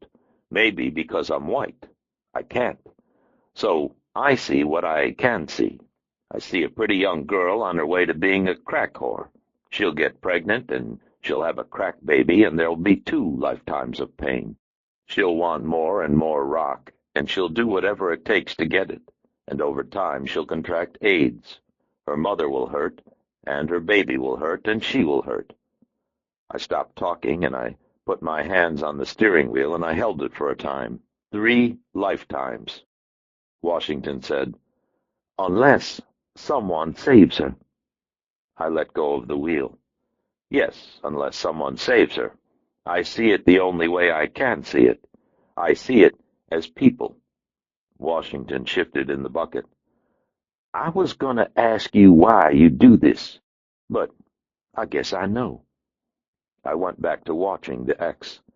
James Edward Washington said, "If I wanted to learn this private eye stuff, they got a school I could learn how to do it?" James Edward Washington was looking at me with watchful, serious eyes. I said, "You want to learn how to do this? Maybe we can work something out." He nodded. I nodded back at him. And then Floyd Riggins's sedan turned onto the far street and picked up speed toward the ice cream truck. I said, "Camera in the glove box." Mark Thurman was in the front passenger seat and Pinkworth was in the back seat. The sedan suddenly punched into passing gear, and the X jumped the chain-link fence and ran across the outfield toward the basketball court. He was pulling little plastic packs of something out of his pockets and dumping them as he ran. James Edward opened the glove box and took out the little Canon autofocus I keep there. I said, "You see how to work it?" "Sure." "Use it." I started the Corvette and put it into gear in case the X led Riggins across the park toward us. But it didn't get that far. Riggins horsed the sedan over the curb and cut across the sidewalk at the far corner where there was no fence, and aimed dead on at the running X and gunned it. The X tried to cut back, but when he did, Riggins swung the wheel hard over and pegged the brakes, and then Riggins and Thurman and Pinkworth were out of the car. They had their guns out, and the X froze and put up his hands. Thurman stopped, but Riggins and Pinkworth didn't. They knocked the X down and kicked him in the ribs and the legs and the head. Riggins went down on one knee and used his pistol, slamming the X in the head while Pinkworth kicked him in the kidneys. Mark Thurman looked around as if he were frightened, but he didn't do anything to stop it. There were maybe 100 people in the park, and everybody was looking, but they didn't do anything to stop it either. Next to me, James Edward Washington snapped away with a little cannon. Riggins and Pinkworth pulled the X to his feet, went through his pockets, then shoved him away. The X fell and tried to get up, but neither his legs nor his arms were much use. His head was bleeding. Pinkworth said something sharp to Mark Thurman, and Thurman walked back across the park, scooping up the little plastic envelopes. Riggins climbed the chain link and went into the ice cream truck, and that's the last we saw of it, because a burgundy metal flake Volkswagen Beetle and a double-dip black Chevrolet Monte Carlo playing NWA so loud that it rocked the neighborhood pulled up fast next to us, and 3 guys wearing ski masks got out, 2 from the back seat of the Monte Carlo and 1 from the passenger side of the Volkswagen. The guy from the Volkswagen was wearing a white undershirt maybe 6 sizes too small, and baggy pants maybe 40 sizes too big, and was carrying what looked to be a Taurus 9mm semi-automatic pistol. The Taurus fit him just right. The first guy out of the Monte Carlo was tall and wearing a black duster with heavy Ray-Ban Wayfarers under the ski mask, and was carrying a sawed-off double-barrel 20-gauge. The second guy was short and had a lot of muscles stuffed into a green T-shirt that said Lewis. He was holding an AK-47. All of the guns were pointed our way. James Edward Washington made a hissing sound somewhere deep in his chest, and the tall guy stooped over to point the double 20 through my window. He looked at me, then James Edward, and then he gestured with the double 20. "Get out the motherfucking car, nigger." James Edward got out of the car, and then the tall guy pointed the double 20 at me. "You know what you gonna do?" "Sure," I said. "Whatever you say." The tall guy smiled behind the ski mask. "That's right. Keep doing it, and maybe you see the sunset." Chapter 18. The guy with the Taurus brought James Edward Washington to the Metal Flake Beetle and put him in the right front passenger seat. The Beetle's driver stayed where he was, and the guy with the Taurus got into the back behind Washington. The guy in the long coat said, "They're gonna take off and you're gonna follow them, and we gonna follow you. You get out of line, they gonna shoot your nigger, and I gonna shoot you. We hear each other on this?" "Sure." "My man Bone D gonna ride with you. He say it, you do it. We still hear each other?" "Uh-huh." While the tall guy told me, the shorter guy in the Louis Farrakhan T-shirt walked around and got into my car. When he walked, he held the AK down along his leg, and when he got in, he sort of held the muzzle pointed at the floorboard. The AK was too long to point at me inside the car. The guy in the long coat went back to the Monte Carlo and climbed into the back. There were other guys in there, but the windows were heavily tinted, and you couldn't see them clearly. If Pike was here, he might be able to see them, but Pike was probably on the other side of the park, still watching the cops. But maybe not. Bone D said, "You got a gun?" "Left shoulder." Bone D reached across and came up with the Dan Wesson.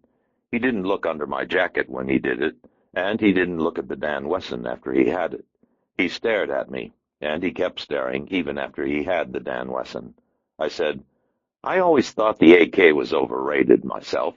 Why don't you buy American and carry an M16? More of the staring. I said, "You related to Sandra D?" He said, "Keep it up. We see whether this motherfucker overrated or not." No sense of humor.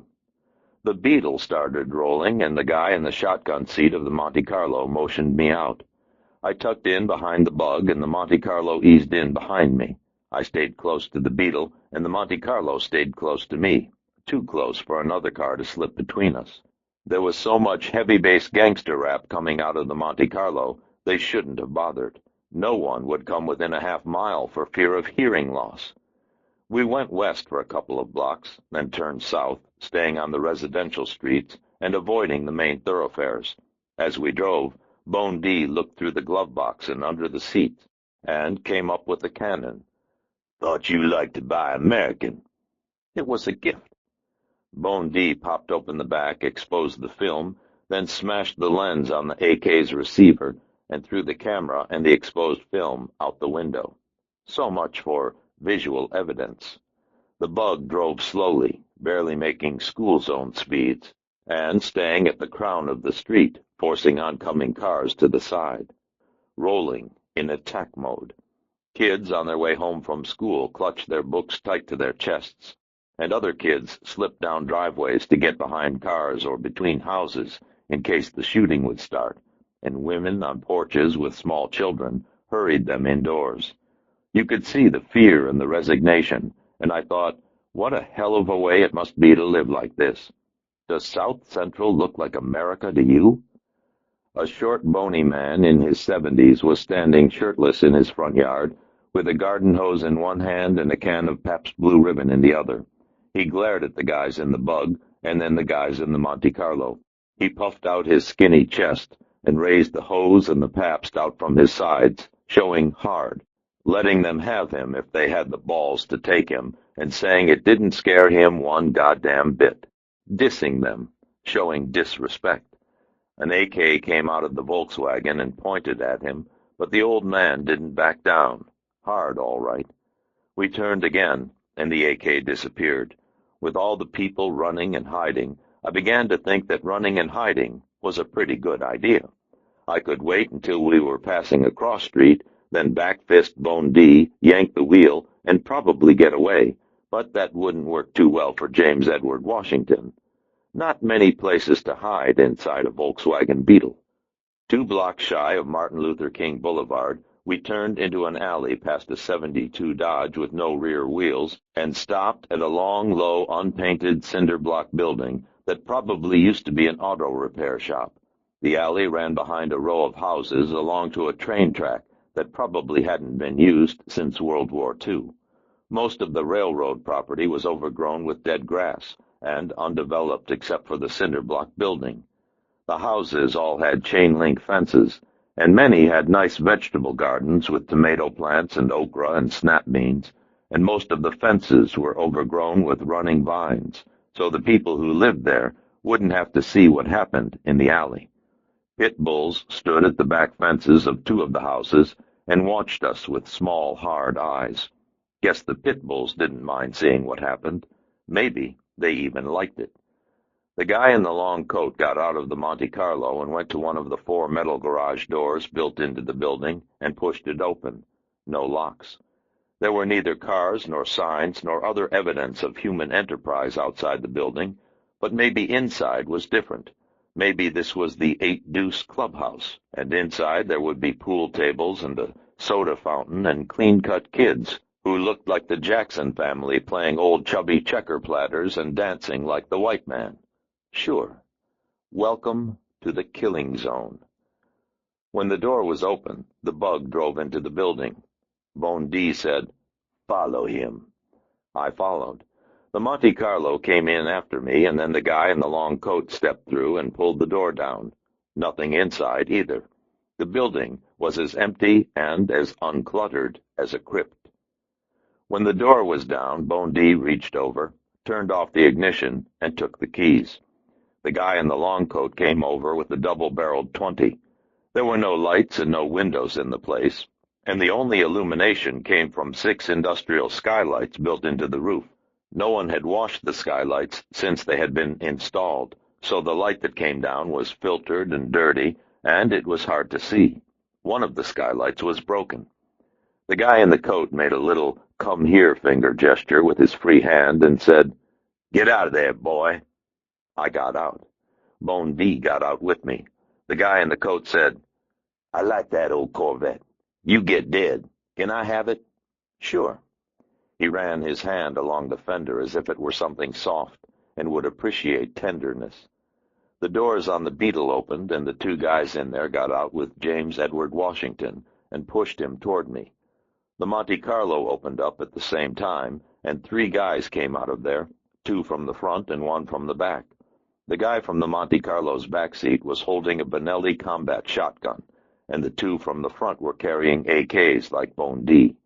The guy who'd been in the back seat of the Beetle had put away the Taurus and come up with an old M1 carbine. You count the double .20 and figure for handguns, and these guys were packing serious hurt. I spent 14 months in Vietnam on 5-man reconnaissance patrols, and we didn't carry this much stuff. Of course, we lost the war. I said, "Okay, are you guys going to give up now, or do I have to kick some ass?" Nobody laughed. James Edward Washington shifted his weight from foot to foot and looked as tight as a hand-me-down shirt. A fine sheen of sweat slicked his forehead and the skin beneath his eyes, and he watched the Monte Carlo like he expected something worse to get out. Something worse did. A 4th guy slid out of the back of the Monte Carlo with the lethal grace of an African panther. He was maybe a half-inch shorter than me, but with very wide shoulders and very narrow hips and light yellow skin, and he looked like he was moving in slow motion, even though he wasn't. There was a tattoo on the left side of his neck that said, "Blood Killer," and a scar on the left side of his face that started behind his eye, went back to his ear, then trailed down the course of his cheek to his jaw. Knife scar. He was wearing a white silk dress shirt buttoned to the neck, and black silk triple-pleated pants, and he looked, except for the scar, as if he had stepped out of a Melrose fashion ad in Los Angeles magazine. Bon D handed him the Dan Wesson. The other 3 guys were watching me, but were watching the 4th guy, too, like maybe he'd say jump and they'd race to see who could jump the highest. I said, "You Akeem Demur?" Demur nodded like it was nothing, and looked at the Dan Wesson, opening the chamber, checking the loads, then closing the chamber. "This ain't much gun. I got a 9, holds 16 shots. It gets the job done." "I guess it does." He hefted the Dan Wesson and lined up the sights on my left eye. "What's your name?" "Elvis Cole." "What you doing here?" "My buddy and I were looking for a guy named Clement Williams for stealing a 1978 Nissan Stanza." Maybe a lie would help. Akeem Demur cocked the Dan Wesson. Bullshit. Nope, guess a lie wasn't going to help. I said, "Why'd you force the Washington family to drop their wrongful death suit against the LAPD? He decocked the Dan Wesson and lowered it. "How much you know?" I shook my head. Demur said, "We see." He wiggled the Dan Wesson at Bone D and the other guy with an AK. "Get on this fool." Bone D hit the backs of my knees with his AK, and the other guy rode me down and knelt on my neck. Bone D knelt on my legs. The guy on my neck twisted my head around until I was looking up, then put the muzzle of his AK under my ear. It hurt. Hakeem Demur stood over me. "It'd be easy to kill you, but easy ain't always smart. The people I know, they say you got friends at LAPD, and you turning up dead maybe make 'em mad, maybe make things even worse." Something moved across the skylights. Pike, maybe? "Still, I can't let you keep running around, you see. Things getting out of hand, and they gotta stop. You gotta stop. You see that?" "Sure." It was hard to breathe with the guy on my back. Hakeem Demur shook his head. "You say that, but it just talk. So, I gotta show you how things are." Hakeem Demur went over to James Edward Washington, touched the Dan Wesson to James Edward's left temple, and pulled the trigger. The explosion hit me like a physical thing, and the right side of James Edward Washington's face blew out, and he collapsed to the concrete floor as if he were a mechanical man and someone had punched his off button. He fell straight down, and when his face hit the cement, a geyser of blood sprayed across the floor and splattered onto my cheeks. I went as stiff and tight as a bowstring and pushed against the men on my back, but I could not move them.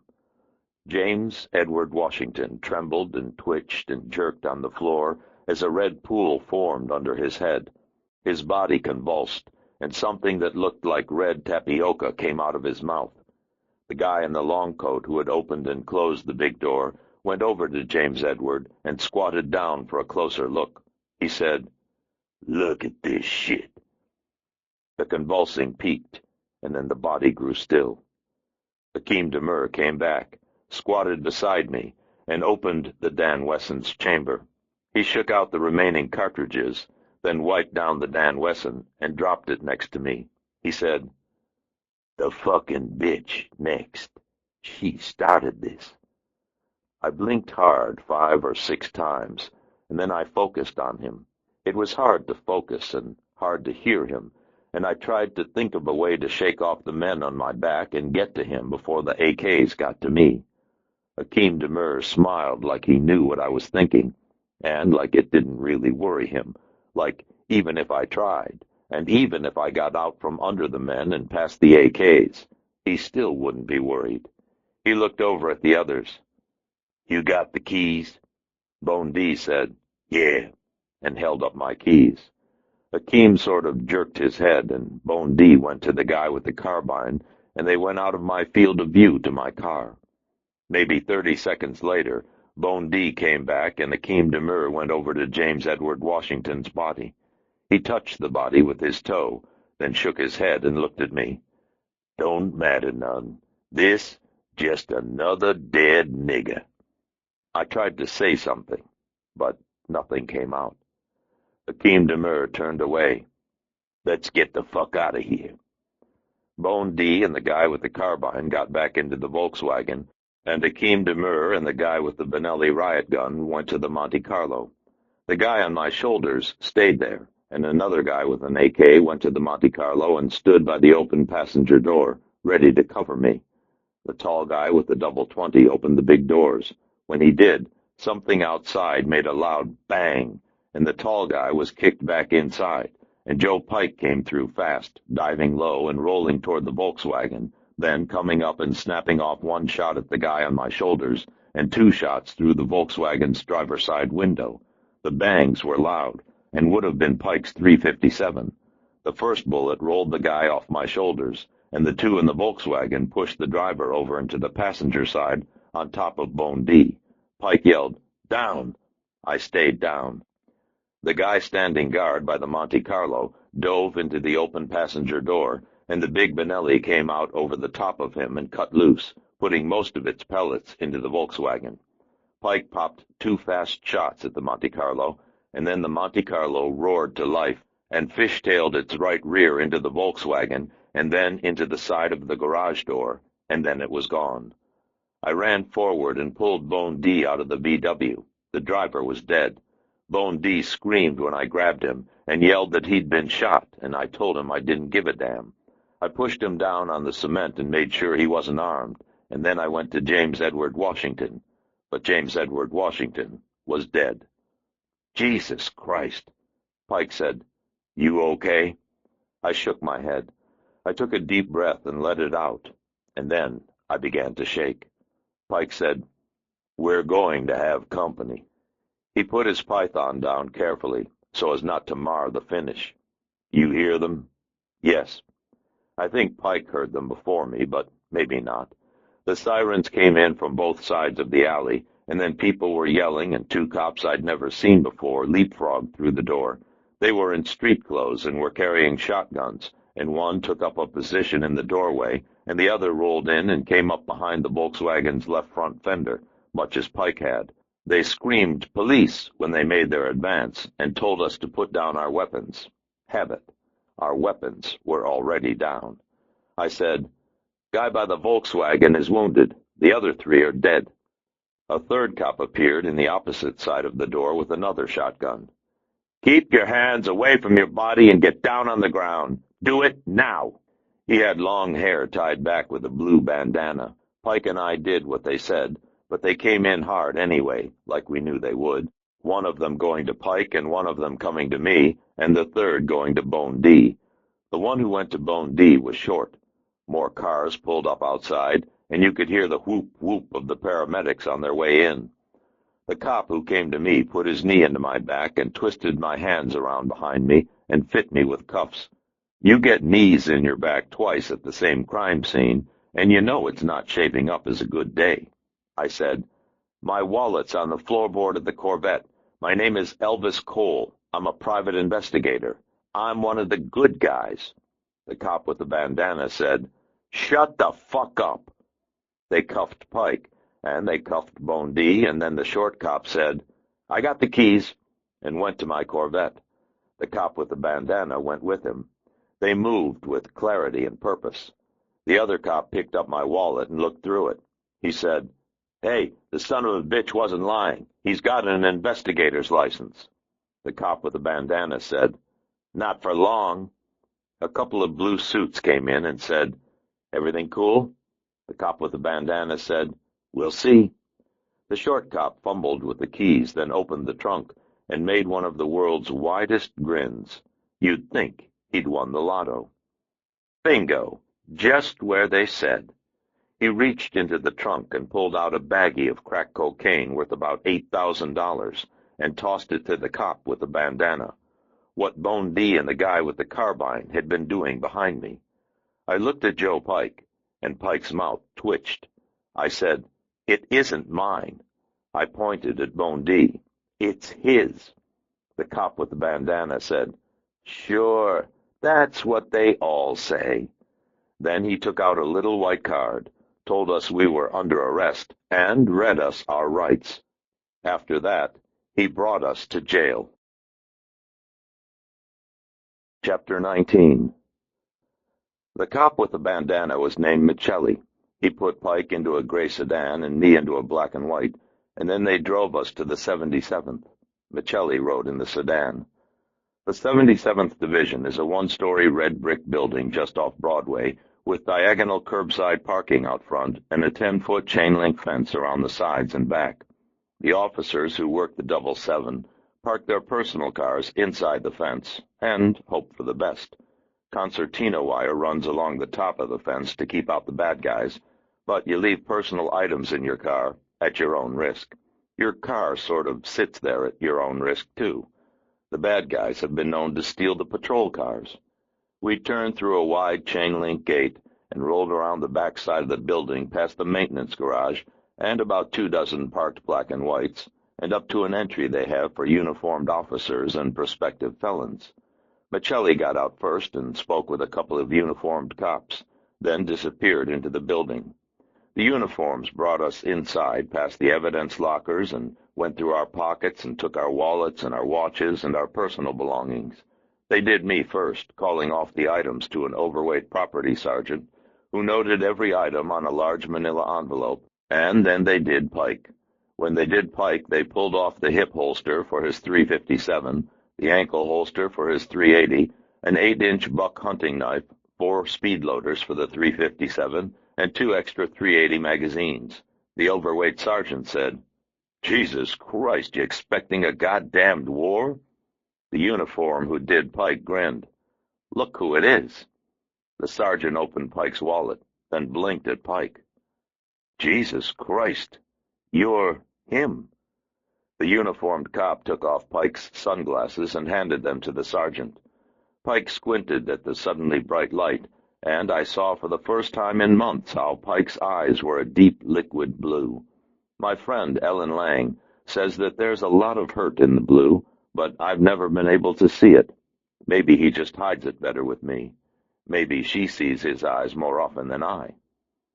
Michelli came back as they were finishing, and I said, "Play this one smart, Michelli. There's a detective sergeant in North Hollywood named Poitras who will vouch for us, and an assistant DA named Morris who will back Poitras up. Give him a call, and let's get this straight." Michelli signed the property forms. "You got connections? That what you're telling me?" "I'm telling you these guys know us, and they'll know we've been set up." Michelli grinned at the property sergeant. "You ever hear that before, Sarge? You ever hear a guy we're bringing in say he was set up?" The sergeant shook his head. "No way. I've never heard that before." I said, "For Christ's sake, Michelli, check me out. It's a goddamn phone call." Michelli finished signing the forms and glanced over at me. "Listen up, Pogue. I don't care if you've been ham-boning the goddamn mayor. You're mine until I say otherwise." He gave the clipboard to the property sergeant, and then he told the uniforms to bring us to interrogation. He walked away. Pike said, "Cops." The uniforms brought us through a heavy metal door and into a long, sterile hall that held all the charm of a urinal in a men's room. There were little rooms on either side of the hall, and they put Pike into the first room and me into the second. The rooms sported the latest in interrogation room technology, with pus-yellow walls and water-stained acoustical ceilings and heavy-duty soundproofing, so passing liberals couldn't hear the rubber hoses being worked. There was a small hardwood table in the center of the floor, with a single straight-backed metal chair on either side of it. Someone had used a broken pencil to cut a message into the wall. "In interrogation, no one can hear you scream." Cop, probably. Detainees weren't allowed pencils. They kept me waiting for maybe an hour. Then Michelli and a cop in a gray suit came in. The new cop was in his late 40s and looked to be a detective lieutenant, probably working out of homicide. Michelli took the chair across the table from me, and the guy in the suit leaned against the wall. Michelli said, "This conversation's being recorded. My name is Detective Michelli, and this is Lieutenant Stillwell. You see, I'm going to ask you questions, and your answers will be used in court. You don't have to answer these questions, and if you want a lawyer but can't afford one, we can arrange for a public defender. You want someone?" "No." Michelli nodded. "Okay. Did you call Poitras?" Michelli leaned forward. "No one's calling anyone until we get through this." Stillwell said, "How do you know Lou Poitras?" Michelli waved his hand. "That doesn't mean shit. What's it matter?" "I want to know." I told him about me and Poitras. When I finished, Stillwell said, "Okay, but what were you doing down here?" "I got a tip that a React cop named Eric Dees is involved with a gangbanger named Akeem Demur, and I'm trying to find out how." Michelli grinned. Stillwell said, "You got proof?" "A guy named Cool T gave me the tip. He was a friend of James Edward Washington. Washington is one of the dead guys." Michelli said. That's fucking convenient. Not for Washington, Michelli said. Yeah, well, we got a little tip, too. We got tipped that an asshole fitting your description and driving your car was down here trying to move a little Mexican brown to the natives. We got told that the deal was going down in an abandoned building off the tracks, and we went over there, and guess what? Who gave you the tip, Michelli? Dees? One of the React guys? Michelli licked the corner of his mouth and didn't say anything. I said, check it out. 20 minutes ago, I saw Akeem Demur put a gun to James Edward Washington's head and pull the trigger. I'm working for a woman named Jennifer Sheridan. Akeem Demur has a mad-on for her, and he said that she's next. Stillwell crossed his arms. 2 of the dead men found in the garage were named Wilson Lee Hayes and Derek Laverne Dupree. Both of these guys had a history of trafficking in narcotics. Maybe you were down here to meet them, and the deal went bad. Maybe you and your buddy Pike tried to rip those guys off. I spread my hands. Michelli said, You own a 1966 Corvette? He gave me the license number. Yeah. How come there was a half-kilo of crack in the trunk? Akeem Demur's people put it there. They dumped $8,000 worth of dope just to set you up? I guess it was important to them. 8 deuce gangster boys buy and sell dope. They don't give it away. No profit in it. Maybe it wasn't theirs. Maybe Dees gave it to them. Maybe it came from the LAPD evidence room. Michelli leaned forward across the table and gave me hard. You're holding out for nothing. Your buddy's already come clean. Pike? Michelli nodded. Yeah, he gave it to us. He said you guys found a connection for the dope. He said you thought you could turn the trick with the 8 deuce for a little extra cash. He said that after you set the deal, you got the idea that you could just rip these guys off, then you'd have the cash and the dope. Maybe sell it 3 or 4 times. Really screw the niggers. I gave them the laugh. You guys are something, Michelli, Stillwell said. If you don't like our take on it, how about yours? I gave it to them. I told them about Mark Thurman and Eric Dees and Charles Lewis Washington. I described how I had been followed and how Pike and I had boxed Riggins and Pinkworth at the farmer's market. I told them about Dees warning me off. I told them about the meeting with Cool T and Cool T putting us onto the park, and the 8 deuce gangster boys lying in wait for us. Michelli squirmed around while I said it, like maybe he was bored with the nonsense, but Stillwell listened without moving. When I ran out of gas, Stillwell fingered his tie and said, So, you're saying that Dees set you up to get you out of the way? Yeah. Why doesn't he just bump you? Maybe he knows that if I get bumped, guys like Joe Pike and Lou Poitras will stay with it, and he doesn't want that. He wants to buy time so he can regain control of things. But if he gets you jugged, he's got to know you're going to talk. He's got to know we're going to call him in and ask him about it. I said, He knows I'm going to be sitting here with a guy like Michelli. He knows I can't prove anything, and all it looks like is that I'm trying to dodge the charge.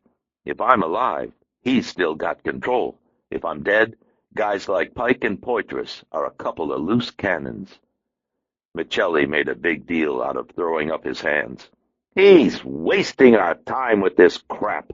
I got tickets to the Dodgers tonight. I want to get there before the stretch.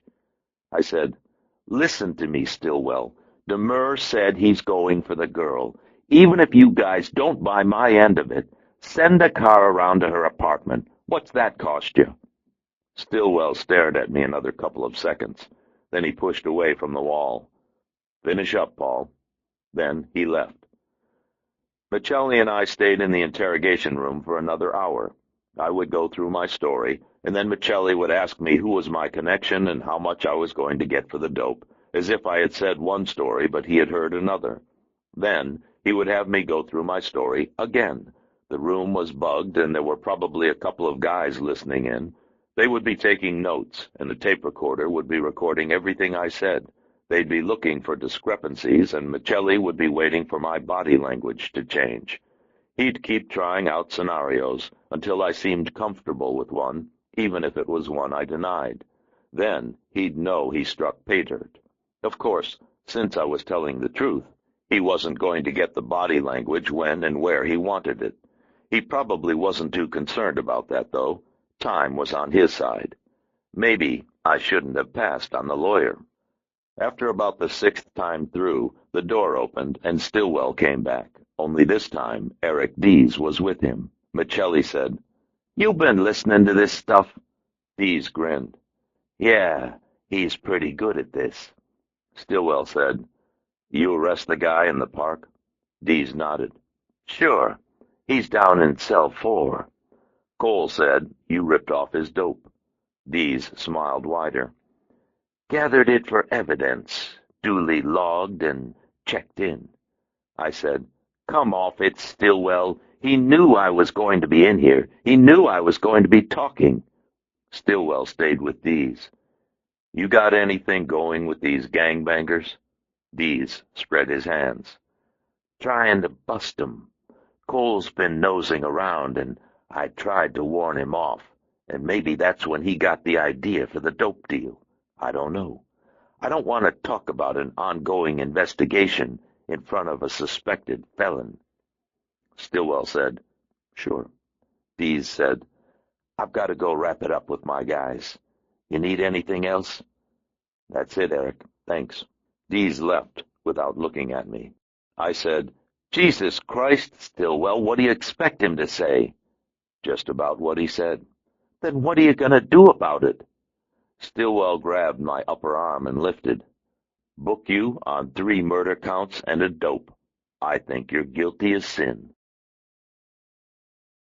Chapter 20. They took me out into the detective squad room and began the booking process. Dees wasn't around, and after Michelli spoke to a couple of uniforms, he and Stillwell left.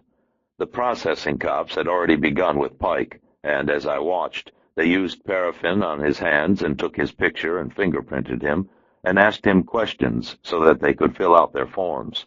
He nodded once, and I nodded back. It was strange to see him without the glasses. He seemed more vulnerable without them, less inviolate. Maybe that's why he wears them. They led Pike away through a hall toward the jail, and then they started with me. A uniform cop named Mertz led me from station to station, first using the paraffin, then getting my prints, and then taking my picture. I crossed my eyes when they took the picture, and the cop who worked the camera said, "No good, Mertz. He crossed his goddamned eyes." Mertz picked up a baton and tapped it against his thigh. "Okay, smartass. Cross 'em again, and I'll smack you so hard they'll stay crossed." They took the picture again, but this time I didn't cross them. When Mertz was filling out my personal history form, I said, "When do I get a bail hearing?" "Arraignment's tomorrow. One of the detectives ran over to the court to get a bail deviation, so we could bind you over." "Jesus Christ! Why?" "You see the crowding down there? You're lucky they'll arraign you by next Monday." When the processing was finished, Mertz turned me over to an older uniform with a head like a chayote squash and told him to take me to felony. The older uniform led me back along a hall to a row of 4-by-8-foot cages. Each cage had a seatless toilet and a sink and a couple of narrow bunks, and it smelled of disinfectant and urine and sweat, sort of like a poorly kept public men's room. No place like home. The older uniform nodded. Maybe to him, it was home. There were 2 black guys in the first cage, both of them sitting in the shadows of the lower bunk. They had been talking softly when we approached, but they stopped when we passed and watched us with yellow eyes. Once you were in the cells, there was no way to see who was in the next cell, and no way to reach through the bars and twist your arm around to touch someone in the next cell, even if someone in the next cell was reaching out to touch you. I said, "Which one's mine?" The uniform stopped at the second cell, opened the gate, and took off my handcuffs. "The presidential suite, of course." I stepped in. A Hispanic guy in his early 30s was lying on the lower bunk with his face to the wall. He rolled over and squinted at me, then he rolled back. The uniform closed the gate and locked it and said, "You want to make a call?" "Yeah." He walked back down the hall and out the heavy door and was gone. One of the black guys in the cell next to me said something, and the other laughed. Someone in one of the cells on the other side of me coughed. I could hear voices, but they sounded muted and far away. I said, "Joe." Pike's voice came back. "Fourth cell." Someone yelled, "I'm trying to sleep, goddammit, shut the fuck up." It was a big voice, loud and deep, and sounded as if it had come from a big man. It also sounded about as far away as Joe Pike. I said, "Demur said he's going for Jennifer Sheridan." Joe said, "Dees wouldn't go for that." "Dees may not know." Demur wasn't talking like a guy who was worried about what Eric Dees thought. The big voice yelled, "God damn it, I said shut up. I don't want to hear about your goddamn—" There was a sharp meat-on-meat sound, and the voice stopped. Joe continued, "Maybe he isn't. Maybe things aren't the way we were told." "You mean maybe they aren't partners?" Pike said, "Maybe Dees is an employee. Maybe Demur is the power, and Eric Dees is just trying to control him. Maybe putting us in here is part of that. Only maybe while we're in, Jennifer Sheridan gets offed." Pike said nothing. The heavy door opened, and the cop with a squash for a head came back pushing a phone that was bolted to a kind of a tripod thing on heavy rollers. The cop pushed it down to my cell and parked it close enough for me to reach the buttons. "You can make as many calls as you want, but it won't take long distance, okay?" "Sure." He went out and left the door ajar because of the phone cable. I called Marty Beale's direct line, and a male voice answered. It wasn't Marty, and it wasn't Jennifer Sheridan. "Watkins, Oakham, and Beale, Mr. Beale's office." "Jennifer Sheridan, please." "She didn't come in today. May I take a message?" "I'm a friend, and it's important that I speak with her. Do you know where I can reach her?" "I'm sorry, sir. I'm an office temp, and I didn't get here until this afternoon." "Do you know why she didn't come in?" "I'm sorry, sir." I hung up and called Jennifer Sheridan's apartment. On the third ring, the phone machine answered. After it beeped, I said, "It's Elvis. If you're there, pick up." No one picked up. I called Lou Poitras. A woman's voice answered. "Detectives?" "Lou Poitras, please." "He's out. You want to leave a message?" How about Charlie Griggs?" "Hold on." I heard her ask somebody in the background about Griggs. She came back on the line. "He's with Poitras. You want to leave a message or not?" I hung up and leaned against the bars. "She didn't go to work, and she's not at home," Pike said. "Could mean anything." "Sure." Mr. Optimism. "We could help her." "In here?" Pike said. "No, not in here." "Joe," I knew what he was saying. "Wait." The cop with the squash head came back for the phone, and 40 minutes after that the heavy door opened again, and in came the squash with a Hispanic cop sporting a flat-top crew cut. The squash said, "You guys are going to be bussed over to county. On your feet." You could hear the men in the cells coming off their bunks. The squash went down the row, unlocking the doors and telling the prisoners to step out into the hall. When the squash got down to Pike's cell, he said, "What the hell happened to you?" The big voice said, "Phil." Pike was 3 people behind me. They lined us up and led us down another corridor past the booking area. The young Hispanic cop brought up the rear. We went down another short hall and then out into a kind of outdoor alcove. 2 uniformed cops were walking into the maintenance building to our right, and a third uniformed cop was coming in from the parking lot to our left. A large blue bus that said Sheriff on the side was parked maybe 60 feet away. The deputy sheriff who drove the thing was talking to a guy in the maintenance building. The cop coming in from the parking lot walked past us and went inside through the same door that we had just come out of. The deputy sheriff yelled, "Hey, Volpe!" and we went into the maintenance building. Pike said, "Now." then stepped out of line and launched a roundhouse kick into the side of the Hispanic cop's head. The Hispanic cop went down. The squash heard it and turned, and I hit him 2 fast straight rights low on the jaw, and he went down too. The Hispanic guy who had shared my cell said, "The fuck you guys doing?" He looked surprised. The black guys with the yellow eyes held on to each other and smiled. The big guy who'd been with Pike said, "Fucking A," and ran to the right past the maintenance building and toward the front gate. 2 other guys ran after him. Pike and I went to the left through the parking lot, keeping low and moving toward the street. We made the fence just as men began shouting. The fence ran back along the side of the building past a trash dumpster and maybe half a dozen 55-gallon oil drums and a motorcycle that looked like somebody's personal property. We followed the fence back toward the oil drums, and pretty soon we were on the side of the building. The shouts got louder, and there were the sounds of men running, but all of the noise seemed behind us. We went up onto an oil drum, chinned ourselves to the roof, then jumped back across the concertina wire to the street. A couple of kids on mountain bikes watched us with big eyes. We walked toward the houses, just as an alarm buzzer went off at the police station. An older man rocking on a porch stood and looked at us. "What's going on?" I told him they were running tests. We stayed on the street until he couldn't see us, and then we cut between 2 houses and started to run. Somewhere behind us, there came the sound of sirens. Chapter 21. We went over fences and through vegetable gardens and between houses. We checked each street for police, then crossed steadily and with purpose, as if 2 white guys on foot were an everyday thing in south-central Los Angeles. Twice we had to pull back between houses for passing patrol units, and once we surprised an elderly woman coming out of her home with a basket of wet laundry. I gave her my best Dan Aykroyd. "Gas company, we've had reports of a leak."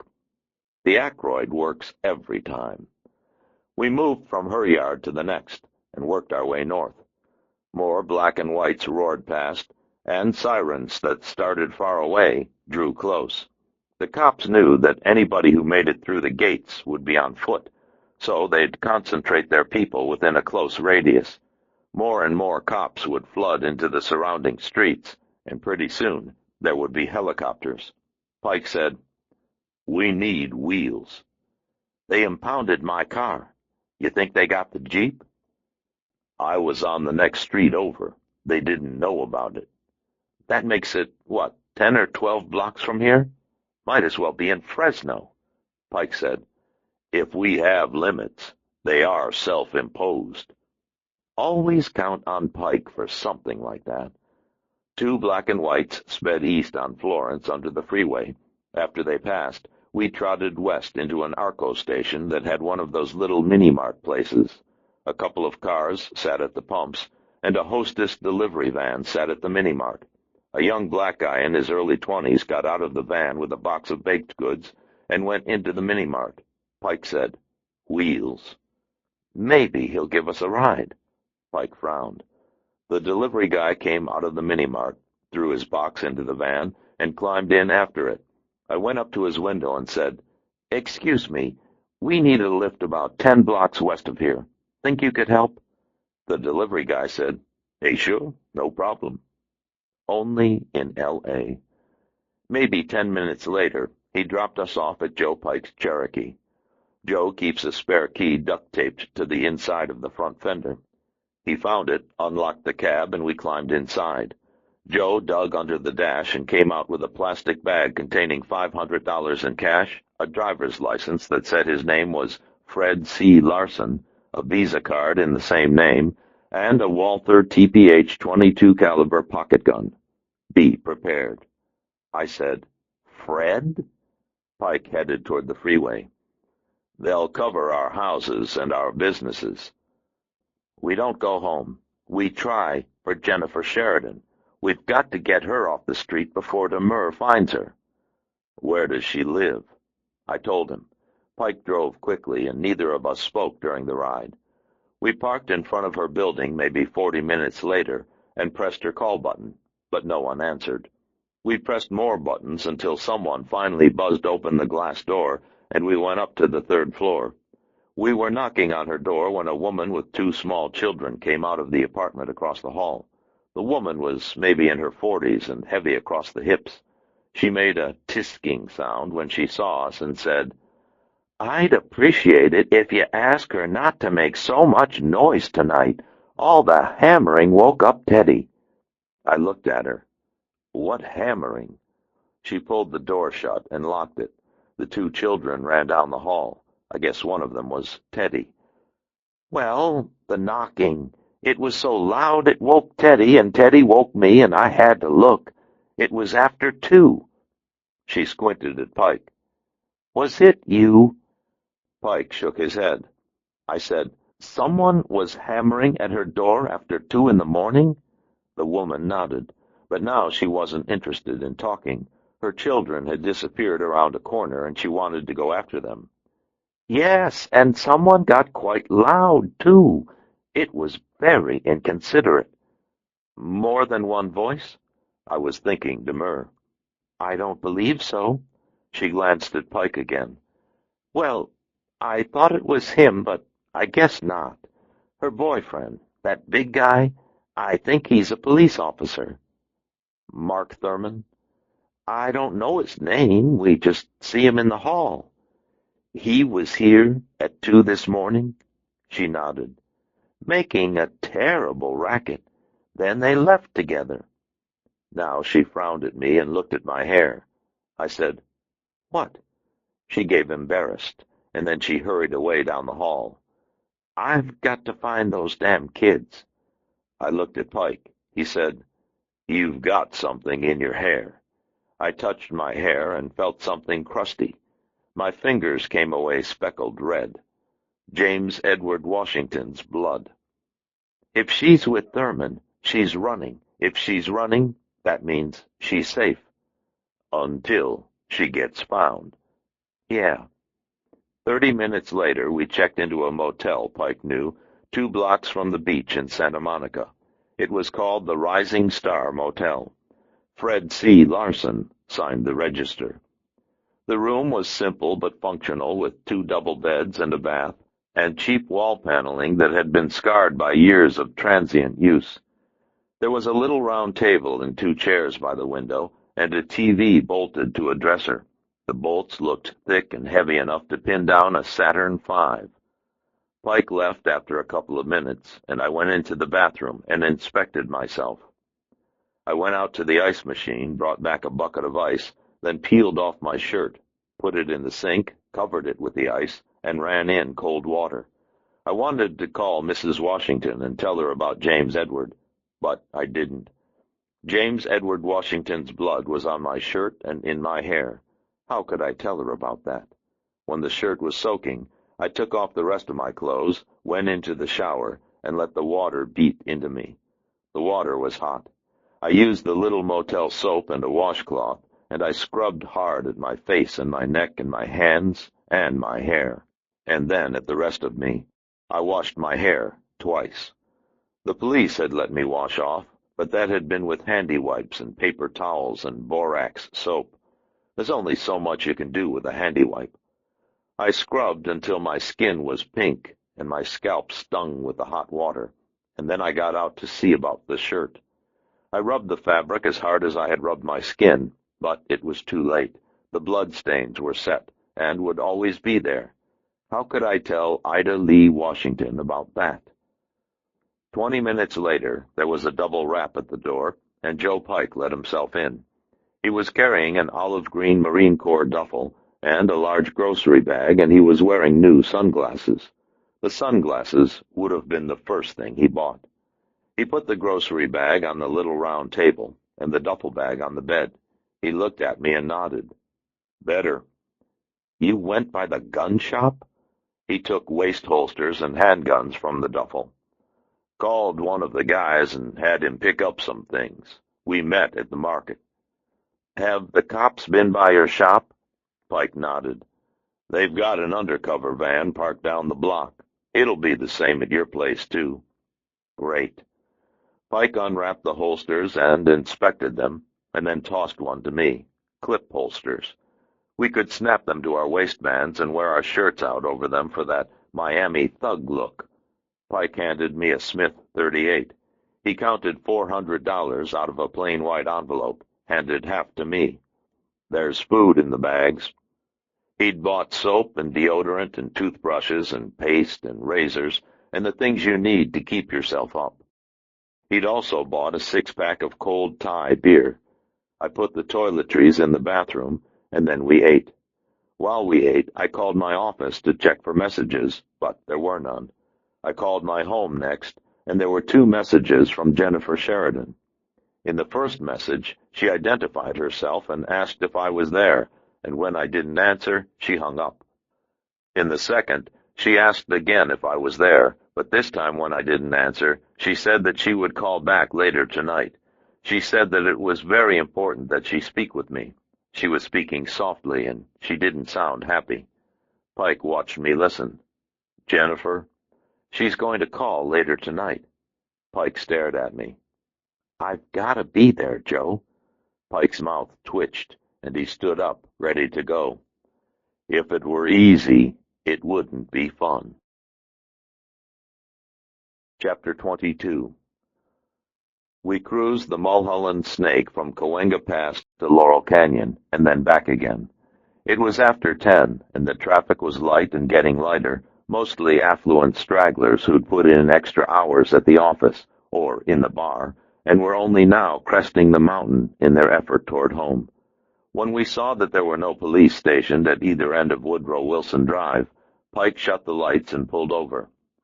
You want me to take you in closer? The turnoff to my house was maybe a mile in along Woodrow Wilson. Nope. Too easy to get boxed if we meet a black and white coming the other way. Pike nodded. I know. Just thought I'd offer. There's a turnout about a mile and a half east that the kids use as a parking place, on the valley side overlooking Universal Studios. Wait there. If the police come, I'll work my way down slope, then come back around onto Mulholland and meet you there. If you don't get caught. Some support, huh? I slipped out of the Jeep, then trotted off Mulholland and onto Woodrow Wilson Drive, taking it easy and slipping into bushes or shadows, or behind parked cars whenever headlights showed around a curve. Woodrow Wilson Drive is narrow and winding and affects sort of a rural quality, even in the midst of high-density housing and 14 million people. There are trees and coyotes, and sometimes even deer. And though there are many homes in the area, the houses are built for privacy and are often hidden from view. Frank Zappa lives there. So does Ringo Starr. Smaller streets branch off of Woodrow Wilson and, like mine, lead to areas often more private and even more rustic. If the police were waiting for me, or came while I was there, it would be easy to work my way downslope, then loop around and work back to Mulholland. Of course, it's always easy if you don't get caught. I passed 3 joggers and twice couples walking dogs, once a man and woman with an Akita, and once 2 men with a black lab.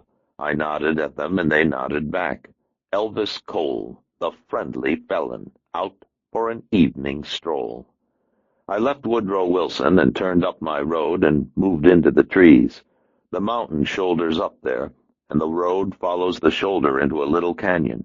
I crept through the scrub oak until the road curved around to my house, and then I saw the plain, unmarked sedan sitting in the shadows beneath a willow tree, maybe 60 yards past my front door.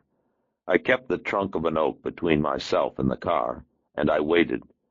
Maybe 8 minutes later, someone on the passenger side moved. Then the driver moved, and then they were still again. Shadows within shadows. If there were cops outside the house, there might be cops inside the house. The smart thing to do would be to leave and forget about being in my living room when Jennifer Sheridan called. Of course, if I wasn't there when she called, maybe she'd never call again. For all I knew, Demur was closing in on her at this very moment, and her last call would be a call for help, and I wouldn't be there to answer it, because I'd be off doing the smart thing, whatever that was. Across the canyon, headlights moved on mountain roads, and someone somewhere laughed, and it carried on the night breeze. A woman. I thought about it some more, and then I moved down the slope toward my house. Sometimes there is no smart move. I worked through the trees and the brush until I was beneath my house, and then I climbed up to the deck. There were no police posted along the back, and, as best I could tell, none within the house. Of course, I wouldn't know that for sure until I went in, would I? I checked to see if the two cops were still in their sedan, and then I went back downslope and found the spare key I keep beneath the deck. I moved back across the slope to the far side of the house, climbed up onto the deck, and let myself in through the glass doors. The house was still and dark and undisturbed. No cops were lying in wait, and the SWAT team didn't rappel down from my loft. If the police had been here, they had come and gone without breaking the door, and without abusing my possessions. The message light on my machine was blinking. I played it back, worried that it was Jennifer and that I had missed her call, but it was Lou Poitras. He called me an asshole, and then he hung up. You've got to love Lou. I went into the kitchen, opened a Falstaff, and drank some. The moon was waxing 3/4, and blue light spilled through the glass steeples at the back of my A-frame to flood the living room. I didn't need the light. Behind me, the cat door clacked, and the cat walked into the kitchen. He went to his food bowl. I said, "It's been a pretty crummy day. The least you could do is say hello." He stared at his bowl. I took out his dry food and fed him. I watched as he ate, and then I took down a larger bowl and put it on the floor and emptied the box into it. I didn't know when I would get back, so I figured that this would have to do. I turned on the kitchen tap, just enough to drip. He could hop up and drink. I went to each door to make sure it was locked, then found a nylon overnight bag and packed it with toiletry items and 3 changes of clothes. The police had my wallet and all the things in it, but I had spare American Express cards and Visa cards in my dresser, along with gas cards and $300 in cash. I packed that, too. When I was done, I called Charlie Bauman, a lawyer I know who has an office in Santa Monica. I called him at home. Charlie answered on the 4th ring and said, "Hey, Elvis. How's it going, buddy?" There was music somewhere behind him, and he sounded glad to hear from me. I said, "I'm sitting on the floor in my living room in the dark, and I'm wanted on 3 murder counts and a dope charge." Charlie said, "Shit. Are you out of your nut?" He didn't sound so happy to hear from me anymore. I told him about it. When I got to the arrest and the questioning, he stopped me. "You should have called me. Never give up your right to an attorney. That was Bush." "I'm calling you now, Charlie." Yeah, after you fuck up." I gave him the rest of it. When I finished, he didn't say anything for a while. "Charlie?" "You assaulted a police officer and you escaped?" "Pike and I, yeah." "Shit." I didn't say anything. Charlie said, "Okay, you've got to come in. Come to my place, and we'll go in together. I'm sure we can pull bail even after this." "No." "What do you mean, no?" "I can't come in yet, Charlie. There's something I've got to do." Charlie went ballistic. "Are you fucked?" I hung up. The house was quiet, with a stillness that went beyond the auditory or the visual. Outside, a police helicopter tracked across the horizon, overflying Hollywood. Closer, cars wound their way along mountain roads. The phone rang, but I did not answer it. The machine caught it, and Charlie said, "Okay, so you're not going to go in. Shit, pick up, will you?" I picked up. He made a sigh. "All right. I'll talk to the DA. I'll start trying to work things out." "Sure." "Shit, don't get killed." He hung up. What a way to say goodbye. I went back to the aloneness of my house and wondered if in fact Jennifer Sheridan was going to call.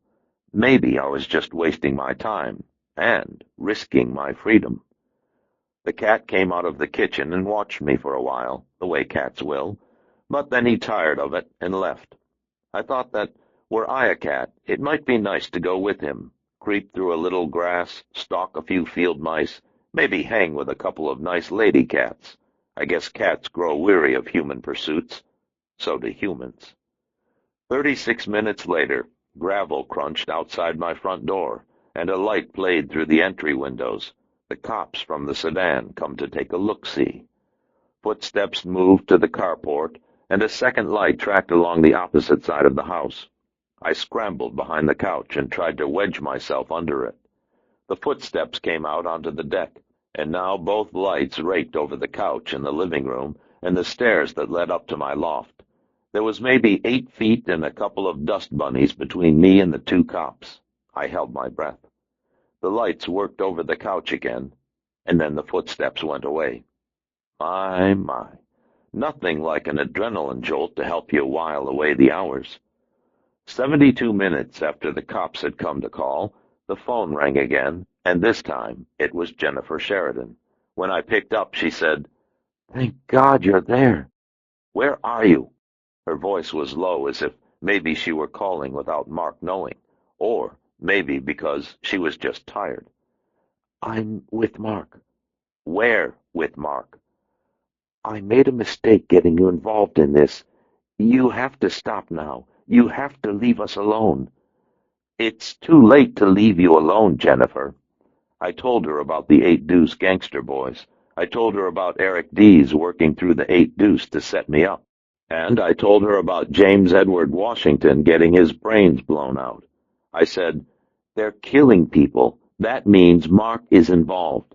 They set us up with the 8 Deuce, and Akeem Demur killed James Edward Washington, and that's the same as if they had ordered him killed.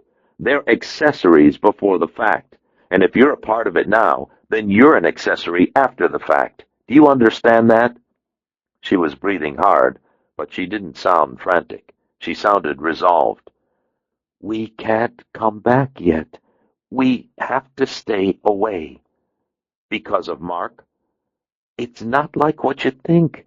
Eric is going to work everything out. We only have to be up here a little while." "Up here?" I said, "Eric isn't going to work it out, Jennifer. Demur is out of control. You need to come in. Tell me where you are." "I can't do that. I'm calling to ask you to stop. I want you to leave us alone." "I can't do that. It's larger than you now, Jennifer. There's James Edward." Jennifer Sheridan hung up. I stood in the dark with the phone in my hand, and then I replaced the receiver and reset the answering machine. I made sure all of the windows were locked and the alarm was armed, and the faucet still dripped for the cat. And then I picked up the overnight bag, let myself out, and moved back down the slope to the trees. It took just under an hour to work my way back to Mulholland and to the turnout where Joe Pike was waiting. It was a broad, flat area looking out on the valley. Pike's Jeep was there, so were a Toyota Celica and a Chevy van. Music came from the van. I slipped into the passenger side of the Jeep, and Pike looked at me. The smell of coffee was strong. "She call?" "Yes, she wouldn't tell me where she is." "You think she's in danger?" "I think they're all in danger. I'm just not sure who they're in danger from." Pike's mouth twitched. "It's often like that, isn't it?" "Yes, often." I stared at the lights of the San Fernando Valley and listened to the music from the van. It sounded Spanish. I said, "If we can't find her, then we have to stop Akeem. That means we go back to the source." Pike nodded. "The guy who set us up." "Cool T. Cool T might know." Pike shook his head. "What a name." Pike started the Jeep, and we drove back down into the city and to the motel. And the next day, we went for Cool T. Chapter 23. Joe Pike and I left the motel for Ray DePente's place at 5 minutes after 8 the next morning. We drove to Ray's much as you would drive anywhere. SWAT wasn't waiting on the roof, and the police hadn't cordoned off the area, and a squadron of black and whites with screaming sirens didn't give chase. We were just 2 guys in a Jeep. Wanted for murder, maybe, but there you are. We stopped at a Denny's for breakfast, and while we were eating, two uniformed cops came in and sat in the smoking section. Pike and I paid and walked out past them, but they never looked our way. Detective material. At 7 minutes before 9, we pulled into the little parking lot next to Ray DePente's and went inside. Ray DePente was sitting at his desk in the little glass cubicle, talking on the phone and leaning back with his feet up. The older woman who managed the office was behind him, peering into a file cabinet. When we stepped out of the door, Ray saw us and put down his feet and stood up. He mumbled something into the phone, then hung up and came around the desk and out onto the floor. The cops would have been here. They would have talked to him. I said, "Hi, Ray. This is a buddy of mine, Joe Pike." Ray stopped just outside of striking range and looked over at Joe Pike and then squinted back at me. You could see him braining out what he'd have to do and how he'd have to do it to neutralize us. Pike slid 2 steps to the side, giving himself room if Ray made the move. There weren't many people in the gym. A young Asian guy sporting a black belt worked 3 women and a man through an intermediate kata, and a young Hispanic guy practiced round kicks on a heavy bag in the far corner. Some of his leg moves were so fast you couldn't follow them. Ray said, "You've got no business here. Leave now, before I call the police." "I didn't kill James Edward, Ray. Akeem Demur set me up for the bust, and Demur pulled the trigger." "Ain't the way the police tell it." Ray took a half step back and turned so that his shoulders were angled to the plane of attack. "Why don't we give 'em a call, let everybody sit down and talk about it?" He made a little head move toward his office. Pike said, "That won't happen." Ray shifted again, adjusted his angle more toward Joe. "Maybe not, but you never know." Behind him, the class grunted and worked through their kata, and the heavy bag snapped with deep coughing whoops. "I won't tell you again to leave. Then we'll see what happens."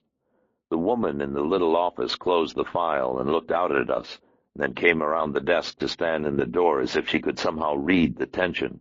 I said, "You don't know me, but you know James Edward. You think he was digging for a deal?"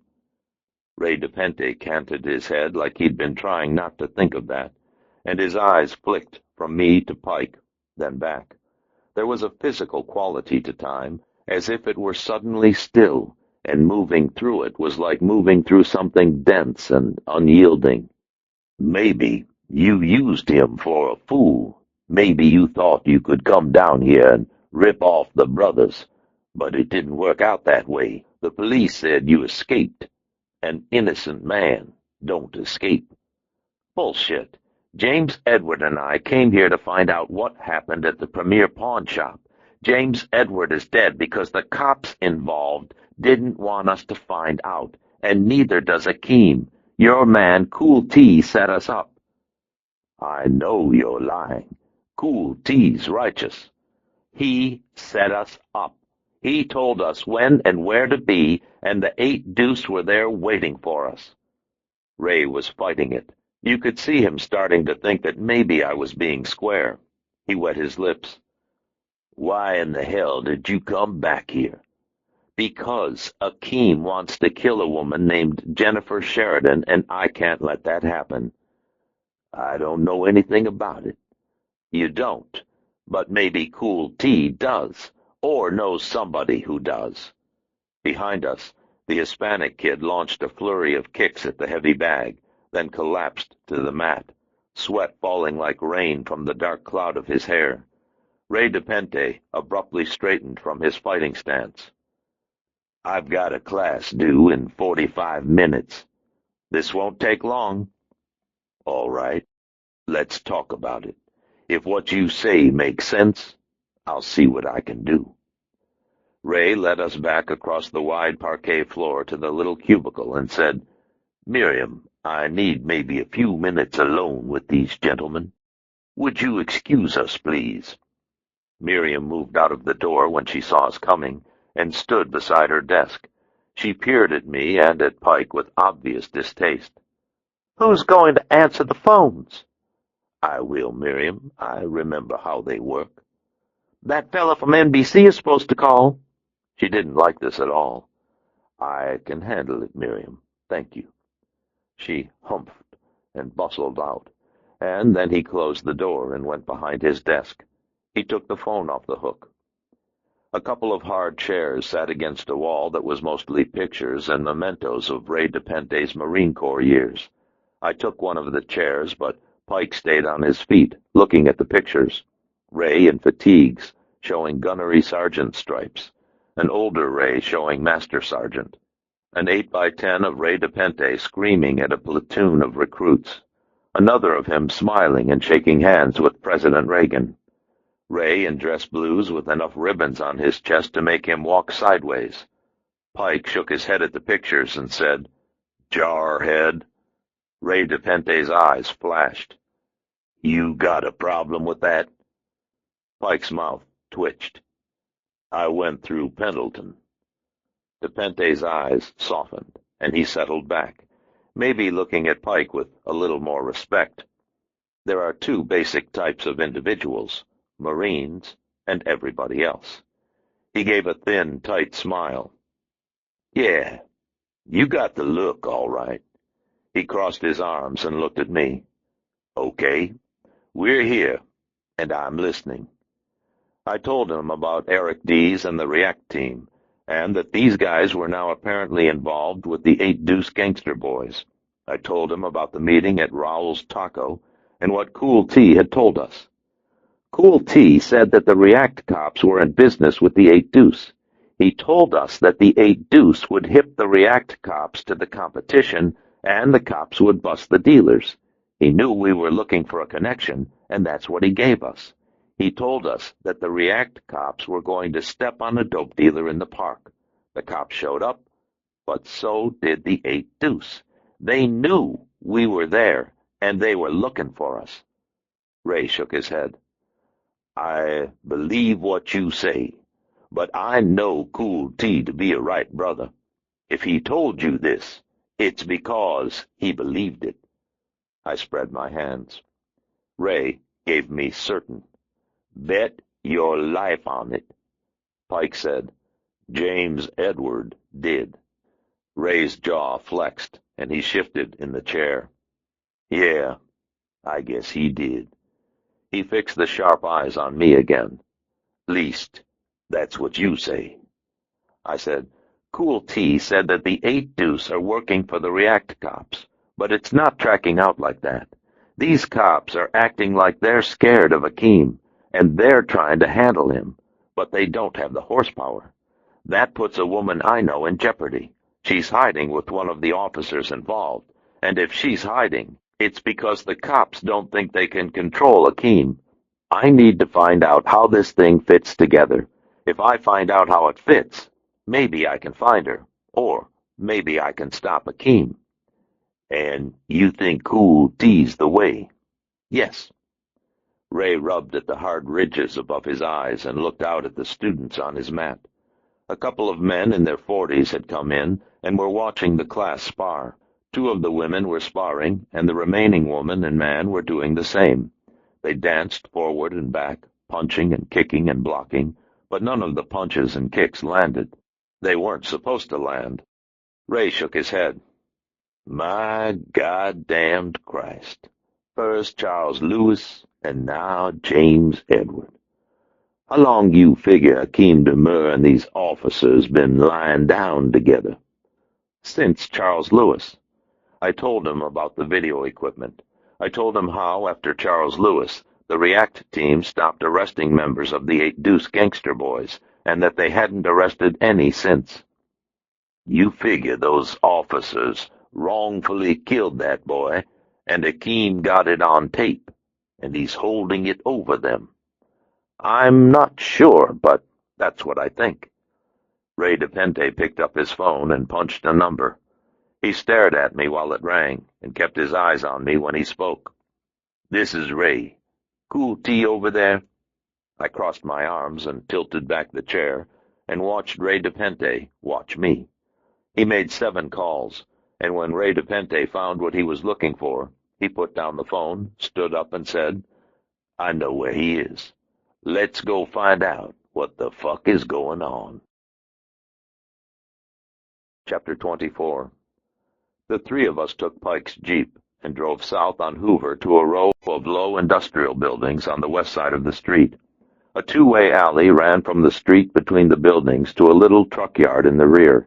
10-wheeled trucks like they use for local deliveries moved in and out of the alley, but a couple of 18-wheelers were parked at the curb.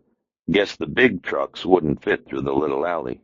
The 18-wheelers had their sides open, and men with hand trucks moved between the trucks and one of the warehouses, going into the 18-wheelers empty and coming out full like ants raiding a pantry. Ray said, "Park across the street. Cool T got him a temp job unloading those things. If he's here, we'll see him." Pike drove past, made a U-turn, and parked so that we had a clear view of the action. Maybe 10 minutes later, Cool T came out of the warehouse with an empty hand truck.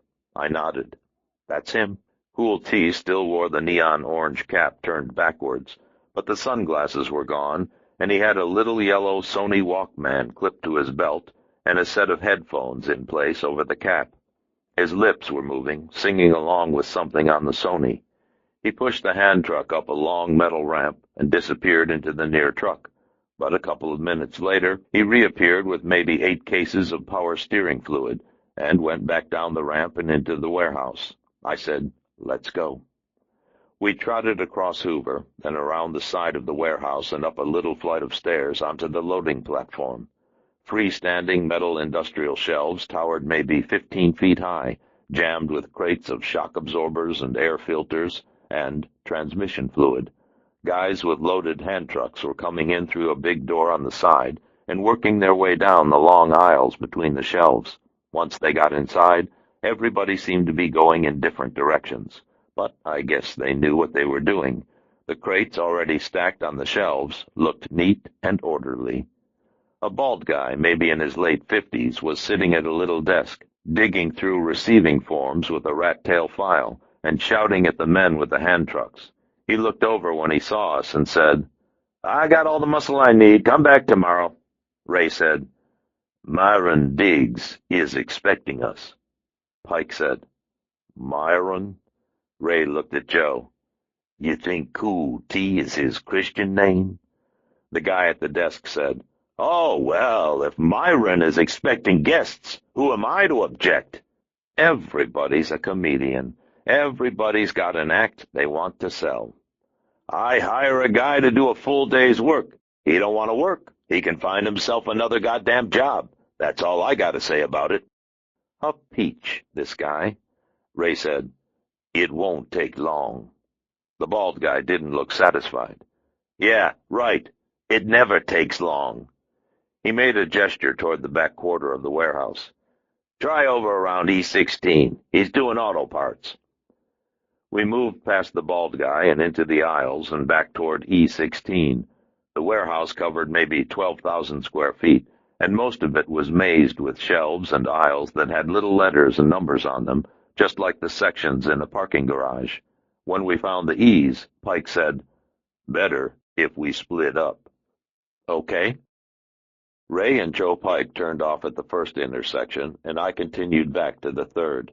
I'd gone maybe 6 aisles when I found Cool T wrestling the 8 cases of power steering fluid off his hand truck. I said, "Hey, Cool T, let's take a walk." Cool T made a noise when he saw me, and then he looked nervous and pulled off his headset. "What you doing here?" He began backing away. "I don't want to be seen with you, man. A lot of these guys are gangbangers." Joe and Ray came into the aisle behind him, cutting him off. When he saw Ray, he frowned. "Ray, what you doing here?" He looked back at me. "What the fuck going on?" Ray said, "We've got to talk, Cool." Cool T was waving us away. "You trying to get my ass killed? This motherfucker after the 8-deuce. They see I with him, they be treating me to Mr. Drive-By." He was looking down the other aisles, seeing who was there. "You know better than this, Ray. James Edward know better than this." He tried to push past me. I grabbed his arm. "James Edward died yesterday." It stopped him, the way a heavy-caliber rifle bullet will stop you. It brought him up short, and his breath caught, and his eyelids fluttered, and he sort of blinked at me. "Fuck you saying?" "We went over to the park, like you said. We saw the ice cream guy selling dope, and then the cops came. But the 8 Deuce came, too. They knew we were there, Cool. They were gunning for us." "Bullshit. They took us to a little place by the railroad tracks. Demur put a Dan Wesson .38 caliber revolver to James Edwards' temple and blew his brains out." Cool T's mouth opened and closed, and his eyes made little jerky moves. "That's a fucking lie," I said. "You fed us a bullshit story to get us there so they could set us up for a phony dope bust. It was a setup." "You're a motherfucking liar." Cool T lunged at me and threw a straight right hand. I stepped to the outside and hooked a left up and inside under his ribs. He stumbled sideways, and when he tried to come back at me, Ray DePente tied him up and twisted his arms behind his back. "That's enough, boy." Cool T's eyes were red, and he struggled against Ray, but a Sherman tank could probably struggle against Ray, and it wouldn't do any good. Cool T said, "He fucking lying. I didn't set him up. I love James Edward like a goddamn brother." The red eyes began to leak. Ray DePente looked at me. "He didn't know. He wasn't part of it." No, I guess he wasn't. Ray DePente turned Cool T loose, and Cool T wiped at the wet around his eyes and smeared it over his cheeks. He shook his head. "James Edward dead because of me." "You didn't know." "This shit ain't happening," I said. "It's happening. They feeding me stuff to set you up. That means they know I with you. They know I was asking about them. That means they'll be coming for me. They'll kill me just like they killed James Edward." There didn't seem to be a whole lot to say to that. He shook his head. "I can't believe the goddamn bitch lied to me. I got all that stuff from a woman I diddle. She run around with some of those niggas in the 8 Deuce. She get rocked from some of those niggas." I said, "We need to talk to her, Cool T." Cool T looked at Joe. "Who this guy?" "This is Joe Pike. He's with me." Cool T nodded. "Then he gonna die too." Pike's mouth twitched. I said, "Akeem wants to kill a woman named Jennifer Sheridan. I've got to find out what Akeem knows and doesn't know, and if he has a line on the woman. Do you see?" "Okay. Maybe the girl who set us up. Maybe she knows." Cool T put his hands together and pressed them against his mouth like he was praying. He looked tall and gaunt, and the sort of loose-jointed energy that he'd had only a few minutes ago seemed gone, as if he had pulled himself inward, and, in the pulling, had made himself hard and fierce. He let his hands drop to his sides. "She a sister named Alma Reeves. You know where to find her?" "I know." He turned back to the hand truck and wrestled it from under the stack of boxes and rolled it to the side of the aisle and left it neatly against the wall. "I take you over there." "What about your job?" "Fuck the job. This for James Edward." Chapter 25. Alma Reeves lived in a small stucco bungalow with a nice flagstone walk and a single car in the drive and a little picket fence that needed painting. We cruised the block once so that we could check out the house and the street. I said, "Does she live alone?" Cool T was sitting behind me, next to Ray DePente. "She live with her mama and sister.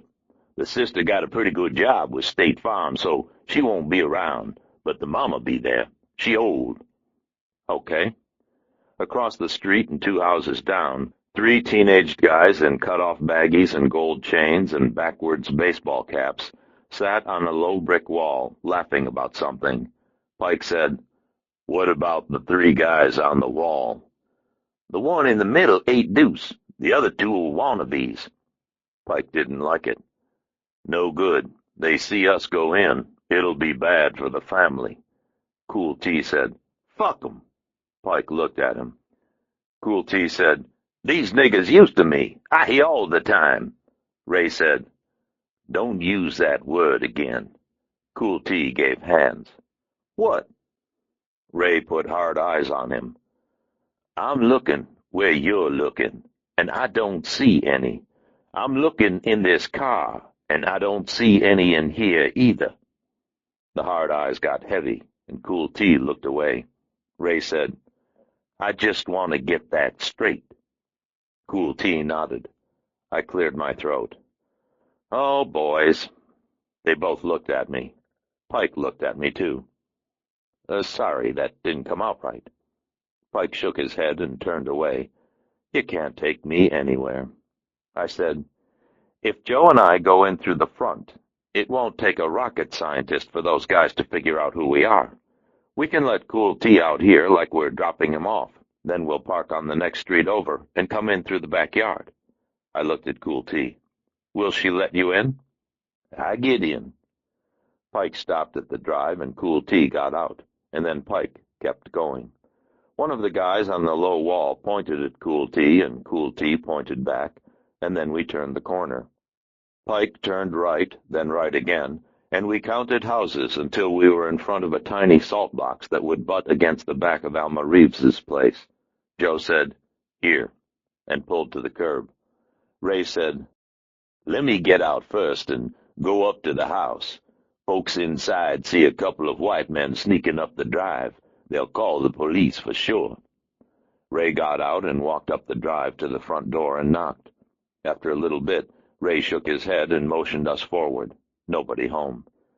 We went up the drive and through a neatly kept backyard and over a low chain-link fence and onto Alma Reeves's property. Cool T was standing in the back door waiting for us and holding by her left forearm a young woman who couldn't have been more than 17. She looked scared. We trotted past 2 rows of nicely set tomato plants and across their yard and up 3 cement steps and into a small yellowed kitchen with a picture of Jesus on the wall. A heavy woman with gray hair was leaning against the door jamb between the kitchen and the dining room, saying, "Y'all stop that and get out of here. Y'all get out of here now." Cool T pulled the door closed after us. He locked it. The heavy woman's voice got higher, and she said, "Cool T, Cool, what you doing, boy? I'm talking to you, Myron." Ray DePente said, "It's all right, Mama. Nothing bad is going to happen here." Cool T jerked Alma Reeves's arm. "Lest it has to." I said, "Cool." "God damn it. She the reason James Edward dead." He shook her arm again. "Set me up like I'm some kind of chump. Lie to me like so a brother gets killed." Cool T raised his hand, and Alma fell back against the refrigerator with a whimper, and Pike stepped in and caught Cool T's arm. "No," the heavy woman said. "Alma, what he talking about? Alma, you talk to me." Nobody was looking at the heavy woman. Cool T stared at Pike, but then he let go of the girl and stepped back. When he let go, she stumbled back and fell. Cool T was so angry that he was trembling. He was so angry that his eyes were rimmed red again and filled with tears. But the tears weren't because she had lied to him. God damn it! This outrageous shit had been going on too long down here, brother on brother. This shit got to stop. Alma Reeves was shouting. "He made me, Cool. He said you was asking and he told me what to say. I didn't know he was going to kill anyone. I swear to Jesus I didn't know." Alma Reeves was sitting on the floor, looking up at us, and I wondered how frightening it must be for these 2 women to have 4 men push into their home and act in this manner. I squatted down by her. How did Akeem know that Cool was working with us? She jerked away from me. "I can't be talking about all this. Don't you understand anything? I be talking about this and it gets back. I'm dead for sure." The heavy woman was pulling at her hair. "What do you mean dead, Alma? What have you gotten yourself messed with?" Alma looked at her mother. Then she closed her eyes. I said, "Ray, why don't you take Mrs. Reeves into the living room?" Ray took the heavy woman away. She begged us not to do anything to her baby. She said it over and over as Ray pulled her away, and hearing it made me feel small and foul and ashamed of myself. I said, "Look at me, Alma." She didn't move. I said, "Akeem doesn't know that we're here. No one but the people in this room knows that we're here, and no one else is going to know. You understand that?" She opened her eyes. "No one saw us come in, and no one will see us go out. We're going to move against Akeem. If you help us, no one will know. If you don't help us, I'll make sure Akeem believes that you turned on him. Do you see?" Small and foul and mean. She said, "Oh, you motherfucker!" I nodded. Alma Reeves said, "I got what you call a little dependency problem." Cool T said, "She went along with Akeem for the rock. She a crack hoe." She flared at him. "I ain't no hoe. Don't you call me that." I said, "Cool." He said, "She says she want to quit, so I got her in a program, but she didn't stay. That's why she diddle around with trash like the 8 Deuce, hoeing for the rock." Alma Reeves was the kind of unhealthy thin that doesn't come from dieting. Who needs protein and vitamin B when you can suck on a crack bong? Ray came back in the room. I said, "What did Akeem tell you to say to Cool T?" "That the cops was going to lean on a brother be selling rock at the park. He say I was supposed to tell Cool, then call him and tell him right away." "Alma, this is important. Did Akeem say anything about a girl named Jennifer Sheridan?" She shook her head. "I don't know." "It's very important, Alma. He's already killed James Edward, and I think he wants to kill her." "I don't know. I'm not over there that much. I don't know." Pike said, "Where does Akeem live?" "He in a place just off Main over here." She made a little hand wave toward the east. "He used to be a rock house." She told us where it was and what it looked like. Ray said, "Shit, that means it's built like a fort. There'll be reinforced walls and steel on the doors and windows." Cool T laughed. "Well, what you fools thinking about doing? Storming the hood like at Normandy?" He laughed louder. I said, "Reconnoiter. We go, we watch, we learn whatever we can learn, and we maybe try to pick up Akeem when he's alone. If someone comes, we follow them, whatever we can do." Cool T said, "What about Alma?" We looked at her. "I didn't know Akeem was going to kill that boy. I swear I didn't. Why, I want to tell Akeem now I told you." Cool T said, "Crack. Crack ho do anything for the rock." Alma screamed, "I can't help it. Don't you call me that." Cool T went to the little dinette and pulled out a chair. "Maybe I just set a spell." He gave me sleepy eyes. Eyes that were tired maybe from seeing too many brothers killed by other brothers. James Edward Washington eyes. "Make sure she don't call up old Akeem." Ray said, "Thanks, Cool." I looked back at Alma, and then I found a notepad and a big pen on one of the counters. I wrote down a name and a phone number. "You want to get into a program and try to get off this stuff?" She stared at me. I dropped the pad into her lap. "There's a woman I know named Carol Hillegas. She runs a halfway house in Hollywood. If you want to get into a program, give her a call." I looked at Cool T. "If she wants to go, call Carol and take her over there. It won't cost anything." Alma Reeves stared down at the pad. Cool T got up from his chair, came over, and took the notepad out of her lap. "Crack Ho ain't gonna do nothing to help herself.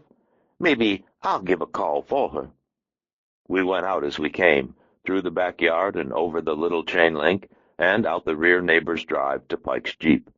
Ray DePente gave directions, and we made the short drive to Akeem Demur's. Demur's house was maybe 5 houses from an intersection, and we could see it well. It was a small cinder block with an ill-kept front lawn and a couple of overgrown roses that looked like they needed water, and heavy steel grates over the windows. Rock house. When we edged to a stop at the intersection, Floyd Riggins came out of the house, punched a black guy who was maybe 19 years old, and knocked him down. Then Warren Pinkworth was running out of the house and pulling Riggins away, and Eric Dees was coming out of the house too. I said, "Well, well." Pike's mouth twitched. More of the gangster boys came out of the house, and Pinkworth shook Riggins like he was an idiot. Riggins did a lot of finger-jabbing toward the kid, but he didn't try to get back into it. He walked out to the street and got into a sedan. Demur came out after Dees, and the two of them argued, but they probably weren't arguing about Riggins. Pike said, "If these guys are willing to risk being seen here, whatever they've got going must be falling apart." Ray DePente twisted in his seat. "What are we going to do? Watch?" Ray didn't like that. "There the motherfuckers are, right there. Shouldn't we call the police? They can see for themselves." "See what, Ray?" I looked at him. "Dees is conducting an investigation. He's questioning Demur and other members of the Eight Deuce Gangster Boys for information they might have as to my whereabouts, or the drug deal James Edward and I were trying to put together." Pike said, "Uh-huh. And these guys might know. Two of them were found dead at the scene. Probably been a parade of cops through here." Ray's jaw worked, and his eyes were wide. I said, "Can you get back from here okay, Ray?" He looked at me. "Oh, we have to find Jennifer Sheridan, and Dees knows where she is. Dees would have told Thurman to hide her, and he's worried, so he'll make contact. We're going to follow him when he leaves. Do you see?" Ray DePente didn't move. Demur said something sharp to Eric Dees, then went back into his house. Dees stood for a moment like he wanted to do something, but then he walked out to the street. Pinkworth and Riggins were out there, sitting in Riggins's sedan. There was another car behind them, but that was probably Dees. I said, "Ray?" Ray stared past me at the crack house, and then he nodded, maybe more to himself than to me. He said, "Tell me that this son of a bitch is going to pay for James Edward." "He'll pay, I promise." Ray DePente turned heat-seeker eyes my way. "Bet your ass he will." Ray DePente got out of the Jeep and walked back the way we had come. Pike shook his head. "Hate to have that son of a bitch mad at me." "Uh-huh." Eric Dees finished speaking to Pinkworth and Riggins, then climbed into his own car. Pinkworth drove away first, and when Dees drove away, Pike and I followed. Chapter 26. It didn't take long. Eric Dees went west toward LAX, then climbed onto the San Diego freeway and headed north, up through Los Angeles and the Sepulveda Pass, and into the San Fernando Valley. He left the freeway at Roscoe, turned west again toward Van Nuys Airport, then pulled into the parking lot of a Tommy's hamburger stand, where Mark Thurman was sitting at a window table, waiting for him. Jennifer Sheridan wasn't around. We snapped a turn into a Nissan dealership next to the Tommy's, just as Mark Thurman left his window table and came out to meet Eric Dees. Pike eased the Jeep toward them along one of the aisles of new Nissans and parked behind a row of vans. We got out of the Jeep and moved up between two of the vans and watched. Dees got out of the car, and Thurman hugged him, and Dees hugged him back, slapping Mark Thurman's shoulder the way you do when you're moved to see someone that you haven't seen in a while, and they are someone you care about. Cars moved in and out of the lot, and Hispanic guys who looked like they did yard work and women who looked like they worked in offices came out of or went into the Tommies, and looked at Dees and Thurman as they did, but Thurman and Dees seemed not to notice, nor to care. Dees put out his hand, and Thurman gripped it tight, as if he were using it to anchor himself. Thurman seemed tired and drawn, but then so did Eric Dees. They looked nervous, and they looked glad to see each other, and they didn't look like homicidal co-conspirators rendezvousing to foil justice and commit evil. I wasn't sure what they should look like, but they didn't look like that. Pike said, "What?" I shook my head. "I don't know. It's not the sort of meeting I expected." Pike nodded, and maybe his mouth twitched. A balding salesman in a bright blue Miles Vanderveer sport coat smiled his way over and said, "That's an outstanding little van you're looking at there, gentlemen. You want to trade in this old clunker? I'll give you a fair deal." He slapped the side of Pike's Jeep hard. Pike's head swiveled toward the salesman. Clunker. I stepped in front of him. We're just looking, thanks. If we have any questions, I'll come get you. The salesman gestured at the van. Great new 5-year, 50,000-mile warranty with these vehicles. He looked back at the Jeep, and this time slapped the hood. Be a big step up from a maintenance hog like this, old bitch. I said, oh, man. Pike leaned toward the salesman and said, Look at me. The salesman looked. Pike said, Touch the Jeep once more, and I will hurt you. The salesman's smile faltered, then failed. He swallowed hard. Yes, well, I'll be in the showroom if you gentlemen have any questions. I said, That will be fine. He made a last stab at the smile, couldn't quite manage it, and walked backwards until he bumped into a green stanza. When he hit the stanza, the impact turned him around, and the fast walk became a sort of skipping hop, as if he had to go to the bathroom. Then he ducked into the showroom and peered out at us through the glass. A saleswoman with red hair came up beside him, and he started with the big gestures, filling her in. I said, Great, Joe. Nothing like a little restraint. What if he calls the cops? Pike gave sullen. Clunker. Thurman and Dees went into Tommy's and bought a couple of Cokes, and returned to Thurman's window table. Eric Dees did most of the talking. Thurman nodded a lot and occasionally said something, but mostly he just sipped at his drink. Thurman looked scared. He looked like Eric Dees was telling him things that were maybe hard to understand, but necessary to hear. At one point, Thurman got agitated and spread his hands, gesturing broadly. But Dees reached across the table and gripped his shoulder to explain something, and after a while, Mark Thurman calmed. The meeting didn't last long. 10 minutes later, they came back into the parking lot and went to Eric Dees's sedan. Dees put his hand on Thurman's shoulder again and said something else, and this time Mark Thurman smiled, bucking up, hanging tough, with Eric Dees telling him everything would be fine if he just hung in there a little while longer. You could see it on his face, the pep talk by the old man. They shook hands, and Eric Dees got into his sedan and drove away. Pike said, Now what? We stay with Thurman. Mark Thurman crossed the parking lot to his blue Mustang, even before Eric Dees had pulled away. He tossed his cup into a big cement trash container, climbed into the Mustang, and pulled out onto Roscoe, heading east. Pike and I trotted back to the Jeep and roared through the car dealership and out into traffic after him.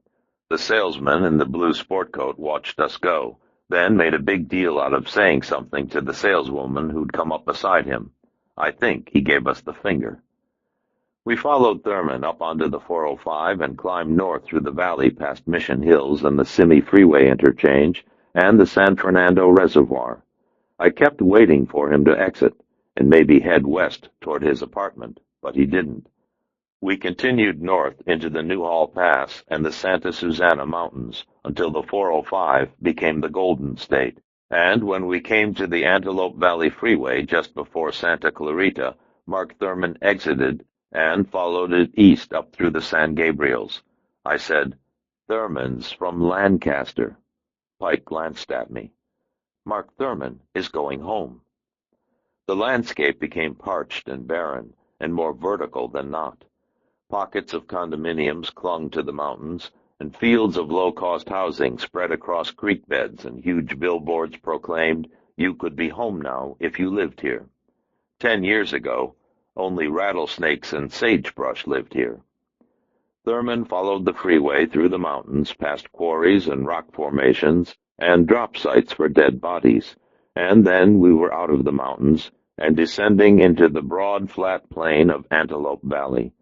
The valley up there is high desert, and the communities there grew up around top-secret military projects and government funding. Chuck Yeager broke the sound barrier up there. Edwards Air Force Base is there, with its shuttle landings and stealth fighters, and beyond that the Mojave Desert spreads out to the north and east, a hot, dry, desolate plain that is ideal for crashing top-secret government hardware. In the foothills of the San Gabriels, there's water and fruit orchards, and in the winter, there's even snow. But the valley is different. In the valley, there's only scrub brush and heat and cactus, and secret things that no one is supposed to know. Maybe 6 miles after we descended out of the San Gabriels, Mark Thurman left the highway and turned into a flat middle-class housing tract with stucco houses and azalea bushes and 2-car garages so filled with the clutter of life that at least one of the family's cars had to stay in the drive. We turned in after him, and Pike shook his head. No traffic and no movement. We follow him in there. He'll make us. Then let him go. We let Mark Thurman draw ahead and turn and disappear from sight. We pulled to the side of the street and waited, and maybe 5 minutes later, we started again. We made the same turn that Mark Thurman made, and then we drove slowly, crisscrossing the subdivision streets and looking for his blue Mustang. 2 streets over, we found it, parked in the open garage of a pleasant 2-story house with a neatly kept lawn and a fig tree in the front yard. We parked in the drive behind the Mustang, walked up to the front door and rang the bell. Footsteps came toward the door opened, and Mark Thurman looked out at us. I said, "Hi, Mark." Mark Thurman tried to shove the door shut. He was big and strong, but he started the move too late, and we had to angle. The door crashed open, and Joe Pike went in first, and I went in after him. Thurman threw a fast straight right, but it was high over Joe Pike's left shoulder. Pike hit Mark Thurman 3 times in maybe 4/10 of a second, once in the neck and twice in the solar plexus. Mark Thurman made a choking sound, then sat down and grabbed at his throat. Somewhere deeper in the house, a voice called, "Who is it, Mark?" I called back, "Mark lost his voice, Jennifer. Better come out here and give him a hand." Chapter 27. Jennifer Sheridan came out of a door off the back of the entry and saw Mark Thurman on the floor. When she saw Thurman, she ran to him, yelling, "What did you do to him?" Pike said, "Hit him." We pulled Thurman to his feet and helped him into the living room. He tried to push away from us, but there wasn't a lot of oomph in it. I said, "Take it easy. We've got the gun." Jennifer gave confused. "What gun?" Pike showed her Mark's revolver, then stuck it in his belt. "Is anyone else here?" Jennifer followed us into the living room, hovering around Mark Thurman as we put him into a green Naugahyde Easy Boy. "No, the house belongs to Mark's aunt, and she's away. That's why we're using it." Pike grunted approval, then pulled the drapes so that no one could see in from the street. Jennifer Sheridan touched Mark Thurman's face with her fingertips. His face was already starting to puff. "I'd better get some ice." He tried to push her away. "God damn it, why'd you tell them?" She stepped back. I didn't," I said. "I'm a detective, Mark. I did a little detective work and found you." I told him about watching Hakeem Demur's and about picking up Dee's and following him to Tommy's. Thurman tried to act like it was no big deal. "So what? That doesn't prove anything." He looked at Jennifer. "Jesus Christ, Jen, this guy is a wanted fugitive." She said, "No, Mark, he wants to help us. He got into trouble trying to help." Mark yelled, "Don't you tell this guy anything." Panicked. "He's just making guesses. He doesn't know anything." He tried to push up from the chair, but Joe Pike shoved him down. I said, "I know that the premier pawn shop is owned by Hakeem Demur. I know that 11 weeks before Charles Lewis Washington died, Demur hired a security contractor called Atlas Security to install a hidden surveillance camera at the premier." When I said it, his face dropped maybe a quarter of an inch. He tried not to show it, but there it was. "The camera was there when you guys pulled the sting. It would have recorded what happened." I felt like Perry Mason laying out my summation for the court. Did that make Jennifer Della Street? Was Pike Paul Drake? "Hakeem Demur has a tape of what happened that night, and because he has the tape, he has you." Jennifer moved behind him and put her hand on his back. It's killing him. For Christ's sake, Jennifer, be quiet. He was looking scared. Jennifer said, That's why it went so bad for us. They made him swear to keep quiet, and he did, but he just isn't like that. Mark said, Eric's taking care of it. Don't admit anything. What if he's wired? Jennifer Sheridan pulled at him, trying to make him see, trying to make him come to his senses. He's not wired, and Eric's getting you into trouble. She turned from him and looked at me. He thinks he's protecting them. He wasn't part of all that. He's not like the others. Nothing happened, goddammit, Thurman pointed at me. I'm telling you that nothing happened. Damn it, Mark, she shouted. Stop protecting them. Stop lying for them. I said, Leave him. They looked at me as if I'd fired a shot into the floor. I said, He doesn't love you, Jennifer. He's willing to take you down with him just because he isn't strong enough to stand up to the guys he works with. Mark Thurman boiled up out of the chair like an angry bull and hit me with his shoulder, driving me back across the living room. Jennifer Sheridan shrieked and yelled, Mark! But then Pike was next to her, wrapping her in his arms. I stayed high on Thurman's shoulders and let him carry me across the room and into the wall. He was angry and scared, and probably not thinking too well, but he was also large and strong.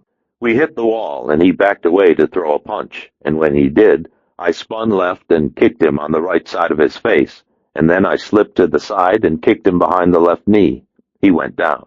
I could have kicked him on the outside of his knee and broken the ligaments, but I didn't want to do that. I said, Don't be stupid, Mark. You're not helping you, and you're not helping Jennifer.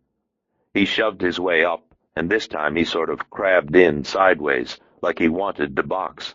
He feinted with his left and threw a straight right, and when he did, I pushed it past and snapped a sidekick to his head that made him stumble back and drop his hands. I kicked him twice more, and punched him hard once in the solar plexus, and he went down. I'd hit him hard enough to keep him there.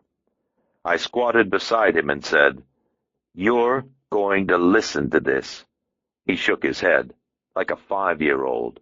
His nose was swelling, and there was a smear of blood along his lower lip. I said, Eric Dees and Akeem Demur conspired to set me up for this dope bust. In the course of that action, Akeem Demur murdered James Edward Washington. That makes Dees a co-conspirator to murder. Thurman was breathing hard, sucking deep breaths and letting them out. You tried to keep all of this from Jennifer, but Jennifer hired me, and you finally brought her in. You told Jennifer about Charles Lewis Washington and Akeem Demur, and that means you've implicated her. You're a cop. You know what that means. Mark Thurman looked at her. She's become an accessory after the fact to murder. She can be charged, and she can be tried. Do you see that? Do you see what you've done to her? Jennifer Sheridan frowned. Mark? I said, Who are you going to protect, boy? Eric Dees or Jennifer? Mark Thurman raised his hands as if he were about to say something, but the something didn't come, and he lowered them. He looked from me to Jennifer Sheridan, and then back to me. He said, It was Floyd. You'd know it was Floyd. It'd have to be. I'm not even sure what happened. Floyd was hitting him, and then Pinkworth was hitting him, and he just died. Jennifer Sheridan knelt down beside him and put her hand on his arm. I said, You told yourselves it was an accident. Everybody's thinking Rodney King, and you decide to cover up. He nodded. Only a couple of days later, here comes the tape. Just like Rodney, only this time, the bad guys had the tape, and not the good guys. Akeem had the tape. There was quiet in the small house. Jennifer Sheridan said, He went along because he didn't know what else to do. You can see that, can't you? I didn't answer. He didn't do it for himself. Don't you see that? I looked at Pike, and Pike looked at me. Mark Thurman said, What are you going to do? I shook my head. I don't know, he said. It was just an accident. I looked at him, and he wasn't a cop anymore. He was a big, handsome kid who looked confused and scared, and more than a little bit lost. He said, I dream about it every night, and I just don't know. It got out of hand, and we didn't know what to do. Even Floyd was surprised. Floyd didn't expect to kill him. It just happened. He tried to think of another way to say it. His mouth opened and closed a couple of more times. His brow knotted. Then he just shook his head. So, you decided to protect each other. You think I'm proud of this? You think I don't see that poor guy? Jesus God, I don't know what to do. He was shaking his head. Jennifer Sheridan looked like she wanted to hold him and take care of him, and make it all better, even though she knew it was wrong. Maybe that's what love is. I said, How many copies of the tape are there? We got one. I don't know how many Demur has. Maybe 1,000,000. Who has the copy you saw? Eric? Jennifer Sheridan put out her hand, and Mark Thurman took it. Jennifer smiled, and Mark Thurman smiled back at her. They looked relieved, as if by finally sharing this, the weight was becoming bearable. Mark said, I know where he hides it. I took a deep breath, and then I let it out. I felt tired, and my back hurt where the muscles lace over the shoulder blades. Tension, I guess. Stress. Jennifer Sheridan said, Will you help him? I looked at Jennifer Sheridan looking at me, and I nodded. Okay, I said. I want to see the tape. Chapter 28. Jennifer Sheridan helped Mark Thurman to the couch and sat next to him. He could have made it on his own this time, but he let her help. I said, Has everyone on the React team seen the tape? Yeah. Has anyone else? He shook his head. Not on our side. Who would we show it to? Pike went to the window and looked out the curtain. He said, Eric would have a plan. Akeem pops up with the tape, says do what I want or I burn you. Eric isn't going to just roll over. Thurman nodded.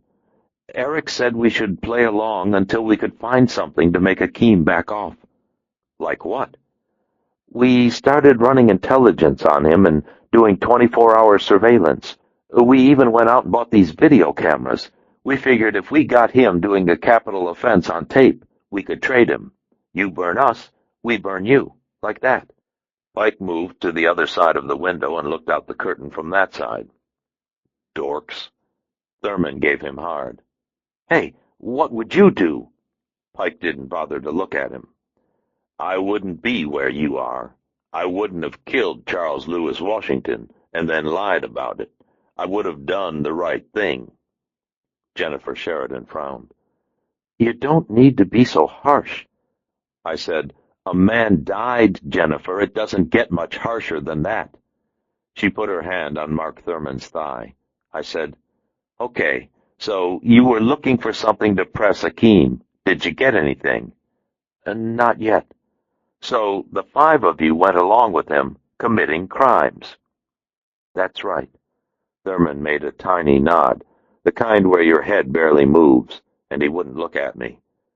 And Eric figured you guys would keep on like that until you found something to use against Akeem? Yeah. Committing crimes? Yeah. He stared at the floor and looked even more ashamed. He was a guy with a lot to be ashamed of. Jennifer said, Why do you have to keep asking him about these things? He feels bad enough. I said, I have to ask him because I don't know the answers. I have to know what he's done so that I'll know how to help him, or even if I can help him. Do you see? She saw, but she didn't like it. I thought you said that you'd help. I'm deciding. Maybe I'll help him, but maybe I won't. Maybe I can't. She liked that even less. I looked back at Thurman, and then I stood up. Where does Dees keep the tape? He's got it hidden in his garage. You know where? Yeah. If he hasn't moved it, let's go see. We took Thurman's Mustang, and Thurman drove. Joe Pike stayed with Jennifer Sheridan. 42 minutes later, we left the freeway in Glendale and turned onto a pleasant residential street lined with mature trees and sidewalks and the sort of modest middle-class houses that more suggested Indiana or Iowa than Southern California. Mark Thurman said, "Are you sure about this?" "I'm sure." "Which one?" Thurman pointed out a white-frame Cape Cod with a tiny front yard and a couple of nice magnolia trees and lots of surrounding shrubbery. The drive ran along the left side of the house to the garage. Like the rest of the houses on Deese's Street, it was pre-war, and the garage was detached. Someone had bolted a basketball goal above the garage door, and the net was yellowed and frayed. It had been there a long time. Thurman said, "We can't just ask him, you know." "We're not going to ask him. We're going to steal it." Thurman nodded and frowned like he knew I was going to say that. "What if it's not there?" "If it's not there, we'll find out where it is, and then we'll figure a way to get it from there." A 1984 Nissan 4x4 sport truck sat in the drive beneath the basketball goal. One of those heavy roll bars with a row of lights across the top was mounted in the bed behind the cab, and the suspension was jacked up about 8 inches too high, so the little truck could sport oversized, knobby tires. "Who belongs to the truck?" "Eric, Jr. I guess he's home from school." "How about Mrs. Dees? Would she be home?" Thurman cruised past the house without my having to tell him. "She works at Glendale General. She's a nurse, but I don't know if she works today or when she gets home, or any of that." "Okay. Would the kid recognize you?" "Yeah, I think so. I've been here a few times, but not many." "How about the neighbors?" He shook his head. "No." We K-turned in someone's drive, went back, and parked one house away on the driveway side. I said, "I'm going to see what the boy's up to. You're going to wait for my signal, then go into the garage and get the tape." Thurman looked nervous. "Jesus Christ, it's broad daylight." "During the day, we look like we belong. At night, we look like crooks. You're a cop." "Well, sure." "Give me the keys." He looked at me, then he took out the keys and gave them over. I put them in my pocket, then got out of the car and went up the Deese's sidewalk to the front door. I pretended to ring the bell, though I didn't, and then I pretended to knock, though I didn't do that either. If the neighbors were watching, it would look good for them. I stood at the door and listened, and heard voices deep in the house, but they were the kind of voices that come from a television and not from real people. The front door was under an overhang, and there was a long brick veranda that ran along the front of the house under the overhang, and a couple of large frame windows. The windows were open to let in the light. I went to the near window and looked in and tried to see the boy and the television, but I couldn't. The way the hall and the entry were laid out from the living room, it was a good bet that the boy and the TV were on the side of the house opposite from the garage. I went back to the edge of the porch and motioned to Thurman. He got out and went down the drive to the garage, and he didn't look happy about it. I stood by the front windows and watched. If the boy came through the house, I could always knock on the door for real and pretend like I was selling aluminum siding. If Mrs. Dees drove up, I could pretend I was a real estate agent and make a big deal out of listing her house, and maybe keep her away from the garage until Thurman made his getaway. If Eric Dees drove up, maybe I could run like hell before he shot me to death. There are always options. It didn't take Mark Thurman long. Less than 3 minutes later, he came back along the driveway and made a short, quiet whistle to get my attention. When I looked, he held up an ordinary TDK half-inch VHS cassette. I walked away from the front door and got back into the Mustang maybe 10 seconds after Mark Thurman. He sat behind the wheel in the keyless Mustang with both hands on the cassette. He held it tightly. "Now what?" We went to the motel. The sky had turned a deep violet by the time we got into Santa Monica, and the air was cooling nicely. The room had a VCR hooked to the TV, and that's where we'd screened the tape. Thurman said, "Is this where you've been holed up?" "Yeah," like we were outlaws. When we got into the room, Thurman looked around and saw the 3 leftover Thai beers. They were warm. "Say, could I have one of those?" "Sure. You?"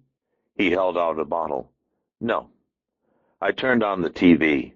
Nightly News with Peter Jennings came on, and I loaded the cassette.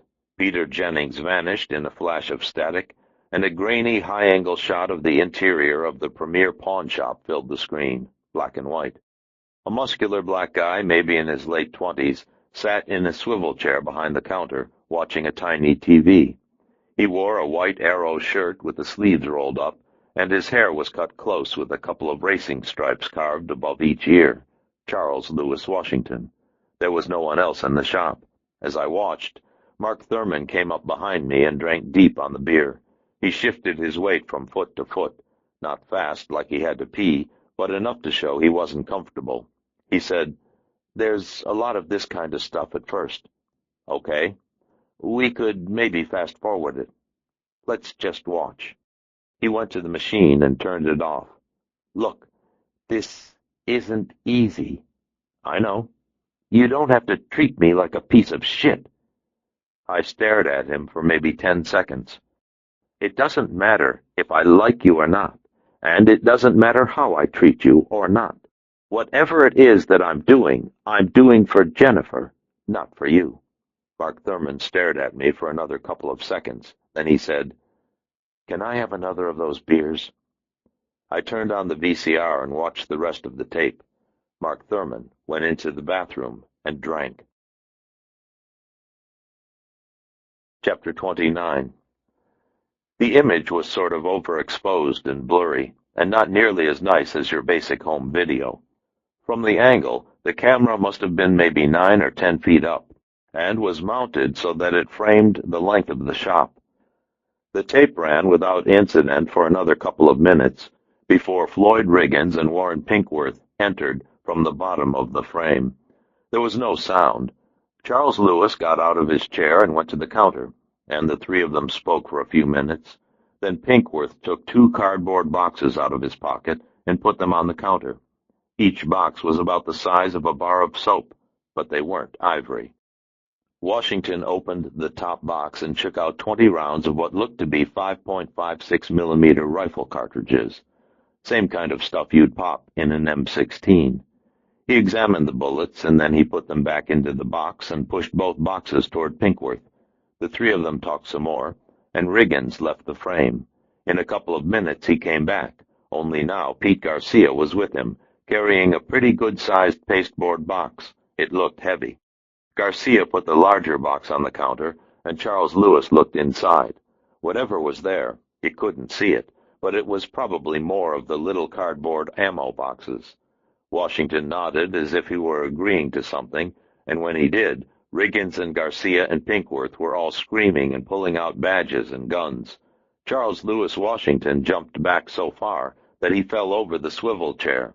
Riggins went over the counter after him. Riggins raised his pistol twice and brought it down twice, and then he jerked Washington to his feet and moved to hit him again.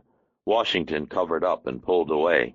The narrow aisle behind the counter opened into the shop, and Washington, still holding his arms over his head, stumbled from behind the counter and into Pete Garcia. Maybe you could say it looked like he was attacking Garcia, but it didn't look like that to me. It looked like Washington was trying to get away from Riggins. Garcia hit Washington on the upper back and the arms 4 times, and then pushed him down. Pinkworth was pointing his gun in a 2-handed combat stance and shouting, and he stomped at Washington's head and back. Riggins came from behind the counter and waded in beside Pinkworth. Garcia was pointing his gun at Washington's head. Washington seemed to reach for him, and Garcia kicked at his arm.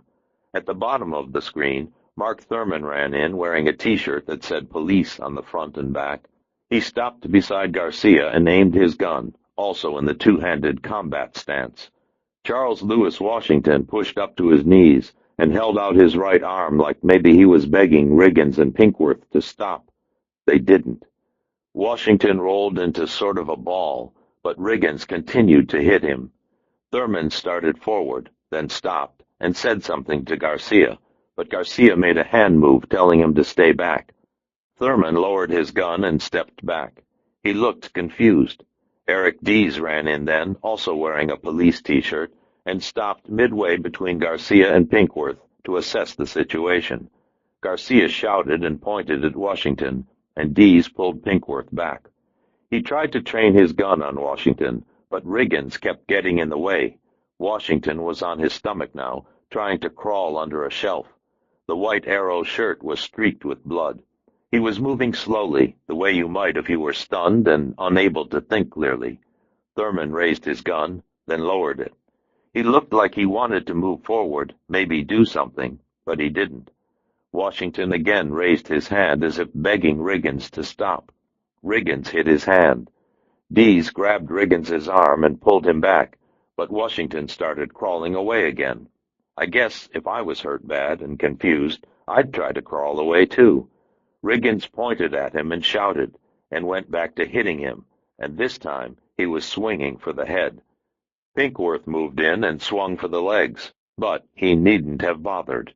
Charles Lewis Washington had already stopped moving. Dees pulled Riggins off again, and Garcia moved in, gun first, as if he thought maybe Washington was faking it and might suddenly jump up and mow them all down. He checked Washington's neck for a pulse, then shook his head. Garcia holstered his gun and said something to Dees, and now he checked Washington's wrist, but he didn't find a pulse there either. Eric Dees came over and checked for himself. Mark Thurman holstered his gun, leaned against the counter, and threw up. Eric Dees went to him, said something, and then went back to the body. Mark Thurman moved out of the frame. I let the tape play for another 30 seconds or so, and then I turned it off. Mark Thurman said, "Let it play, and it shows us figuring out what to do. You can see Floyd planting a gun so we could say he was armed." I looked over at him. Thurman was in the bathroom door. I said, "I've seen enough for now." "Yep." He killed the rest of the deer. When I came into it, everybody was screaming. I thought maybe the guy had a gun or something. It wasn't like I was scared. I just didn't know what to do. He went to the little round motel table and took another beer. 25 years old, looking for a friend, and there were no friends around. What could I have done? "You could have stopped them." He pulled at the warm beer and nodded. "Yes, I'd say that's pretty clear, but I didn't, did I?" "No. That's something you'll have to live with. You had an opportunity to behave well, but you behaved poorly. Had you behaved well, Charles Lewis Washington might still be alive." He sucked down the rest of the beer, and you could tell that he was living with that, too. I said, "You're going to have to give up Dees and the other guys." "I can't do that." There was one beer left. He went for it. "You don't have a choice, Mark." "The hell I don't." Angry now, walled in by circumstances and goddamned tired of it. "Jesus Christ, I feel bad enough. Now you want me to be a traitor? You want me to sell out my friends?" "I want you to do what you should have done when it began. I want you to do the right thing." He raised his hands like he didn't want to hear it, and he turned away. I took 2 fast steps toward him, grabbed the back of his shirt, and shoved him across the little table. He said, "Hey," and dropped the beer. I said, "Charles Lewis Washington was living with a woman named Shailene. They had a baby named Marcus. Now that baby is going to grow up without a father. Do you understand that?" "Let me up."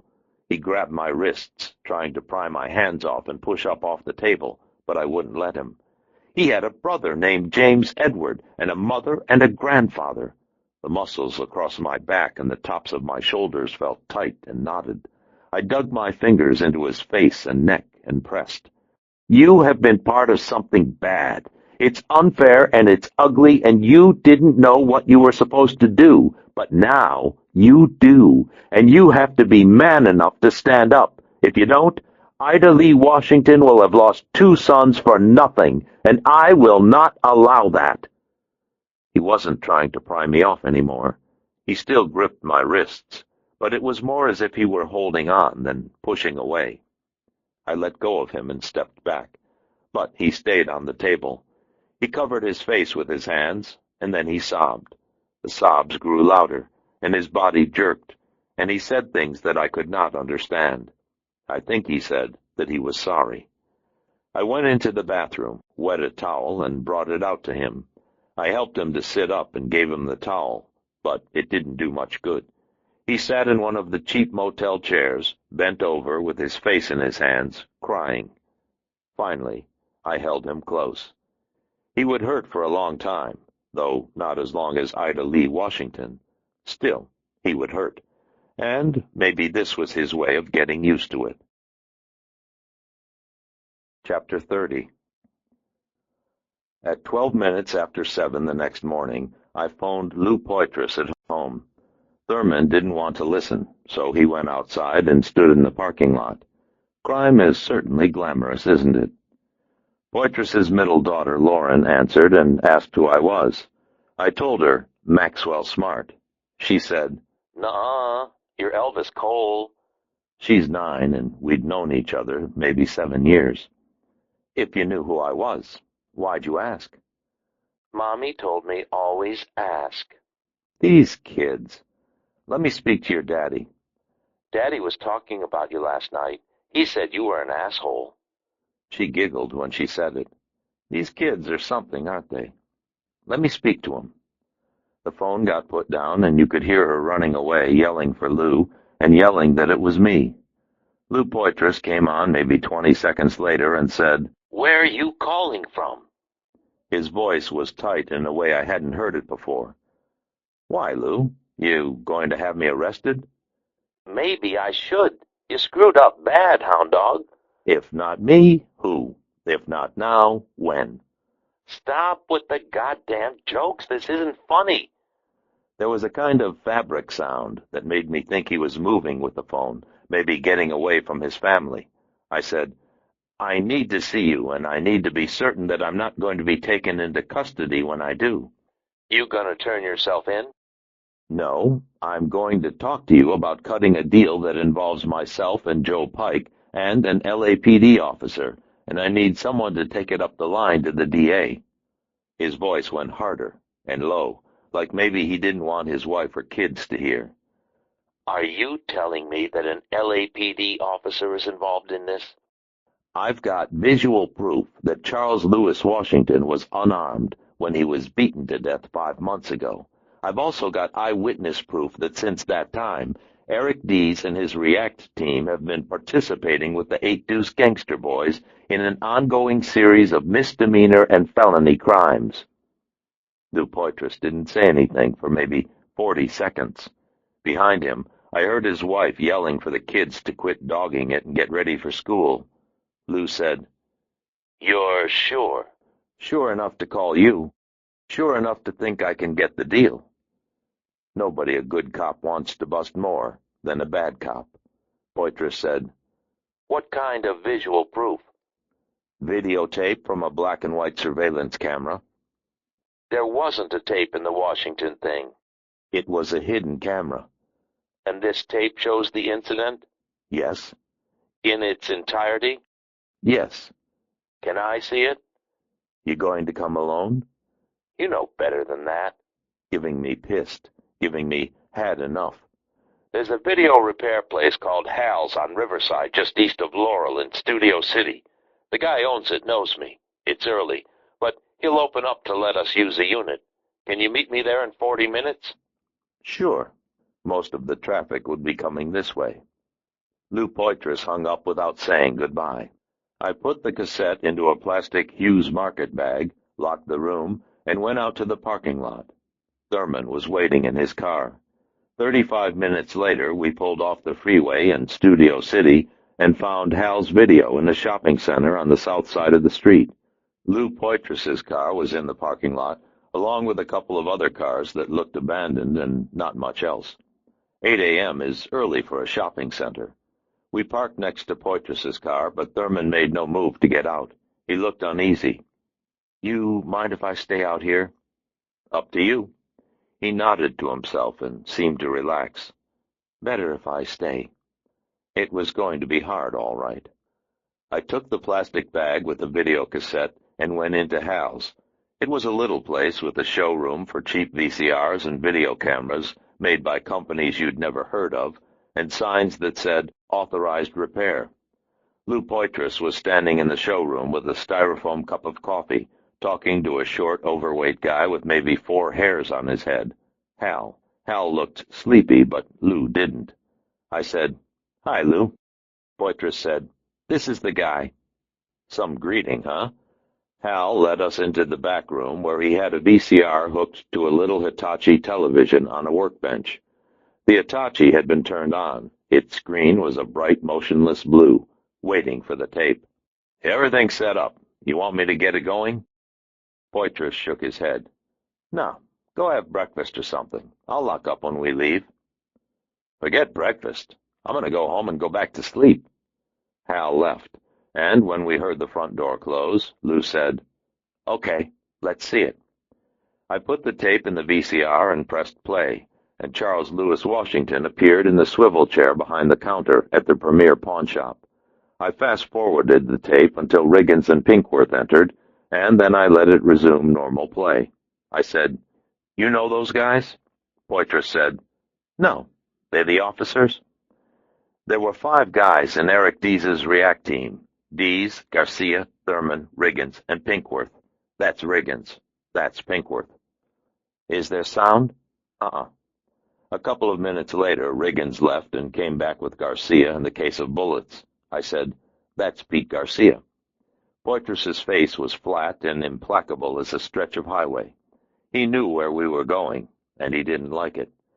Charles Lewis Washington nodded to conclude the deal, and the 3 on-screen officers produced their guns and badges. Riggins went over the counter, and the beating began. I said, "You see Washington go for a gun, Lou?" Poitras kept his eyes on the screen. "They're behind the counter part of the time. You can't see behind the counter." Washington came from behind the counter, and Garcia whacked him into Pinkworth. Riggins and Pinkworth beat him as he held up his hand and begged them to stop. If he had a gun behind the counter, he didn't have one now.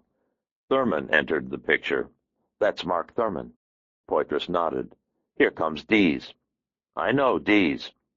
"I don't see the gun, Lou. I don't see any aggressive or threatening behavior." "I can see that, hound dog." His voice was soft and hoarse, and the planes of his jaw and temples flexed and jumped, and he had grown pale. I quit while I was ahead. Pete Garcia checked Charles Lewis Washington for a pulse and shook his head. No, there was none. I pressed the fast-forward again, and we watched the men moving and talking at high speed, like in a cartoon. Riggins left the shop, then came back with a paper bag. He took a gun out of the bag. He put it in Charles Lewis Washington's hand. I said, "There's the gun, Lou." Lou Poitras reached out and touched the off button, and the merciful blue reappeared. "How'd you get this?" "Mark Thurman and I stole it from Eric Dees's garage." "How'd Dees get it?" "A gangbanger in South Central named Akeem Demur has the original. He's using it to blackmail Dees and the React team into supporting his drug trade." I told him how Akeem Demur owned the Premier Pawn Shop, how he had had a surveillance camera installed, and how he had forced the Washington family to drop their suit against the city to protect Dees' team. Poitras said, "Okay, what's all this got to do with you and the charges against you?" I gave him the rest of it, from the time Jennifer Sheridan hired me to James Edward Washington and Ray DePente and Cool T, and being set up by Eric Dees and the 8 Deuce gangster boys, so it would look like I was trying to pull down a drug deal. Poitras said, "That's shit. Why set you up? Why not just kill you?" "Akeem's a killer, but Dees isn't. He got into this mess trying to cover up for his people because of what happened to Charles Lewis Washington, and he's been looking for a way to get out. He's trying to control Akeem. He doesn't want to make it worse. He just wants to survive it." Poitras's face split with a feral grimace. "What a great guy." "Yep. So, what's the deal?" "All charges against Joe and myself are dropped, and the city has to do right by the Washington family." Poitras shook his head, and the grimace came back.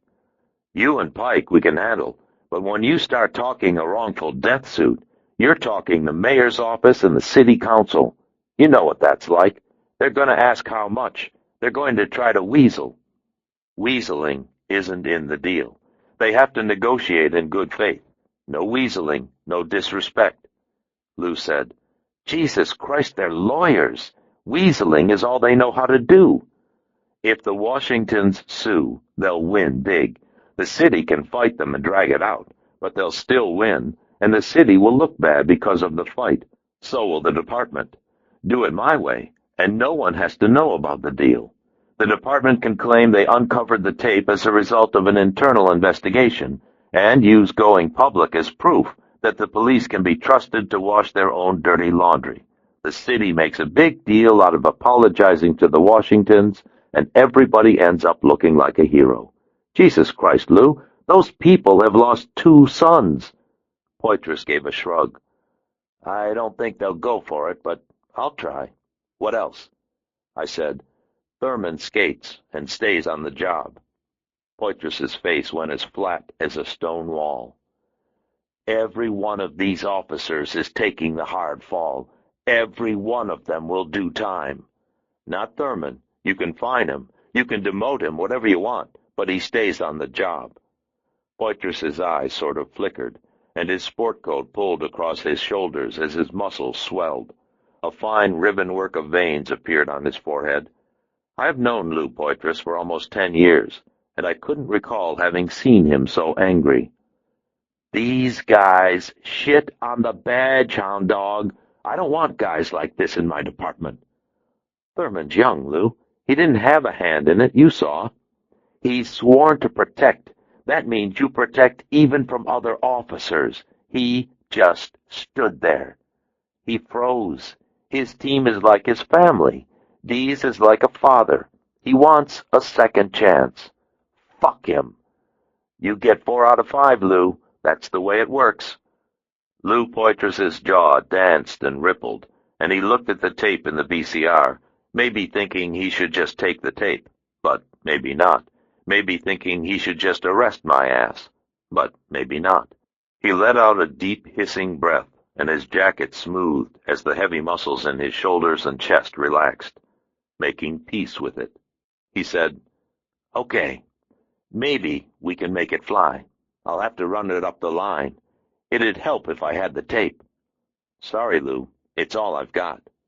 He nodded and put his hands in his pockets. Wouldn't have to shake hands with me, his hands in his pockets. You going to be around? No place in particular. We escaped fugitives lead nomadic lives. Yeah, I guess you do. He thought about it, then said, Call me at 1 o'clock. If I'm not in the office, Griggs will be there. I should know by then. Okay, Lou. Thanks. I took the tape from the VCR, and we went out to the showroom toward the door. You could look out the glass there. You could see the cars, and who was in the cars. Poitras said, Is that Thurman? Yeah. He stared at Thurman with empty eyes. He wet his lips, and he stared. I went to the door, but Lou Poitras didn't go with me. I guess there weren't many escaped felons he'd let walk away. I stopped in the door and looked back at him. Tell me the truth, Lou. When you heard about the charges, did you doubt me? Lou Poitras shook his head. No, neither did Griggs. Thanks, Lou. When I turned away, he said, Try not to get stopped for a traffic violation. Our orders are shoot to kill. Ha, ha, that Lou. Some kidder, huh? Chapter 31. Thurman said, How'd it go? He didn't look at me when he asked. We'll know by 1 o'clock. I want to call Jennifer. Okay. You hungry? Not especially. I am. We've got to kill time and not get caught until 1. We'll grab something to eat. You can call Jennifer. We'll move around. Fine. We drove over the hill into Hollywood. I drove, and Thurman sat in the passenger seat. Neither of us said very much or looked at the other, but there wasn't any tension in the car. There was more an awkwardness. We followed Laurel Canyon down out of the hills, then turned east on Hollywood Boulevard. As we drove, Thurman's eyes raked the sidewalks and the side streets and the alleys, just like they had done when he was riding a black and white here, just like they had done when he saved the 9-year-old girl from the nut on the bus. He said, "Hollywood was my first duty assignment when I left the academy." "Yeah. My first partner was a guy named Diaz. He had 12 years on the job, and he used to laugh a lot. He used to say, 'Jesus Christ, why you want to do this for a living? Good-looking white guy like you, why don't you get a real job?'" I looked over at him. Thurman laughed at the memory. I said, "I wasn't born on Krypton like Clark Kent, and I wasn't good enough to be Batman like Bruce Wayne. So this was the next best thing. You get to wear a uniform and drive around in a fast car and put the bad guys behind bars." Diaz got a kick out of that. He started calling me Clark Kent. Thurman fell silent and crossed his arms and stared ahead into Hollywood, maybe remembering Diaz, maybe remembering other things. "You think they'll let me stay on the department?" "We'll see." "Yeah." We rode like that for a while, and then he said, "I know you're not doing it for me, but I appreciate what you're doing in this." "They haven't gone for it yet, Thurman. A lot could go wrong." We went to Musso and Frank Grill for breakfast and used the payphone there to call Lancaster. Mark Thurman spoke to Jennifer Sheridan, and I spoke to Joe Pike. I said, "It's happening fast. We should know by 1 o'clock. "You want us to come down?" "No, if it goes right, we'll call you, and then we'll come up. Once we turn over the tape, they'll move on Akeem and the 8 Deuce. I don't want Jennifer down until those guys are off the street." "Sounds good." We took our time with breakfast and didn't leave Musso's until the waiters and the busboys were giving us the glare treatment. When we left, we walked down Hollywood Boulevard to Vine and then back again, looking at the people and the second-rate shops and trying to kill time. We passed the place where Thurman had gone onto the bus to save the 9-year-old girl. He didn't bring it up. We picked up the car and drove east to Griffith Park, where you can rent horses and ride along trails or in carefully controlled riding pens. The park was crowded, and most of the trail riders were families and kids, but most of the pen riders were serious young women with tight riding pants and heavy leather riding boots, and their hair up in buns. We bought Diet Cokes and watched them ride. At 11 minutes before 1 that afternoon, we pulled into the parking lot at Griffith Observatory at the top of the Hollywood Hills and went into the observatory's great hall to use their payphone. I figured it was a pretty safe place from which to make the call. You don't find a lot of cops browsing through the meteorite display or admiring the Chesley Bonestille paintings. At exactly 1 o'clock by the observatory's time, I called Lou Poitras at his office. Charlie Griggs answered. Mark Thurman stood next to me, watching people come in and go out of the hall. Griggs said, "North Hollywood Detectives, Griggs." "This is Richard Kimball. I've been falsely accused. A guy with one arm did it." Griggs said, "Let's see you smart off like that when they put you in the gas chamber." Always a riot, Griggs. "Is Lou there, or do I have to deal with the B team?" Griggs put me on hold, and maybe 6 seconds later, Poitras picked up. "I brought in Beish, and we talked to a woman named Murphy at the DA. Beish was Poitras's lieutenant. He didn't much like me. Murphy brought in someone from the chief's office and someone else from the mayor's office, and we got together on this. Everybody's pretty anxious to see the tape." "What about Thurman?" When I said his name, Thurman looked at me. "They'd like to have him, but they're willing to give him up to get the other guys. They don't like it much." "They don't have to like it. They just have to guarantee it. Does he stay on the job?" "Yeah." "Do I have their word?" "Yes." When Poitras said yes, I nodded at Thurman, and he closed his eyes and sighed as if the results had just come back negative. I said, "Are they going to deal square with the Washington family?"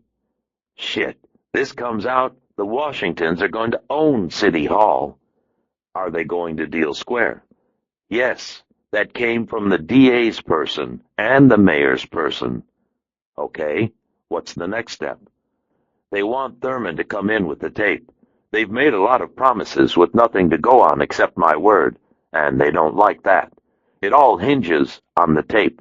As soon as they see the tape, they'll move on Dees and those other assholes, and they'll move on Demur and anyone wearing 8 deuce colors. Everybody comes in. Okay. We can do it whenever you say. Sooner is better than later. I looked at Thurman. We would have to call Jennifer and Pike, and then we'd have to go get them and come down. It was 8 minutes after 1. How about your office at 6? Make it Baish's office. Let him feel like he's in charge. Done. I hung up the phone and told Mark Thurman the way it was going to be. I said, "We have to call Lancaster." Thurman said, "Let's not. I want to be the one to tell Jennifer. I want to see her face when I tell her that it's over." I told her we'd call. "I don't care. I want to get flowers. Do you think we could stop for flowers? She likes daisies." He was like a cork that had been pulled down very far into deep water and suddenly released. He was racing higher and higher, and the higher he got, the faster he moved. The sadness and the shame were momentarily forgotten, and he was grinning like a kid who had just won first prize in one of those contests they're always having in the backs of comic books. I said, "Sure, we can get daisies." I guess I was grinning, too. He said, "Oh, boy." Oh, boy. We took the 4-mile drive down out of Griffith Observatory and stopped at a flower shop in Hollywood for the daisies, and then we hopped on the freeway and went north toward Lancaster and the house where Mark Thurman and Jennifer Sheridan had been hiding. It didn't take very long at all. The neighborhood was alive with kids on skateboards, and men and women working on their lawns, and teenagers washing cars, and the varied stuff of a Saturday afternoon. Joe Pike's Jeep was in front of the house where we had left it, and the drapes were still closed. We pulled into the drive and parked, and Thurman got out first. He said, "I want to go in first." He held the flowers like a 16-year-old going to his first prom. I followed him up the walk and stood beside him when he rang the bell once, then unlocked the door, and went in yelling for Jennifer Sheridan. He needn't have bothered. Pete Garcia was sitting on the couch, and Floyd Riggins was sitting in the green Easy Boy. Riggins had his legs crossed and a cold Pabst in his right hand. He made a nasty grin when we walked in and said, "Jennifer's not here, asshole. We've got her, and we want the goddamned tape." Chapter 32. No one said anything for maybe 3 seconds, and in that time you could feel the silence in the house and the emptiness. There was me and Thurman and Riggins and Garcia, but no one else. I knew without looking. No one else. Garcia seemed nervous. Thurman squinted, like maybe he hadn't heard right. "Jennifer?" Loud. Riggins said, "You think I'm kidding?" Thurman yelled toward the back of the house, then went to the foot of the stairs. "Jennifer!" Getting frantic. Riggins grinned. "He thinks I'm kidding, Pete." I said, "What did you do with her, Riggins?" "Put her someplace safe until we get this straight. There's the copy of the tape. There's the copy of Jennifer. You see where we're going with this?" "Where's Pike?" Garcia said, "Fuck him." When Garcia moved, he seemed to jerk, and when he wasn't moving, he rubbed his palms on his thighs like they were wet. "What happened to Pike?" Maybe something in my voice. Riggins made a little shrug, but he'd heard it too. "Who the fuck knows? They separated in town and we got her. He's not so much. He wasn't so goddamn much." Thurman came back from the stairs, his eyes nervous and his face flushed. "She's gone," Riggins said. "What did I say?" "You bastard!" Thurman threw the flowers at Riggins and started for him, but Riggins lifted his left hand and showed a 9mm Browning. His face went cold as an axe blade. "You want to fuck with me? You want to see how far it'll push?" Thurman stopped. He didn't look like a kid going to the prom anymore. He looked like an oversized street cop with a serious mad on. He looked dangerous. I said, "Mark." Riggins straight-armed the Browning and told Thurman to back up, but Thurman didn't move. I said, "Mark." Garcia's eyes flicked from Thurman to me, and then to Riggins. Beads of sweat had risen on Garcia's forehead, and he wiped his palms again. I didn't like that. I stepped close behind Thurman, then eased him back. Riggins said, "You sold us out, you fuck." Mark Thurman said, "If she's hurt, I'll kill you, Floyd." He looked at Garcia. "I'll kill every one of you." Floyd nodded. "You should have thought about that before you decided to sell us out, you prick." He gestured again with the Browning. "Where's the tape?" I said, "What tape?" Pete Garcia said, "Oh, fuck this." He jerked up from the couch so quickly that Mark Thurman stepped back. Garcia said, "Just shoot the son of a bitch, Floyd. Jesus Christ." I said, "Oh, that tape." Riggins shifted the muzzle from Thurman to me. "Come on, you guys give us the tape, and we'll give you the girl. That's the way it's going to work." I shook my head. "Too late, Riggins. We gave it to IAD." Garcia said, "Then the broad's dead." He shouted it as if what little control he had over himself was going. Mark Thurman said, "That's not true. We still have it."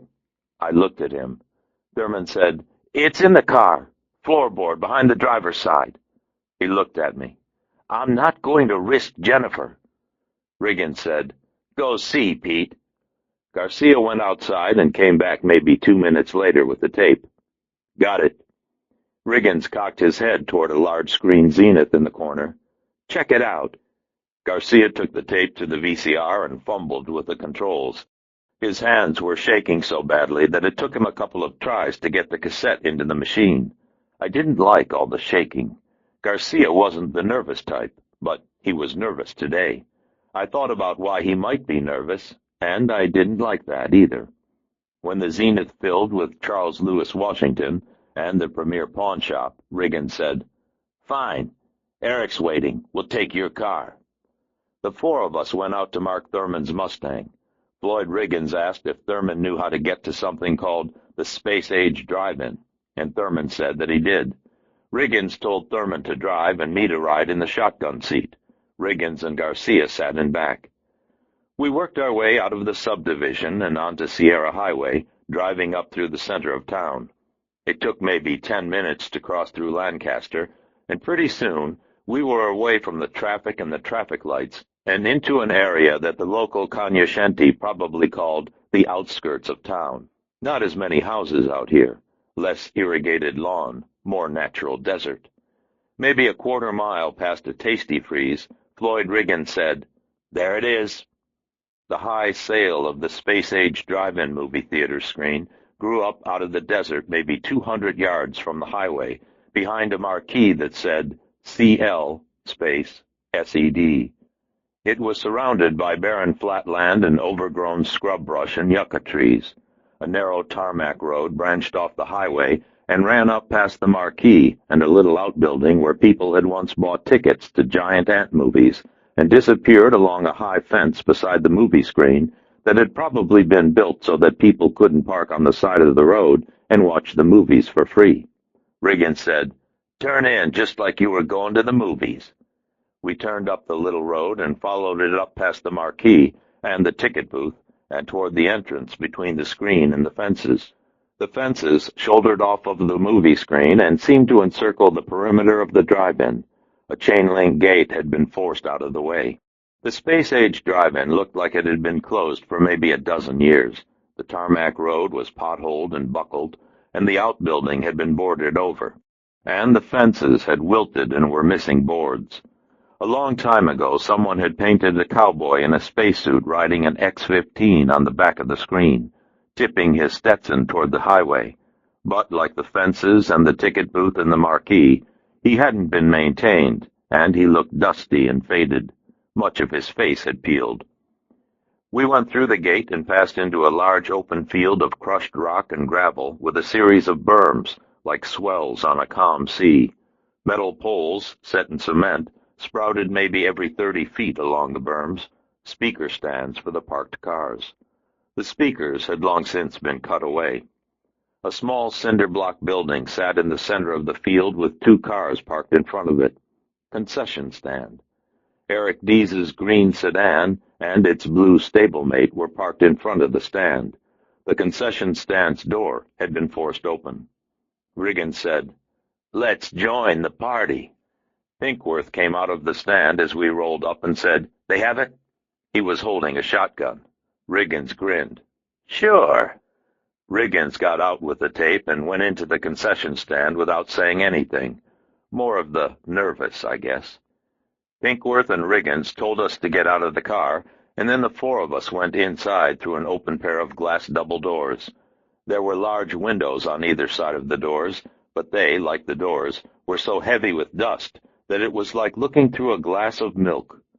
The concession stand was long and wide with a counter on one side and a little metal railing on the other. A sort of kitchen area was behind the counter, and a couple of single-sex bathrooms were behind the railing. I guess the railing was there to help customers line up. The kitchen equipment and metalwork had long since been stripped out, but tattered plastic signs for Pepsi and popcorn and Mars candy bars still spotted the walls. There was graffiti on some of the signs, probably from neighborhood kids breaking in and using the place as a clubhouse. Pete Garcia and Eric Deese were standing together by another pair of glass double doors at the back of the stand.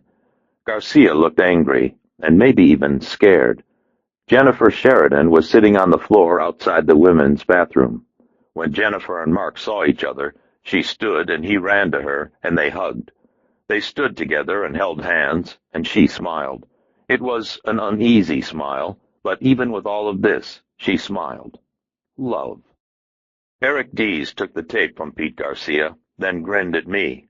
"Son of a bitch, if you didn't cause some trouble." I said, "How'd you figure it out, Deese?" "You put in 18 years on the job. You make a few friends." As he spoke, he put the tape on the floor, then stepped on it. He took a can of Ronson lighter fluid out of his pocket, squirted the fluid on the cassette, then lit it. Once it was going, he used more of the fluid. "They heard the talk, and they let me know there's an investigation going down. They said there's something about a tape. So I check and find out the tape is gone." The fire was going pretty good, so he put away the fluid and came over and stood close to Mark Thurman. "You fucked up bad, Mark. You should have just let it sit." Mark Thurman said, "Jesus Christ, Eric, we were wrong." The smell of the burning plastic was strong. Riggins said, "Hey, we went through that. We agreed. You agreed. You gave your word." Thurman shook his head. "It was wrong. We did the bad thing together, and then we covered it up together. We should have stood up together, Floyd. Doesn't that bother you?" "Going to fucking jail bothers me more," Riggins was yelling. "Losing the job and the pension and getting raked through the papers bothers me a hell of a lot more." Garcia was pacing near the doors, glancing out like he expected something. Deese said, "You think I like this? You think I want it?" He looked at the fire. It was already dying away. "You should have trusted me, Mark. I was going to work it out. I'm still going to work it out." Riggins said, "Fucking A." I said, "How, Deese? You gonna bring Charles Lewis Washington back to life?" Riggins screamed, "Fuck you! With no tape, no one can prove anything. So, maybe you showed it. Big fucking deal. Without the tape, it's just hearsay, and we can ride that out." I nodded. "Unless there's a copy." Garcia stopped the pacing and looked at me. Pinkworth shifted behind Eric Deese, and Riggins sort of let his mouth open. Deese said, "I'm willing to bet that you haven't made a copy. I figure you take the tape, you're thinking about cutting a deal. Why do you need a dupe? You got a dupe. Why make a big deal out of holding out? You'd just say, okay, here's the tape, you see." Garcia was looking from Deese to me, Deese to me. I spread my hands. "But it's still a bet. You bet. Sometimes you lose." Deese nodded. "Yeah, but Probably not this time. Guess you didn't earn command of a react team if you weren't smart. Of course, if you were smart, you didn't get yourself into a fix like this either. Mark Thurman said, "Okay, the tape is gone, and you're going to work things out. Let us out of here." Dees shook his head. "Not yet." Jennifer said, "You said if you got the tape back, you'd let us go. You said that." "I know." The crunching sound of tires over gravel came from outside, and Akeem Demur's jet-black Monte Carlo eased between the fences and came toward the concession stand. Garcia said, "He's here." Pinkworth and Riggins went to the doors. Eric Dees took out his 9mm Beretta service gun, and Mark Thurman said, "What the hell is Demur doing here, Eric?" Floyd Riggins turned back from the doors. "Akeem's pissed off about all the trouble. He wants to make sure it don't happen again." Jennifer said, "What does that mean?" I met Eric Dees's eyes. "It means that Akeem wants to kill us," and Eric said, "Okay." Chapter 33. Eric Dees said, "Floyd, Pink, get on them." Riggins drew his gun, and Pinkworth worked the slide on his pump gun. Pete Garcia looked like he was about to pee in his pants. Jennifer Sheridan said, "Oh, shit!" Thurman shouted, "Are you nuts? Have you lost your fucking mind?" I took 2 steps forward, putting myself closer to Riggins and Pinkworth. "You can't live it out, Dees. We come up dead. They're going to know. They'll backtrack the case and put it in bed with you." Dees nodded, but he nodded the way you nod when you're not really thinking about it. "We'll see." Thurman said, "Dees?" Eric Dees went outside and walked toward the Monte Carlo. The front passenger door opened, and 2 black guys slid out with sawed-off Mossberg shotguns. They said something to Dees, and the 3 of them came toward the concession stand. Thurman yelled, "Jesus Christ, Riggins! Pete!" Pete Garcia said, "Shut up. Just shut up." Pike moved across the cloudy glass at the backside of the concession stand. Everyone was looking toward the front, at Eric Dees with the hitters, so nobody saw him but me. Eric Dees and the 2 8-deuce hitters came in through the double doors, Dees squinting from the bright desert sun, and the hitters stone-faced behind heavy-framed Wayfarer sunglasses. The hitters held their shotguns loosely, right hands on the pistol grips, left hands cradling the slides. Nothing like being comfortable with your work. I said, "Think it through, Dees. It's falling apart around you." Dees made a little gesture at Pinkworth and Riggins. "Pink, you and Riggins, take off." He glanced at Garcia. "Come on, Pete. We're out of here." Thurman shook his head, giving incredulous, still not believing that this could be happening. "You're just giving us to these guys?" Riggins said, "Yeah."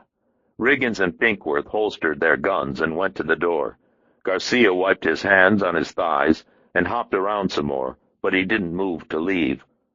"I can't believe we're doing this, Eric. We can't go along with this." Riggins stopped. Pinkworth was already outside, but he stopped too, when he realized that Riggins wasn't with him. Garcia looked at Dees, then Riggins. "We can't do this. This is fucking nuts." Riggins went red in the face.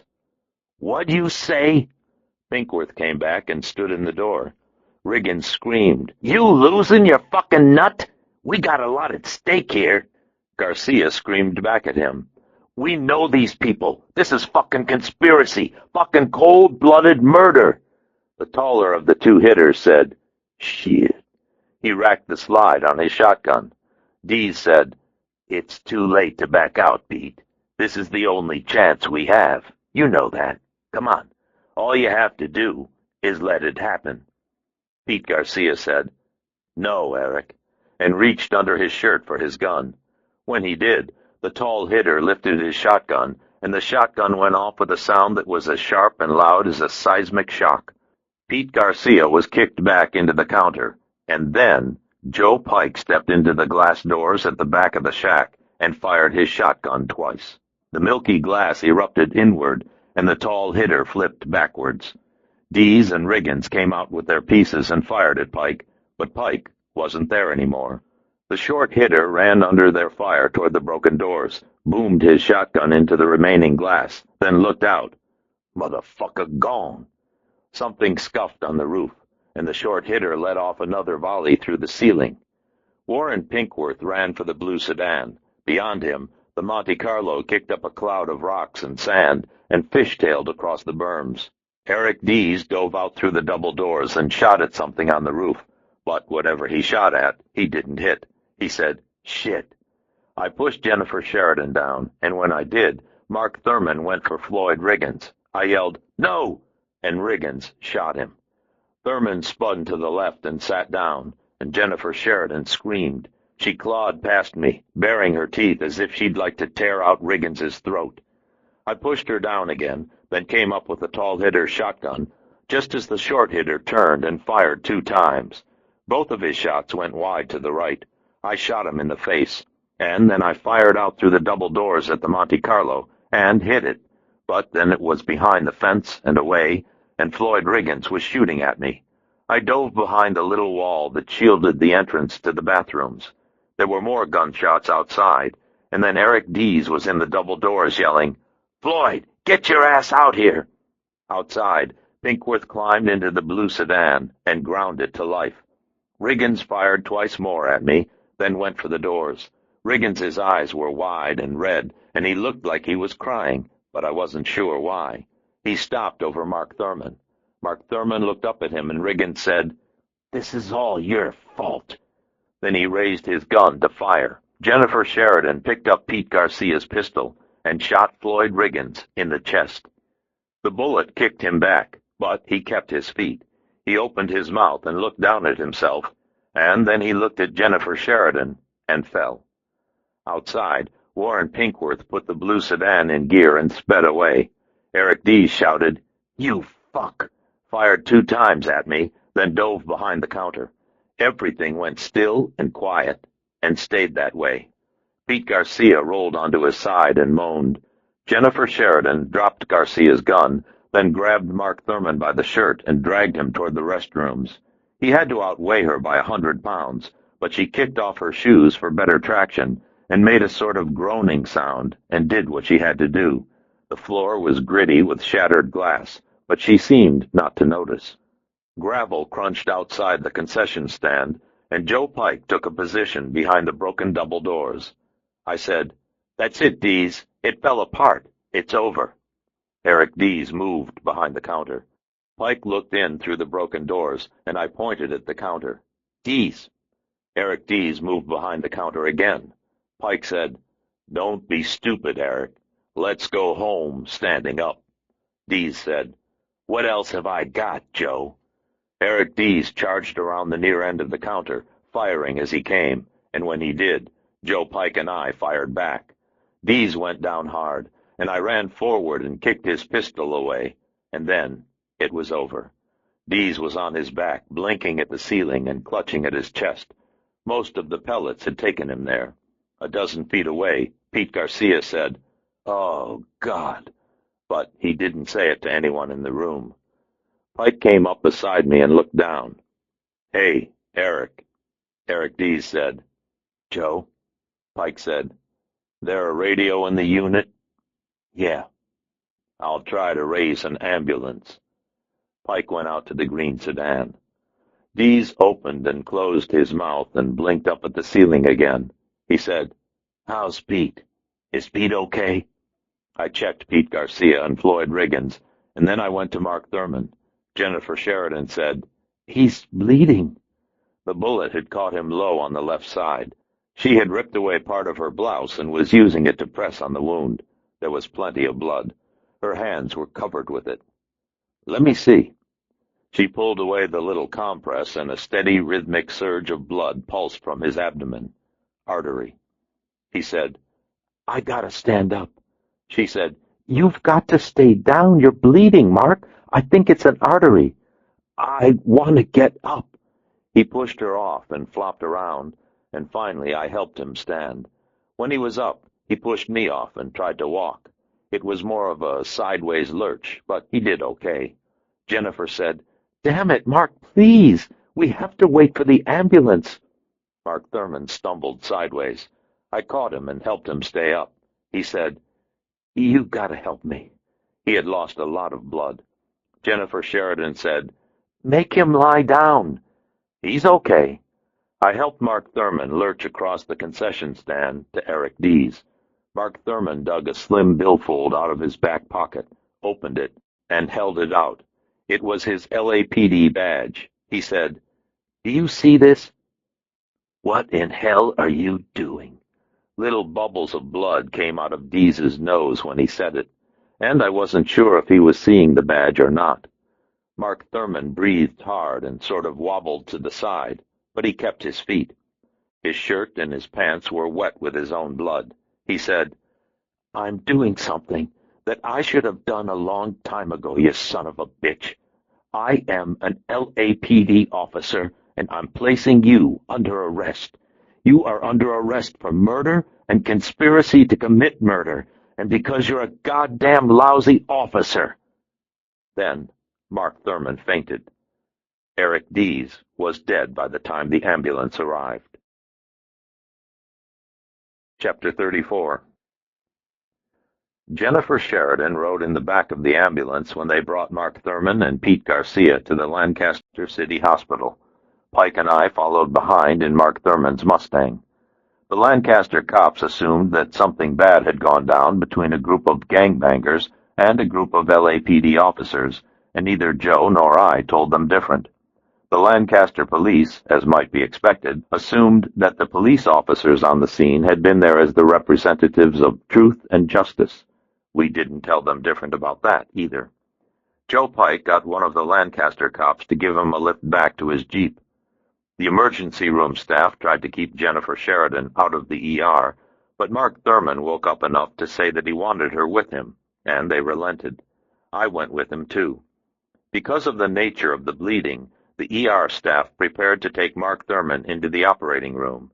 One of the doctors grumbled about having no x-rays, but I guess nobody wanted to wait. Pete Garcia was already on the table, and it didn't look good for him.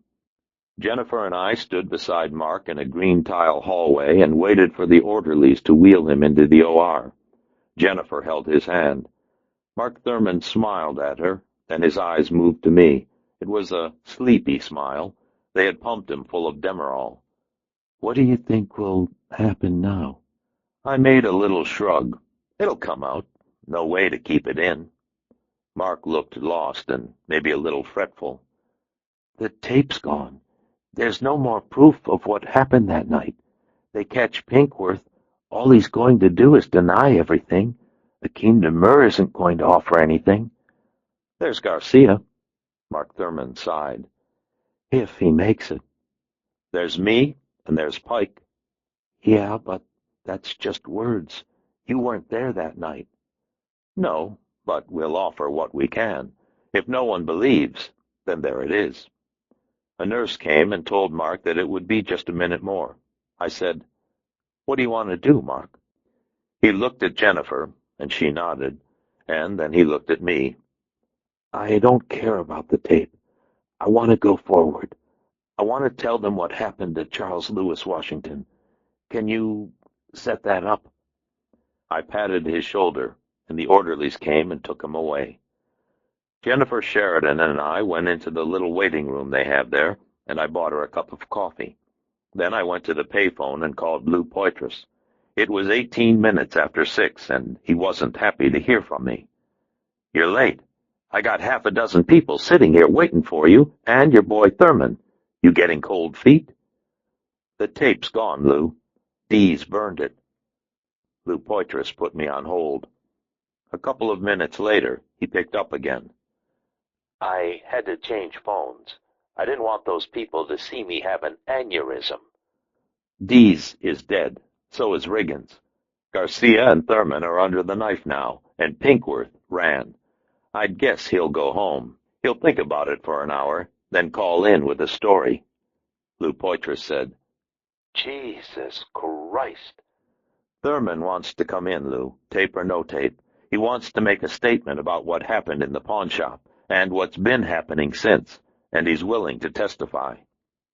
Lou Poitras made a soft sound, but said nothing for several seconds. There's no deal without the tape, Hound Dog. None of these people will make a promise on verbal testimony. If he comes forward, he takes his chances. He knows that. He wants to step forward anyway. If Garcia makes it, he'll probably be willing to corroborate. That would help. But even if Garcia doesn't, Thurman comes forward. I understand. There was maybe just a little bit more respect in Lou Poitras's voice than there had been. We're going to have to bring you in. Tell me where you are. I told him. When I hung up, Joe Pike was sitting beside Jennifer Sheridan. He was holding her hand. I sat on the other side of her and took her free hand. She didn't look happy. She said, "I can't believe I killed a man. I just shot him." "Yes, a man I've known and talked to. Before they were divorced, the four of us had dinner once. We ate at the Sizzler." She was staring at a point in the middle space, somewhere very far from here. I said, "You shot a man who was going to murder Mark Thurman. If you hadn't shot him, Mark would be dead. Do you see that?" She nodded. "It's what you have, and you must use it. You're going to hurt.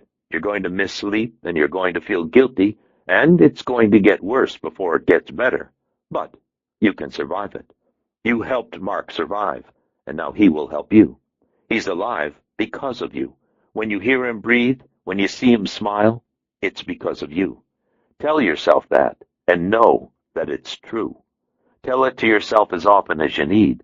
If you forget, call me, and I will tell you." She leaned her head against my shoulder, and we sat like that. A few minutes later, I told them about the call to Lou Poitras and the way it was going to be. When I finished, Jennifer Sheridan said, "I don't want to leave Mark." I rubbed her hand. Joe still had the other. "You'll be fine. They're going to want to talk to you and to Mark, but probably not until later. Joe and I will go now." She looked down at our hands, then up again. "What will I say?" "The truth." "Will they put him in jail?" "I don't know. I don't think so, but I don't know. A lot of people out there are going to want his head." She nodded again, and this time smiled sort of sadly. "He just wanted to be a police officer." "Yes, but now he'll have to move on, and so will you." "It's going to be such a big change. What will he do?" "Something." "Well, we still have each other. We can make it." "Yes," I said. "If you want to make it, you can." She smiled again, and this time the smile didn't seem so sad. "Thanks for sticking it out with me. Jennifer, you're worth it." 22 minutes later, a couple of California Highway Patrol cops in khaki uniforms came into the waiting room. The shorter of the two said, "Who's Cole?" "Me." I stood, and Pike stood with me. Jennifer got up with Pike and took my hand. The same cop said, "We're supposed to take you down to L.A. Is this guy Pike?" Pike said, "Yeah." "Okay, the both of you." The taller guy began to dig out his cuffs, but the shorter guy waved them away. "We don't need that." Jennifer's grip on my hand tightened. I gave her the smile and squeezed her hand back and said, "Everything's going to be fine. Mr. Confidence." The high desert sky was turning a nice purple when the state cops loaded us into a black and white highway cruiser and blasted off down the Antelope Valley Freeway. Less than an hour later, the sky was dark when we pulled into the parking lot of the 77th Division in south-central Los Angeles. I thought they'd take us to Parker Center, but there you go. Criminals always return to the scene of the crime, even if we have to be taken. They were expecting us. The 77th's halls and squad rooms were jammed with cops and reporters and lawyers and handcuffed young black men who looked like they were 8-deuce gangbangers. A couple of them I recognized. I didn't see Akeem Demur, but Harold Bellis was talking to the homicide lieutenant, Stillwell. Stillwell looked bored, but Bellis looked confident. He also looked like he had just been called away from dinner. Lingerie, no doubt. Des œufs de poule au beluga, no doubt. The appetizer alone would have cost more than Stillwell's take-home for the day. Stillwell saw me, went to a closed door that said Watch Commander, then opened the door and stuck in his head. Lou Poitras came out with 2 women and 4 men. The squad room was so crowded that if any more people came out of the office, they'd have to kick out the bad guys to make room for the good guys. One of the women was a prosecutor in the DA's office named Murphy, and one of the men was a uniformed captain who was probably the watch commander. I didn't recognize the others. A guy in a wrinkled pinstripe with no tie said, "Is this Cole?" He said it like he was in charge. Lou Poitras pointed at me, then Pike. "Cole, Pike." The pinstripe said, "Let's go through it. I want to wrap this up." The pinstripe was a guy named Garvey from the chief's office, and the other woman was a muckamuck named Greenberg from the city council. Of the 2 other guys, one was named Fallon, also from the DA's, and the other was from the mayor's office. The guy from the mayor was named Haywood. Fallon and Haywood took Joe Pike into an office down the hall, and Greenberg went with them. Garvey and everybody else took me into the watch commander's office. When we were settled, Murphy said, "You're not under arrest at this time, Mr. Cole, but we reserve the right to prosecute you for anything that you might admit to or say during this interview." Lou Poitras said, "Jesus Christ, Murphy." Garvey made a take-it-easy gesture. "At ease, Sergeant." Murphy said, "Who's your attorney?" "Charlie Bauman." She nodded. "I know Charlie. I'd advise you to call him." I took her advice. An uncharacteristically smart move. Everyone left for coffee while I called Charlie, told him where I was, and told him that I wouldn't say anything until he arrived. When I was done, I opened the door and saw Lou Poitras standing in the squad room with his boss from North Hollywood, a lieutenant named Beish. Beish has always looked shriveled and tight to me, sort of like a daddy longlegs, and he's never liked me much, but when I opened the door, he was jabbing the street cop Michelli in the chest and telling him that he'd acted like a goddamned Bush League asshole. Michelli said he didn't have to take this shit from some North Hollywood dick and jabbed back, and when he did, Lou Poitras slapped his hand to the side and told him to step away. Poitras was maybe 5 inches taller than Michelli and 80 pounds heavier, and he looked like he was itching to use it. Michelli told Poitras to fuck himself, but he stepped away. Stillwell was over by a couple of uniforms, staying out of it. I said, "Christ, Beish, were you defending me?" When Beish saw me grinning, he scowled and said, "Hell no. I always knew you'd fuck up big time. I'm just surprised it took you this long." A man with friends is the wealthiest man in the world. Poitras told me to wait in the office, then asked if I wanted a cup of coffee. I told him that I did, and waited in the open doorway for him to bring it. While I was waiting, 2 Hispanic cops brought in Demur. His hands were cuffed, but he walked tall and defiantly, as if he were in some way larger than life, as if he were above all this and impervious to it, and amused by it. Harold Bellis went to him, immediately complaining to the officers about the handcuffs. No one jumped to take them off. Stillwell went over to the uniforms, and they led Demur and Bellis toward the interrogation rooms. When they led Demur past, he saw me. I made my hand into a gun, pointed it at him, and dropped the hammer. He smiled, amused. Charlie Bauman came in maybe 10 minutes later. Murphy from the DA and Garvey from the chief saw him before I did, and then Charlie came to me. "You say anything yet?" "I learned my lesson last time." "Okay.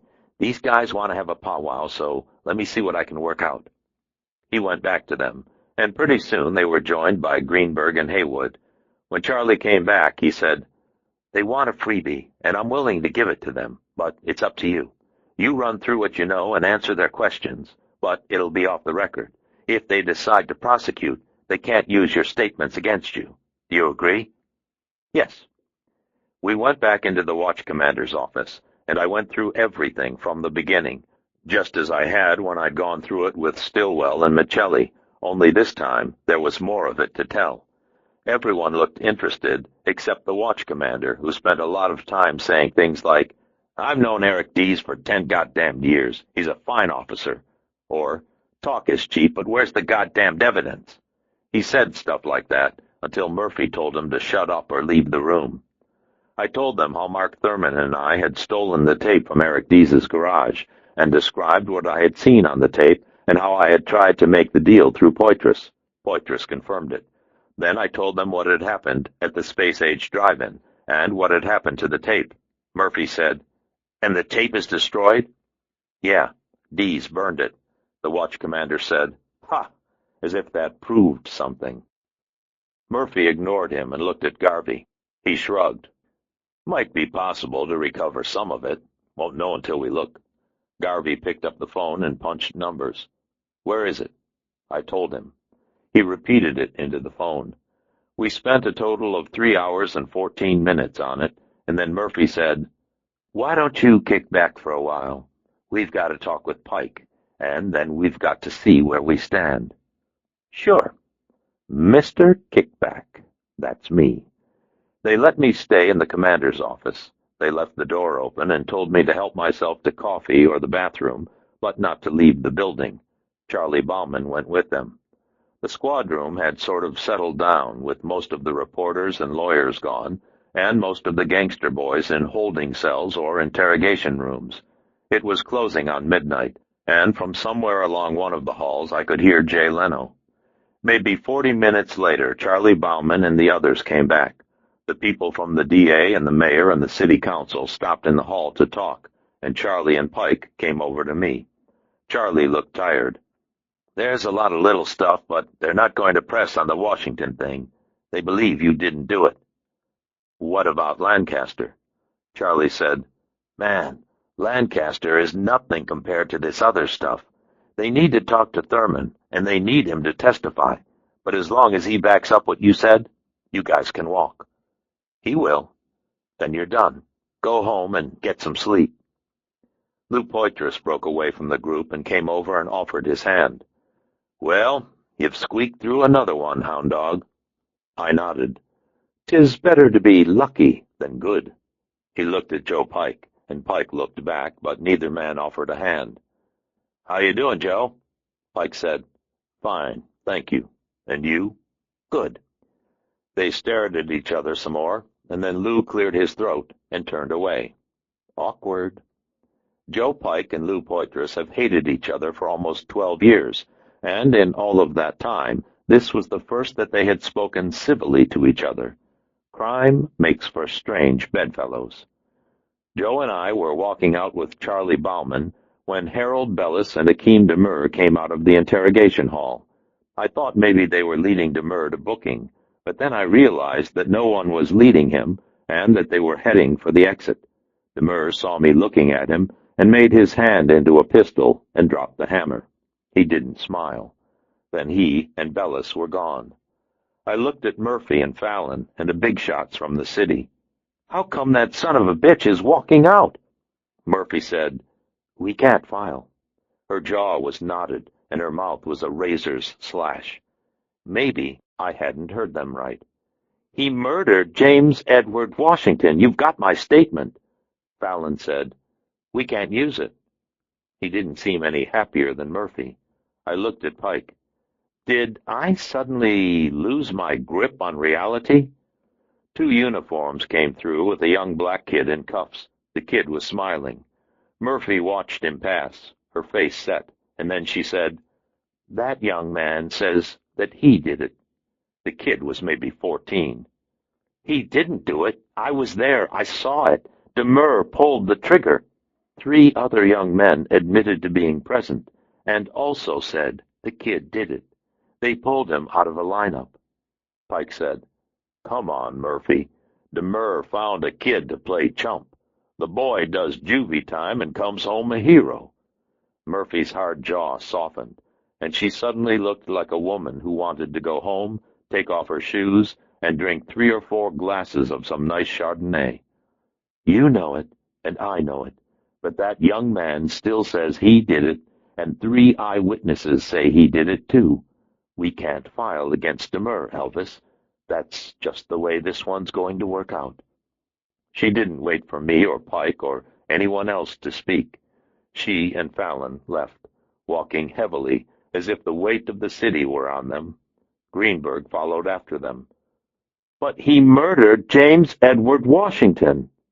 I didn't know what else to say. Garvey said, "Go home, Cole. You've done a lot, and you've done it well, but there's nothing more to be done." Chapter 35. The watch commander authorized the release of my car and the personal possessions that had been taken from us at the time of our original arrests. He could have ordered a staff uniform to do it, but he did it himself, and we were out of there faster because of it.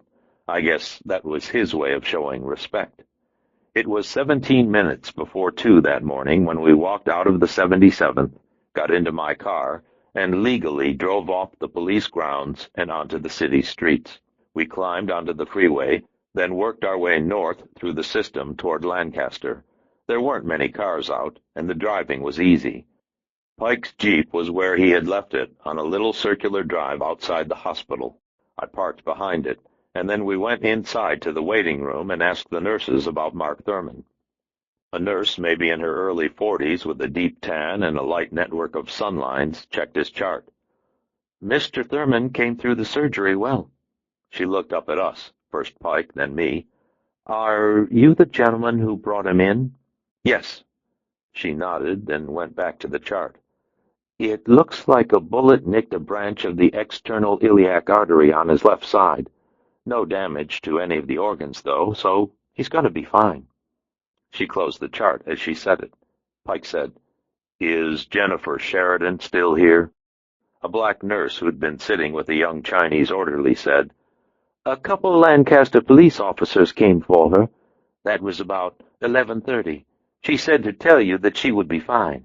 Mr. Thurman was out of surgery by then, and she knew he was okay."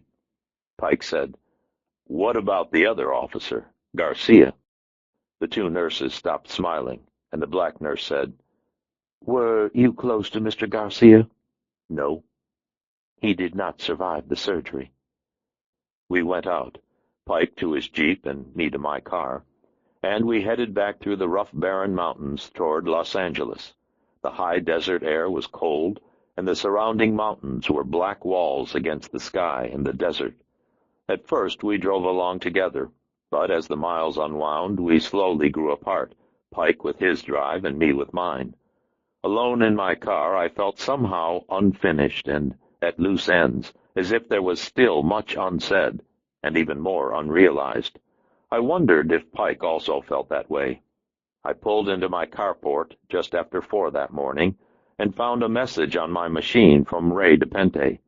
He said that James Edward Washington was going to be buried at Inglewood Park Cemetery at 11 a.m. tomorrow, which made it today. He said that he thought I'd want to know. I stripped off my clothes, showered, and climbed into bed, but the sleeping was light and unsatisfactory, and I was up again before 7. I went out onto my deck and breathed deeply of the air, and thought how sweet it smelled with a hint of wild sage and eucalyptus. I did 12 sun salutes from the Hatha Yoga, then worked through a progression of asanas that left me sweating. At 5 minutes after 9, I called Joe Pike and told him of James Edward Washington's funeral. He said that he would come. I called a florist I know in Hollywood and ordered flowers. I thought roses would be nice. It was late to order flowers, but the florist knows me, and promised to deliver the flowers to the church in time for the service.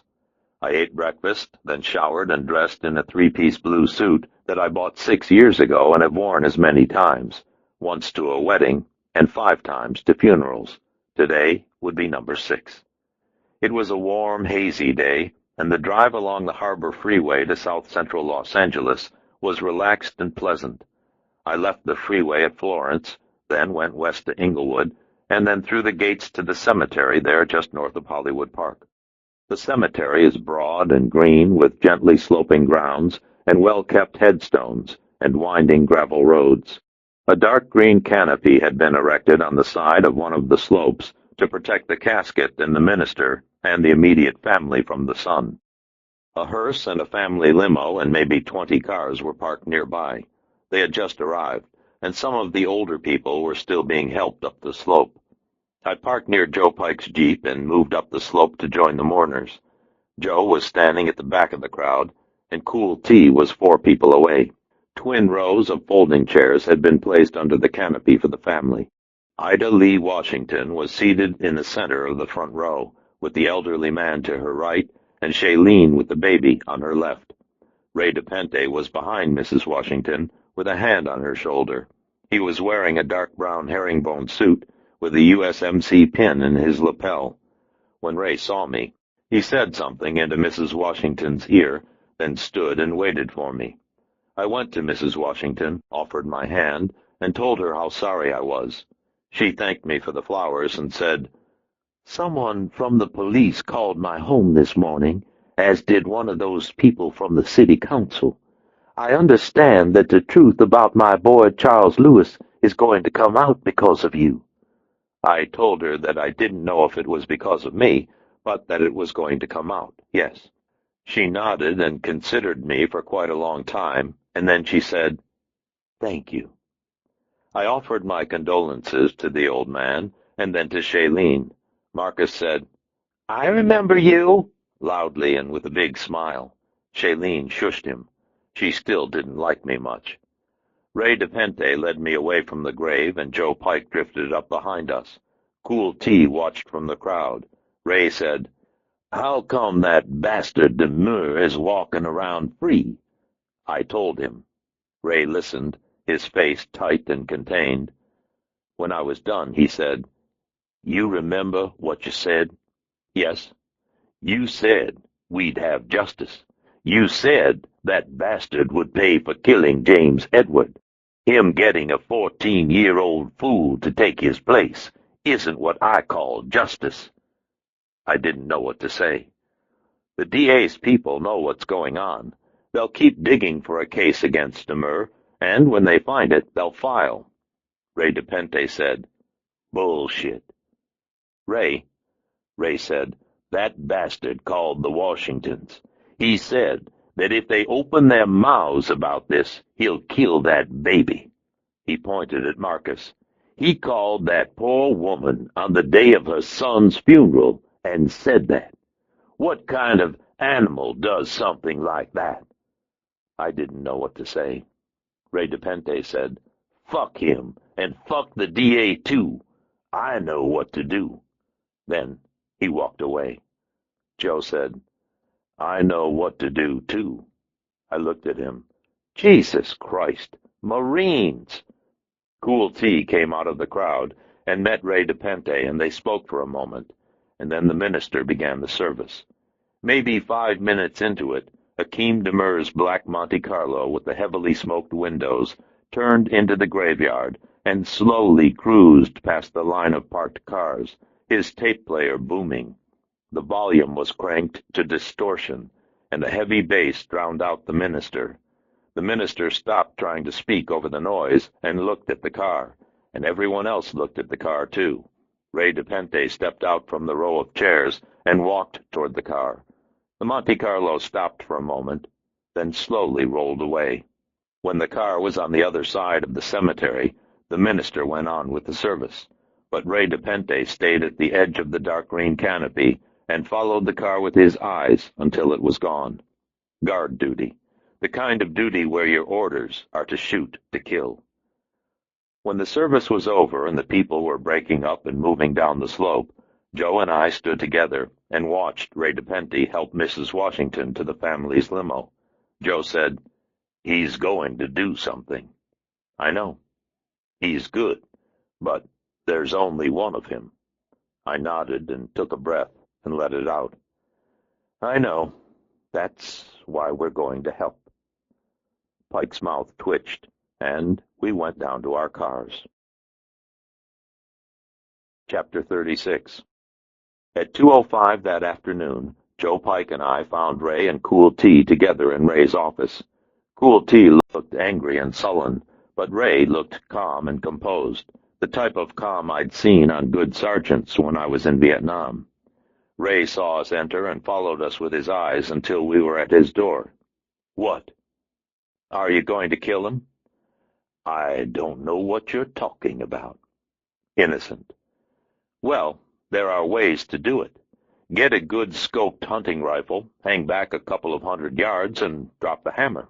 Another way would be to drive around for a while until you see him, then walk up close with a handgun. There are more apt to be witnesses that way, but it's a matter of personal preference, I guess. Cool T shifted in his chair. Ray leaned back and laced his fingers behind his head. Man, do you think I just fell off the watermelon truck? What I think is that you've got a pretty good life doing well by a lot of folks, and you're about to mess it up. Ray looked at Cool T, and Cool T grinned. Ray didn't. He gave me lizard eyes. That's what it is to you? That's it? I spread my hands.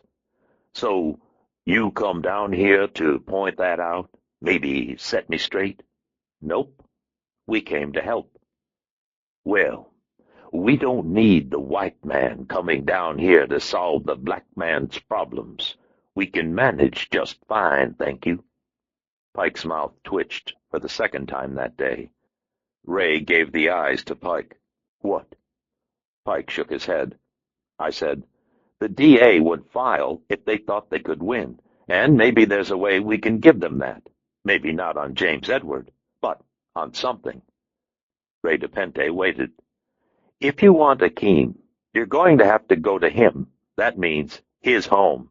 And it used to be a crack house. It's fortified like a bunker. But once we're in, I'm betting we can find something that the DA can use to put Demur away. Cool T said, Ain't no way we can get in there. Goddamn police use a goddamn battering ram to get in the crack house. Where are we going to get that? Ray glanced at Cool T. There are other ways. He looked back at me. If it was worth it, if it would lead to that son of a bitch getting what he deserves. We won't know until we get there, will we? Ray nodded. Why are you doing this, Cole? Because. I liked James Edward, Ray. Hell, I even like you. Ray DePente laughed, and then he stood up and put out his hand. Okay. You want to help out on this? We'll let you help. 42 minutes later, Joe, Pike, and I cruised past Akeem Demur's fortified home in Joe's Jeep. We parked 6 houses down on the same side of the street in an alley between a row of flowering azalea bushes and a well-kept frame house with an ornate bird bath in the front yard. Ray DePente and Cool T were 1 block behind us, sitting in Ray's LeBaron. Akeem Demur's black Monte Carlo and the maroon Volkswagen Beetle were parked at the front of his house, and a half-dozen gangster boys were hanging around on the Beetle. A couple of young women were with them. I wondered if they called themselves gangster girls. Pike said, Brick house across the street, clapboard 2 doors down, this side, check it out. I looked at the brick house across the street and then at the clapboard house. A heavy woman with her hair in a tight gray bun was peeking from behind a curtain in the brick house, and a younger woman, maybe in her early 30s, was peeking at us from the clapboard. The younger woman was holding a baby. They're scared. You live on a street with a gang for your neighbors, and I guess peeking out of windows becomes a way of life. Never know when it's safe to venture out. Joe shifted in his seat. Hell of a way to live. Yes, I said, it is. A tall kid leaning against the Bug's left front fender looked our way, but then went back to jiving with his buddies. All attitude, no brains. Pike pulled a pair of Zeiss binoculars from the back seat and examined the front of Demur's house. Windows set close on both sides of the door, bars on the windows. What about the door? Solid core with a couple of peepholes, no glass. Does it open outward? Yep. Pike put down the glasses and looked pleased. Dope dealers often rebuild their doors to open outward instead of inward. Harder for the cops to bust in that way. It was something that we'd been counting on. 14 minutes after we parked in the alley, Cool T turned onto the far end of the street in Ray DePente's LeBaron and drove slowly toward Demur's as if he were looking at addresses. He stopped in the middle of the street and said something to the kids on the Volkswagen. I said, now. Joe and I rolled out of the Jeep and moved through the backyard of the near house and into the next yard toward Demur's. We moved quickly and quietly, slipping past bushes and over fences, and closing on Demur's while Cool T kept the gangbangers' attention. Hakeem Demur's backyard was overgrown by grass and weeds and thick high hedges that had been allowed to run without care or trimming. A creaky porch jutted off the back of the house, and a narrow cement drive ran back past the house to a clapboard garage. The garage was weathered and crummy and hadn't been used in years. Why use a garage when you can park on the front lawn? Ray DePente appeared from the hedges on the far side of the yard and held up a finger to his mouth.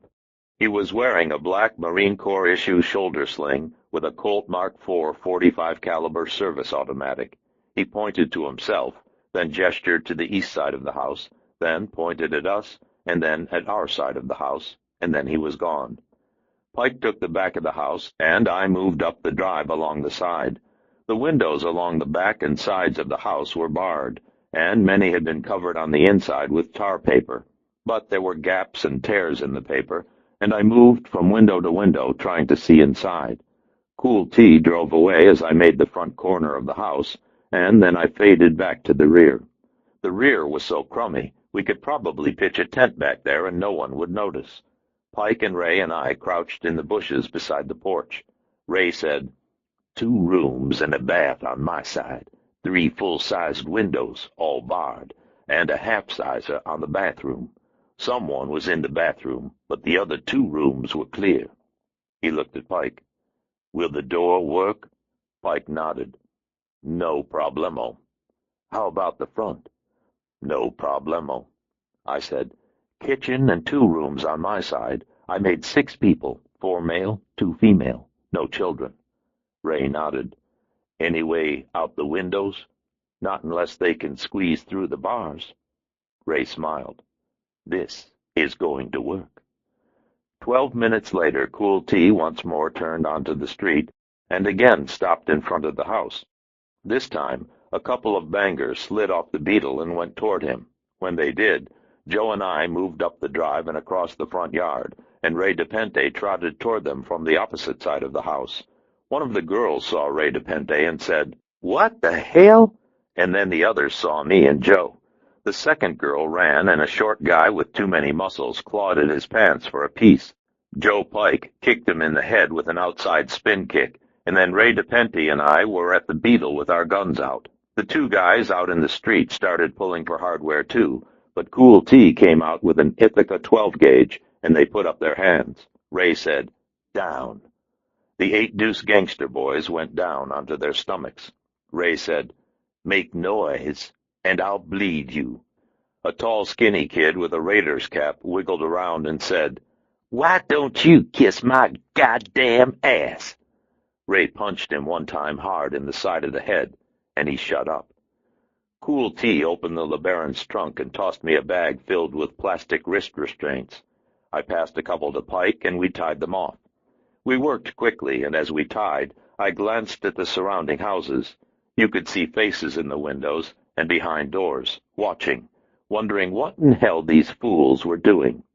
Ray gave 2 smoke grenades to Pike, kept 2 for himself, then pulled 3 10-gallon metal gas cans from the trunk and 4 6-foot lengths of galvanized pipe from the back seat. When we finished with the tying, Pike took 2 lengths of the pipe and trotted to the back of the house.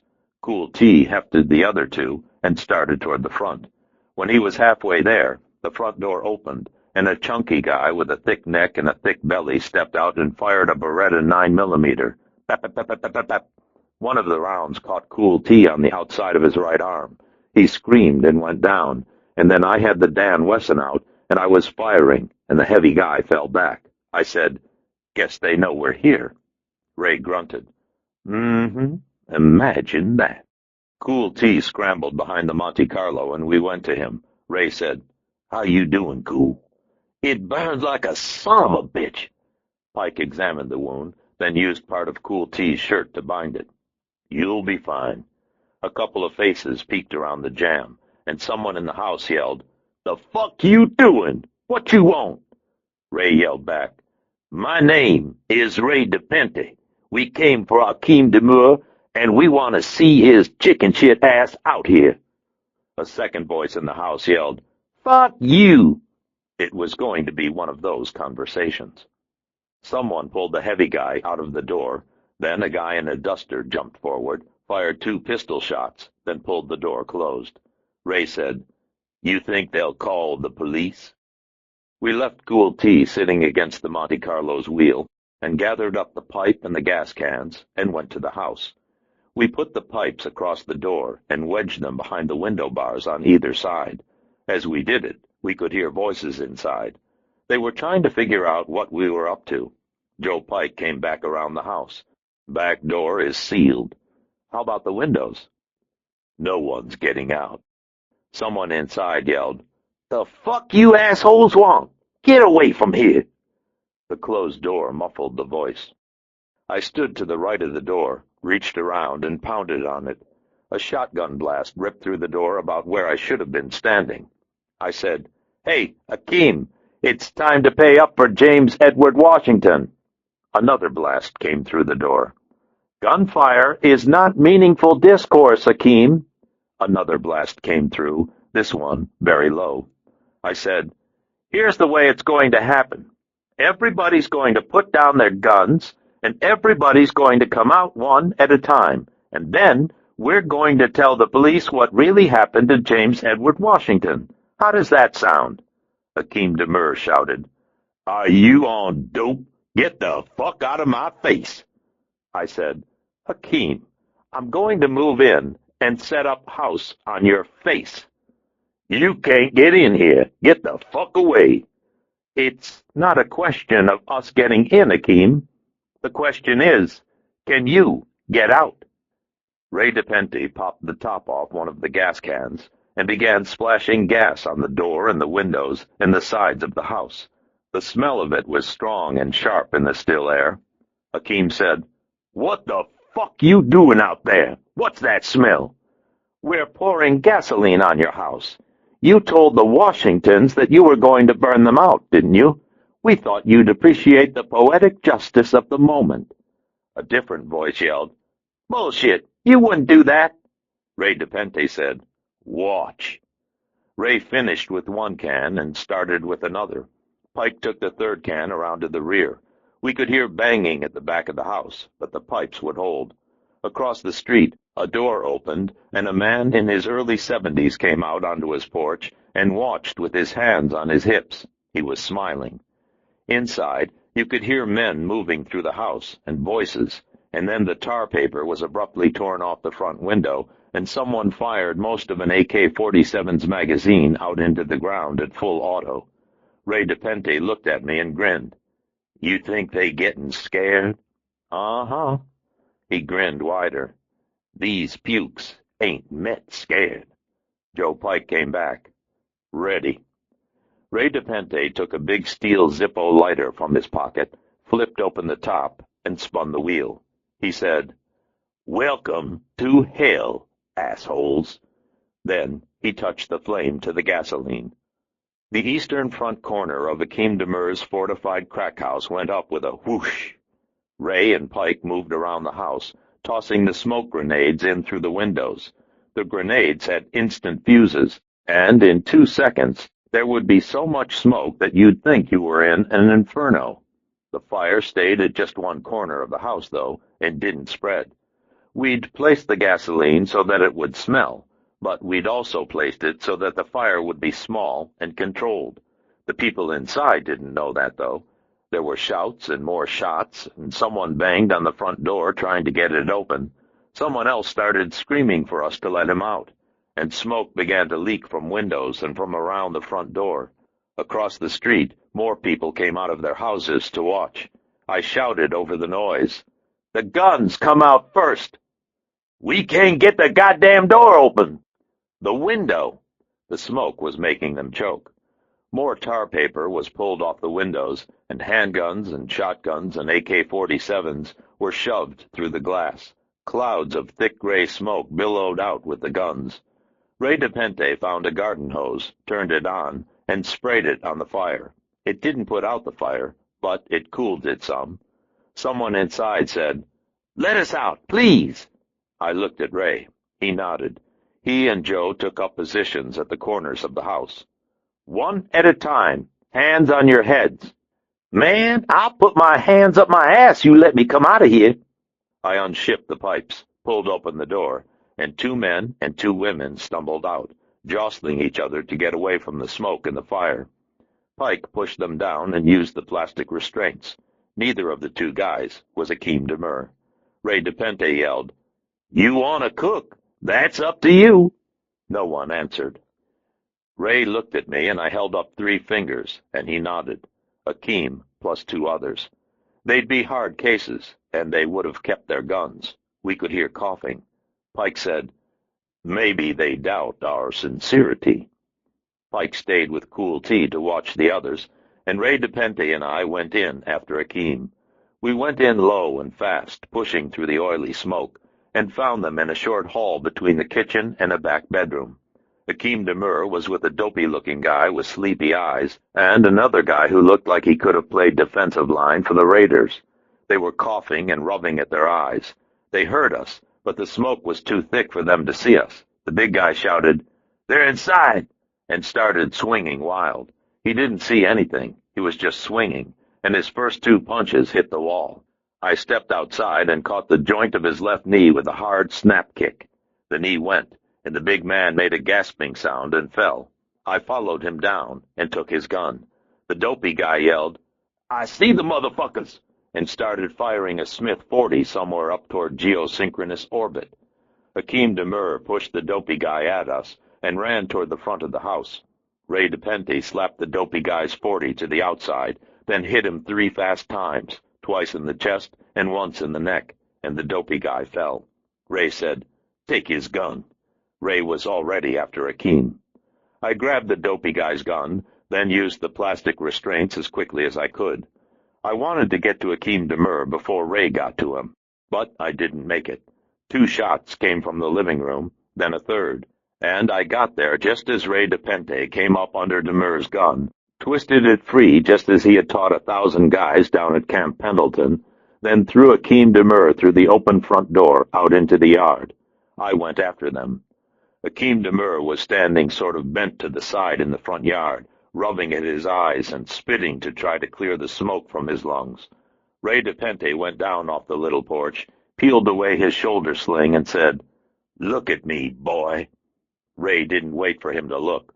Ray spun once and kicked Akeem Demur on the side of the head, knocking him to the ground. I said, "Ray."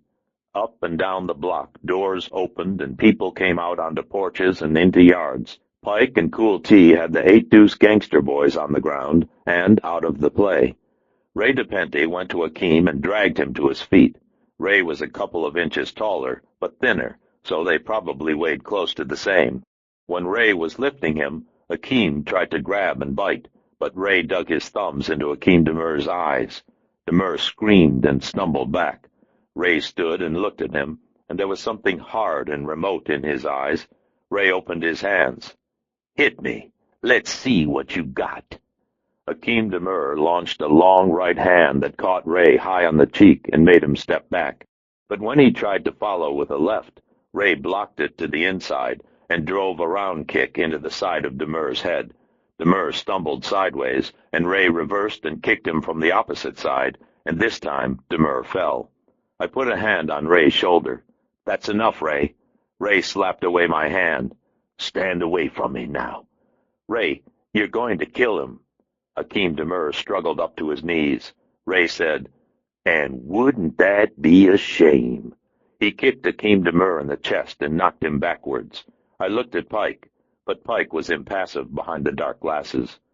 Ray walked around behind Demur, lifted him by the hair, and said, "You meet James Edward. You tell him I said hi." He spun again and kicked, and Akeem Demur snapped over into the ground. I took out the Dan Wesson. "Ray, you want to shoot me for a piece of garbage like this? Go ahead." He picked Demur up again. Demur's mouth and nose and ears were bleeding, and most of his teeth were gone. Ray held him up until Demur could stand on his own. Then Ray punched him 4 fast times, twice in the solar plexus and twice in the face. Akeem Demur fell like a bag of wet laundry. One of the gangster girls screamed, "You're going to kill him!" Ray said, "You think?" I aimed the Dan Wesson. "I don't have to kill you, Ray. I can do your knee. Be hard to teach after that." Ray nodded. "You're right, but think of my memories." He lifted Demur's head by the hair, aimed, and punched him 2 hard times behind the ear. Then he let the head drop. "Damn it, Ray!" I cocked the Dan Wesson. Pike said, "He means it, Ray." "I know. So do I." He reached down and lifted Akeem Demur once more. As he brought Demur up, a dark blue Buick stopped in the street by the LeBaron, and Ida Lee Washington got out. She stood in the street, motionless for a time, and then she moved toward us. She was still wearing the clothes that she had worn to her son's funeral, black. Ray DePente saw her and let Akeem Demur fall to the ground. He said, "You shouldn't be here, Ida Lee." She stopped about 10 feet from him and looked at the smoldering house, and then at the thugs on the ground with their hands bound, and then at me and Joe. She said, "I wanted to see where he lived. Is that the one killed my son?" "Yes, ma'am." Somewhere far off a siren sounded, on the way here, no doubt. Ida Lee Washington stepped closer and looked down at Demur. His face was a mask of blood, but she did not flinch when she saw it. She put a hand on Ray's forearm and said, "What could turn a boy into an animal like this?" Ray said, "I don't know, Ida Lee." She raised her eyes from Demur up to Ray. "This man took my last son. No one could claim my hurt or my anger. No one could have a greater claim on this one's life." Her voice was tight and fierce. She patted Ray's arm. "There's been enough killing down here. We have to find a way to live without the killing." Ray DePente didn't move for a minute. Ida Lee Washington kept her eyes on him.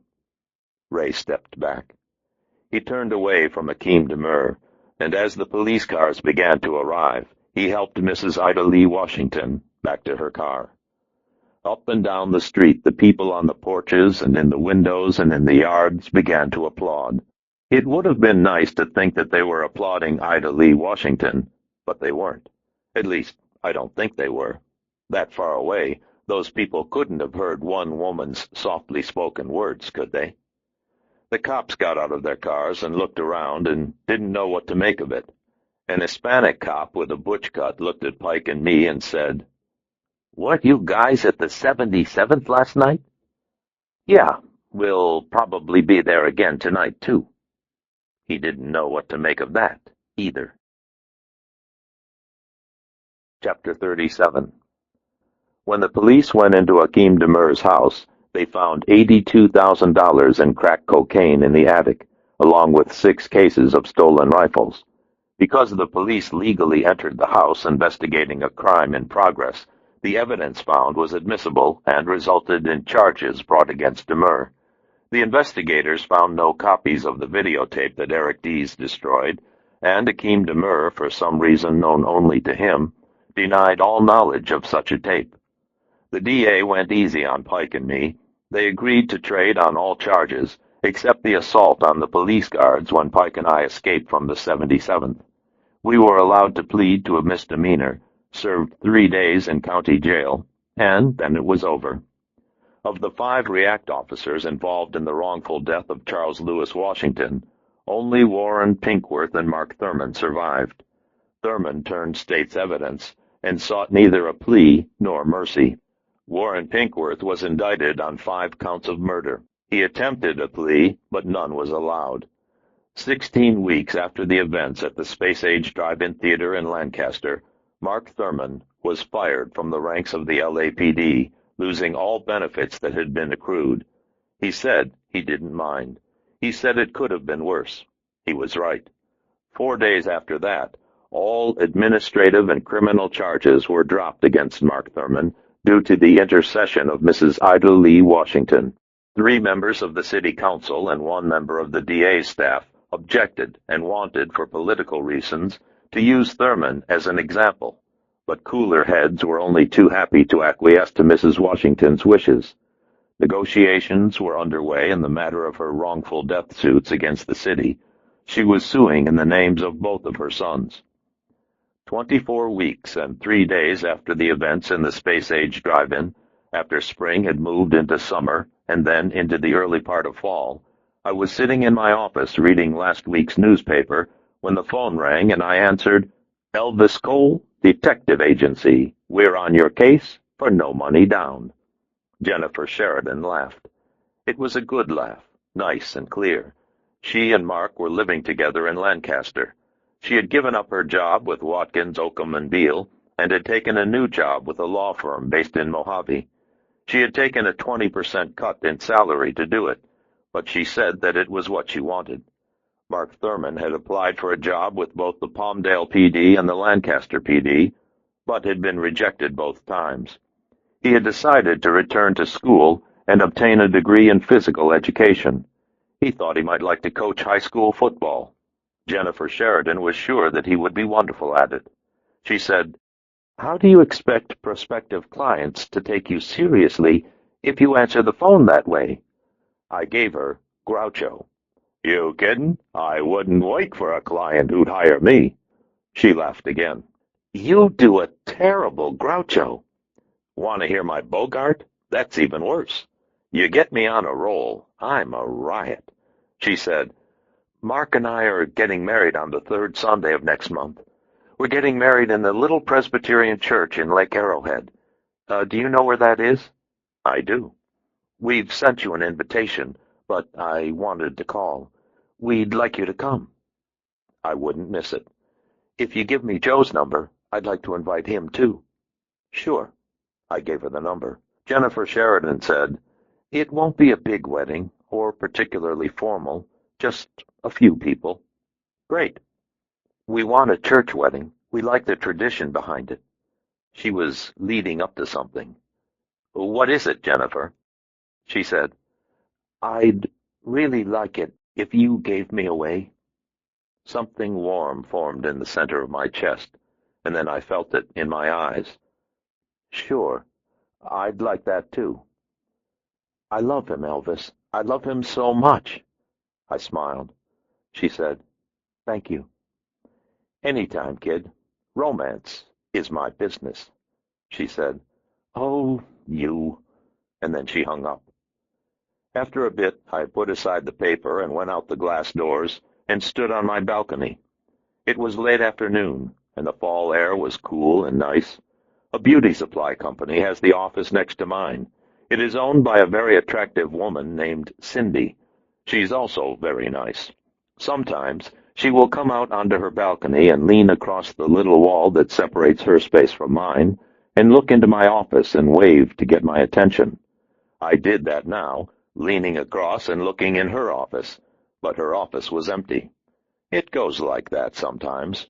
I took a deep breath and looked out over the city to the ocean and to Santa Catalina Island far to the south, and thought about Jennifer Sheridan and her love for Mark Thurman, and I wondered if anyone would love me the way she loved him.